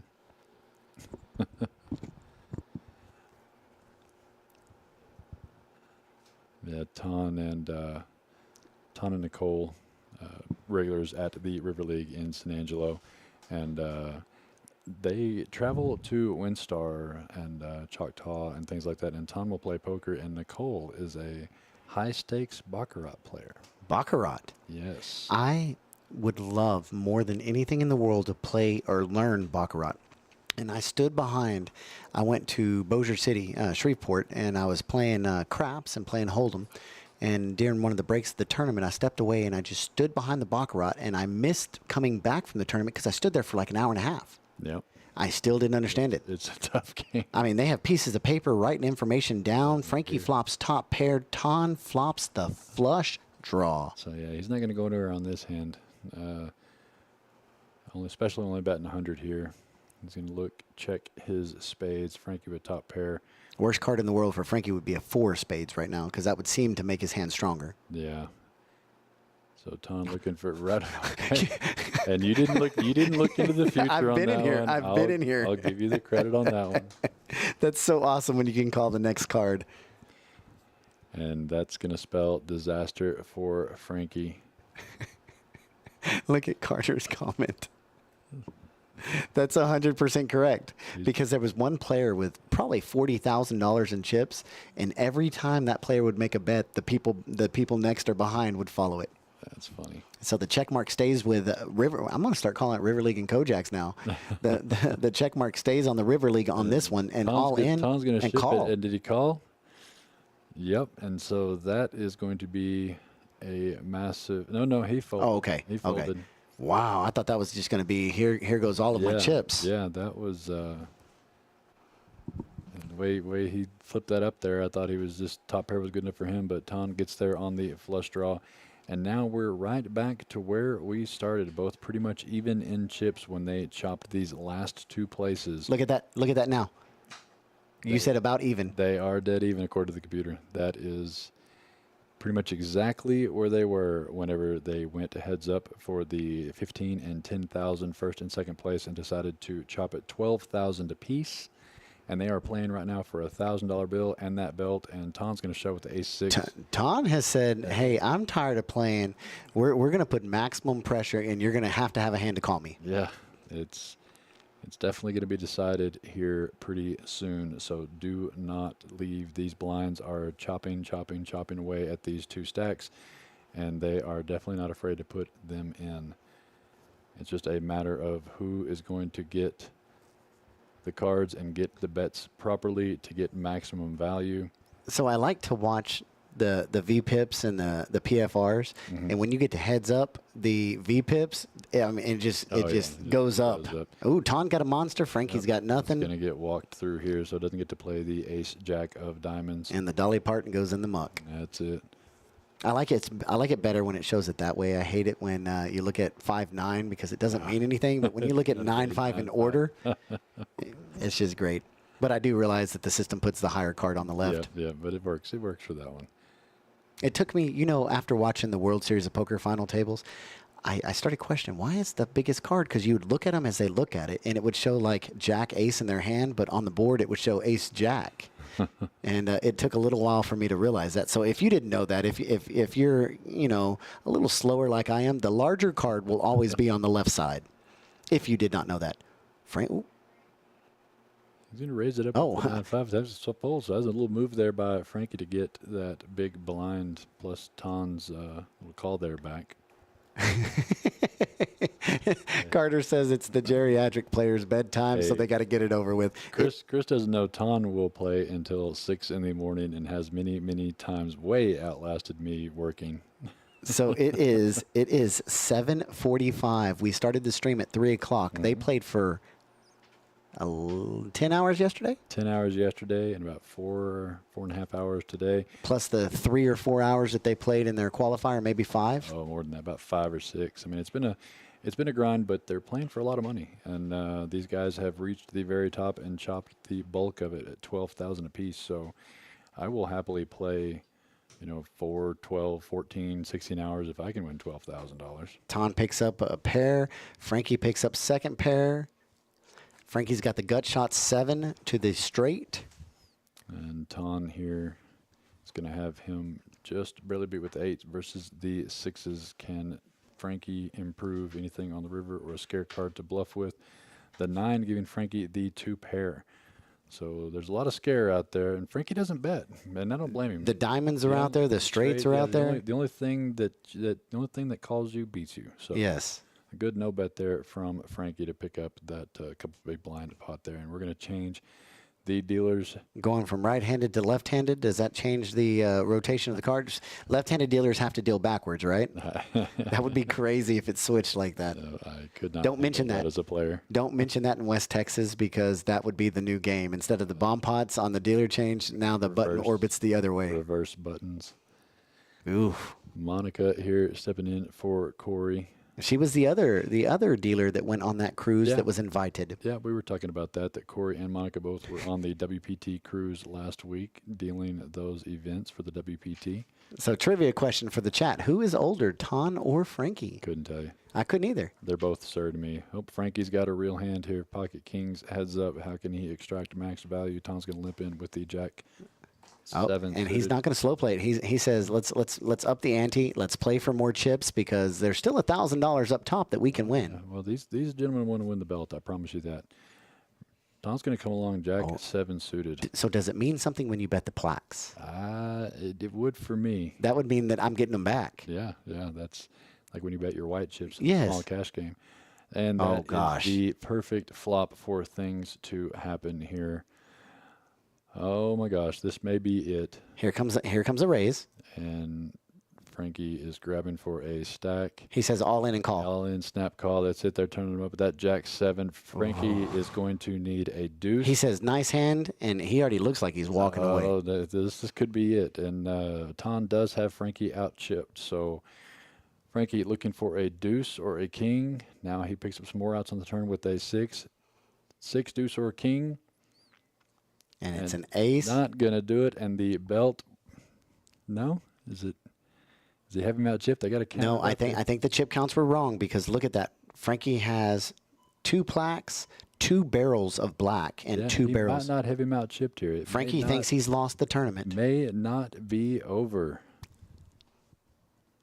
Monica here going to get this count. There's just so many chips in play and get it perfectly right. It's going to be really close, but either way, that is a huge dagger into Frankie's spirit on this tournament. Picking up kings, you're supposed to win that hand. Heads up and just flops 2 pair. So 4, 9, 10, 11, 12. 12.95 is what it looks like the side action is, and Frankie did have more than that. So that's going to leave him with chips left. There's going to be some chips left here, so Frankie still got about 300,000, it looks. Yeah, and Or close to it. And I do not blame him for walking that one off. There's Monica saying he's going to get him over there. She probably yelled, "Go get Frankie, he's still got chips." So at this point, if the player walks out the door, do you still just deal the hands and automatically muck? You mean, I suppose that you can abandon your hand and they just have to blind them out. But I don't think it's going to be the case here. I think they took a quick break here, and we'll get the updated chip count. So it looks like, Frankie's going to have about 300, about 3 big blinds left. And so there's the blind going out. So until he can get back, I think play continues, correct? We'll see. I mean, he has the choice to look at that massive wall that Ton has over there. Yeah, and oh, look at this. He even knows. Ton was born in 1956, Frankie in 1960. That tells you the type of information that Carter can pull at a table. He was looking up at his opponents at the final table. So play is going to continue. Frankie does have 3 bigs left. And oh, my gosh. And he picks up pocket jacks. I mean, how does this work? and you know he's steaming after that right now. So these are all going in. No, it's just going to be all in, and Tom's going to call because it's. He knows he's steaming. Chips, yeah. That's you couldn't have it work out better. Ton's not. Nope. It couldn't have worked out better though because it looks like he's steaming. Oh yeah, no, I mean this, and he could if this holds. Here, oh no, he called. Yeah, if this holds here, he's going to. He says one time. That's his one time. Have some chips here. Let's see what the flop brings. He hits a pair. 6. We have a 9. So Ton looking for a 9 or a queen. 5 outs. Not going to do it there. So a 5 9 more outs? or a queen, or the game continues, or the belt goes to the River League. And it continues. The game moves I on, clap so because he's from KoJack's. I'm not rooting against either player, but I am clapping because he's from KoJack's. So we. Here comes the queen. Carter was already calling it. So this is going to be about 600K in the stack for Frankie, and he just needs to reset. Yeah, it's hard to come back from something like that, though. It is absolutely hard to come back. You've played for many hours the last 2 days. You take a horrendous beat, heads up. You get the dream situation with kings up against 2-unders and just flops to pair. And that's what he was laughing about when I said they were laughing. He was just laughing. That was his loud laugh right there. Yeah, he's saying, "I thought I was out." Yeah, just got to reset this to because he's still alive. Yeah, he's got plaques, he's got blacks, he's got 2 barrels of red against the great wall of Ton. Now Ton's going to have the jacks. He goes all in, and Frankie can't call that. Okay, he's not. So he's not tilting it away. He's and he's still smiling. Composed. He's saying, "Laugh." He showed him. Yeah. Yeah, he's laughing. He's still having a good time. He's over it because he picked up pocket jacks and won the next hand. Now, had he lost that, that would have been gross. Oh my gosh! But now he just had to walk it off for a minute. He could hear Frankie saying it. Yep. So we still got poker. We are on hand number 129. In Spanish, we say 129. It's going to be either River League belt or KoJack's belt. King 5 in Frankie's hand. I see it before the card reader can get it. These gentlemen, if you're just tuning in, have chopped $12,000 apiece and are playing for $1,000 and the rights to have that belt in their club. So the big thing that we've come across in the last 2 of these is the player wants a replica with their name etched on it so they can put it on their trophy shelf. We'll have to see what we can do. I like that idea. Ton might want a belt, because if he comes to the River League, maybe rooting for the River League a little bit, just like you, rooting for Coach. I just want to see the final hand win with 5-3. You've already got your 5-3 win. You've got your moral victory on 5-3. Yes. It had a final table live stream victory. And you were right, Carter. Frankie is still gonna, he's still gonna come out on top because he's got all of his action in the players' auction and half of Ton's action in the players' auction. But Ton also has half of his own. Yeah, Ton's got king. Look at this. And he slow played it. He slow played it. And it's, oh my no. gosh. This might do it. The king Check. may save Frankie. Oh, now there's no chance it saves him because nope. There it is. there's two of them out there. there's What's the the bet. odds heads up that a player's holding a king? Absolutely. And Ton just flats him with the 100. Ton laying in the weeds No, until Ton bet the 100. Frankie called the 100. yeah. So he's just all in. Ton proudly turns over and the quads wins the and tournament. celebration. Absolute. And they hug. I love that. Look how excited he is. Oh, that is amazing. I wish we had an outside camera because his wife is jumping up and down out there. She's sitting at the 5 on the button table. And look at this. Look how excited he is. I think he's going to take those home with him. Oh, he's already set up his picture. He's ready to go. That is fantastic. So, Mr. Ton. Look at his smile. San Angelo and the River League Look at him. taking home the belt, and they've already chopped 12,000 apiece. That's just the victory. That's just the victory he is excited about. That is incredible. Valiant played by Frankie. Tough beat with his pocket. They call him Baccarat Ton? I don't know if he plays. I know his wife does, but that is a fantastic result. And we need to get out there. Yes. And take some pictures. They've been waiting for us for 15 minutes. Hey, it's been a pleasure to get to do this, and I'm not talking about just this live stream. We're talking about this tournament for all 3 clubs, Celebrity Card Club, the River League, and KoJack's, all of our staff. We thank all of you for doing it. And I'm going to spin this right here because I want this man to get in the photo, too. Chris. He's the only one that can compete with Beards at the feature table yesterday. But Chris was a huge part of this, and so was Robbie from the River League coming in and doing the behind-the-scenes stuff that makes this possible for all of you. There's a lot of work that goes behind the scenes for us to just sit here and talk. Yes, and they've got to calculate everything. But huge success on this tournament. The teaser though is look at what's coming. Watch social media. Watch Facebook. Watch Instagram. I'll have to figure it out what you want to do, but we're going to be having apparently tickets to the main event in Las Vegas. I win. In a couple months, and we'll figure out how to do that. But coming up before then, in April, we still have plenty of stuff going on. Starting next week at the River League in San Angelo, there's going to be the start of the $10,000 guaranteed free roll. And then KoJack is going to be having their $10,000 guaranteed free roll the week after that.